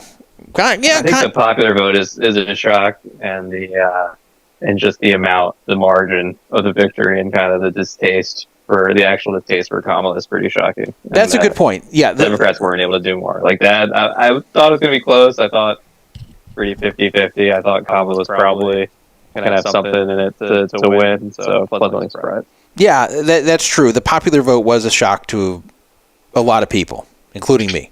So that was the big shock of the night, was the popular vote. I really didn't think that was going to happen, and by not even by a small margin. I mean, it looks like he's going to win by 3.5%, which is huge. We can't even have the Electoral College argument for this one. Yeah, so that's a big one, and they're. So I think it's just going to be like, when Biden won 4 years ago, I wasn't shocked. I actually thought Biden was going to win coming into that day. Then I thought Trump was going to win because of the weird way the tabulation went. But when it was over, I wasn't one of those Republicans who thought the election got stolen. I thought there were fucked up things that happened, such as the suppression of the Hunter Biden laptop story. I thought that was very bad. And I thought the general news media's favorable coverage to Biden and anti-Trump coverage was bad, but I didn't feel like the election was stolen. I felt that the way the votes were cast, that Biden won. Another thing I didn't like was the ballot harvesting, and a lot of the early and mail voting procedures I thought were unfair, and there was possible cheating, just not to that extent that could have swung the election, in my opinion. So I didn't feel like Trump got cheated. Yeah. Trump cheated himself at a lot of votes with the early voting thing. Yeah, he did. But once I saw he lost, I just was like, okay, like I wasn't shocked. Like this kind of sucks. We're gonna have President Biden for the next 4 years. This kind of sucks. And like I wasn't devastated by it. I was just going like, okay, this kind of sucks. And I think you will have Democrats that are kind of feeling very, very down, or even some that are devastated by it, but not shocked. They kind of saw that this was very possible, and even the most optimistic of them. So anyway, regular listener who never identified yourself, even though I know who you are, thank you for joining me for all this time. I'm glad you came on with me. And yes, this individual did go to a Dodgers game with me. That is a fact. And not even that long ago. And the Dodgers did not even win. That was one of the few games I've been to recently where the Dodgers didn't win. But I was happy to see him win the World Series, even though I would rather see my home team, the Orioles, get there. But maybe next year. Yeah, the Dodgers looked pretty amazing during the postseason, so congrats on that, Todd. Yeah, well, glad you got to see a game. I am glad that I got to see a full season Dodgers championship in my adult life, which I hadn't yet, and it's only the second one in my entire life that the Dodgers have had, the other one being 88, because 81 was also a partial season championship. And then you have to go back to 65 the last time they had a championship. So I hope this is one of many coming up. But we'll see. The playoffs are somewhat of a crapshoot, and the Dodgers were one game away against San Diego. They had to win 2 in a row, or they would have had the same disappointing exit they've had the last 2 years, and then several years in the 2010s as well. That occurred. So there's almost another one of those years, and then the Padres will be tough next year again. So. Yeah, that's a good team there. Yes, that is a good team, and that's going to be the big rival, the big division rival now with the Dodgers, the Padres team, and yeah, so it's not going to be a cakewalk for them. But it was nice to have that happen, and I even ordered my Dodgers championship shirt. Or no, actually, I got a hoodie. I got a hoodie and Benjamin a hoodie. This is his idea, actually, to get the hoodie.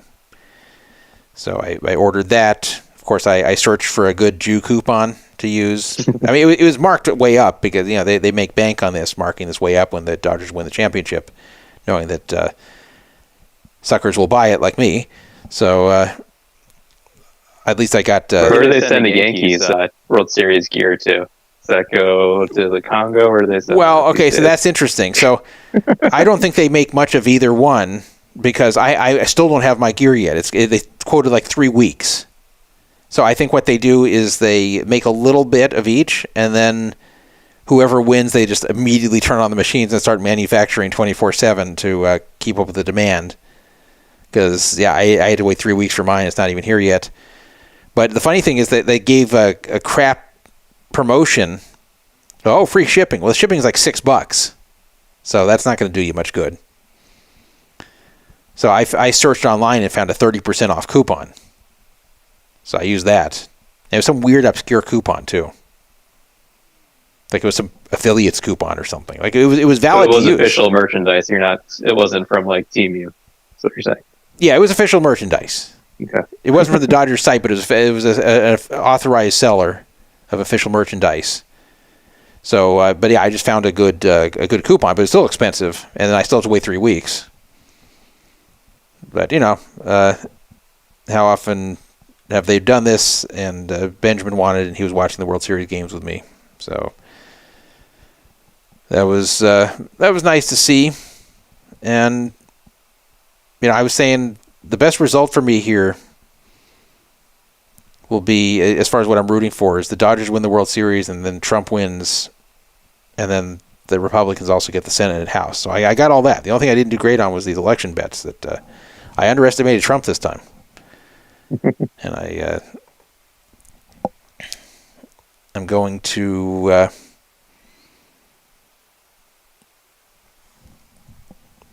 I'm going to about break even pretty much. That's what it's looking like. So that's the way it goes. And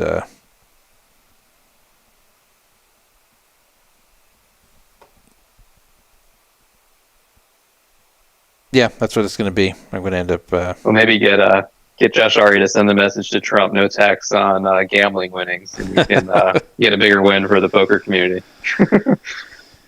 Yeah, it's true. Josh Ari he did golf with Trump once. I don't exactly know what happened, like how he managed that, or if it was just brief or whatever. But he did post that he golfed with Trump, and he got a lot of hate from people. But he's not even conservative. He's like a middle of the road guy. Yeah. Well, it looks like, I mean, Trump had to get a lot of those voters to win like he did. So he's got in the middle of the road guys. Yeah. This year. Yeah. Okay. Well, thanks for joining us here. And thank you. That's I guess that's morning in America. It is. It's literally morning in America. It's 3 a.m. every morning everywhere. And good night, Todd. Are you going to play off some music? How are you going to end the show? Yeah, I'll here. You know what? People watching the video will be able to see. We'll get a good window for this. You'll get to see what I actually play through YouTube's. It's when I play this All in the Family song to close it out here. So, okay, I'll let you go, and then I'll close it out. Right, good night. Good night. See you. All right, look at this here. If you can see, if you're not listening. See, this is what I play. It's actually what I play. This is actually a picture of a floppy disk, which actually isn't that floppy because it was 3.5 inches, but a 3.5 inch floppy disk. They call it a diskette because it's smaller, where you could buy software to, I think, learn how to play the piano. I don't know if this is where this actually came from, or if they just took this as the picture. But that's what I see every time when I put this on. That's the YouTube video I go to play this song at the end. The All in the Family closing theme, which was written in 1969 by this Roger Kellaway, who is still alive today. He was not that old when he wrote it. I think he was in his early 30s.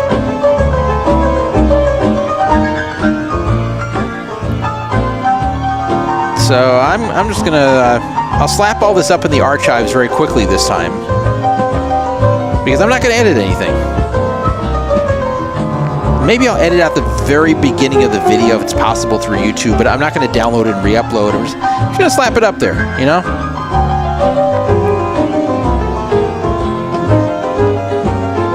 And hopefully this will make good watching and good listening, even though you guys know the results already.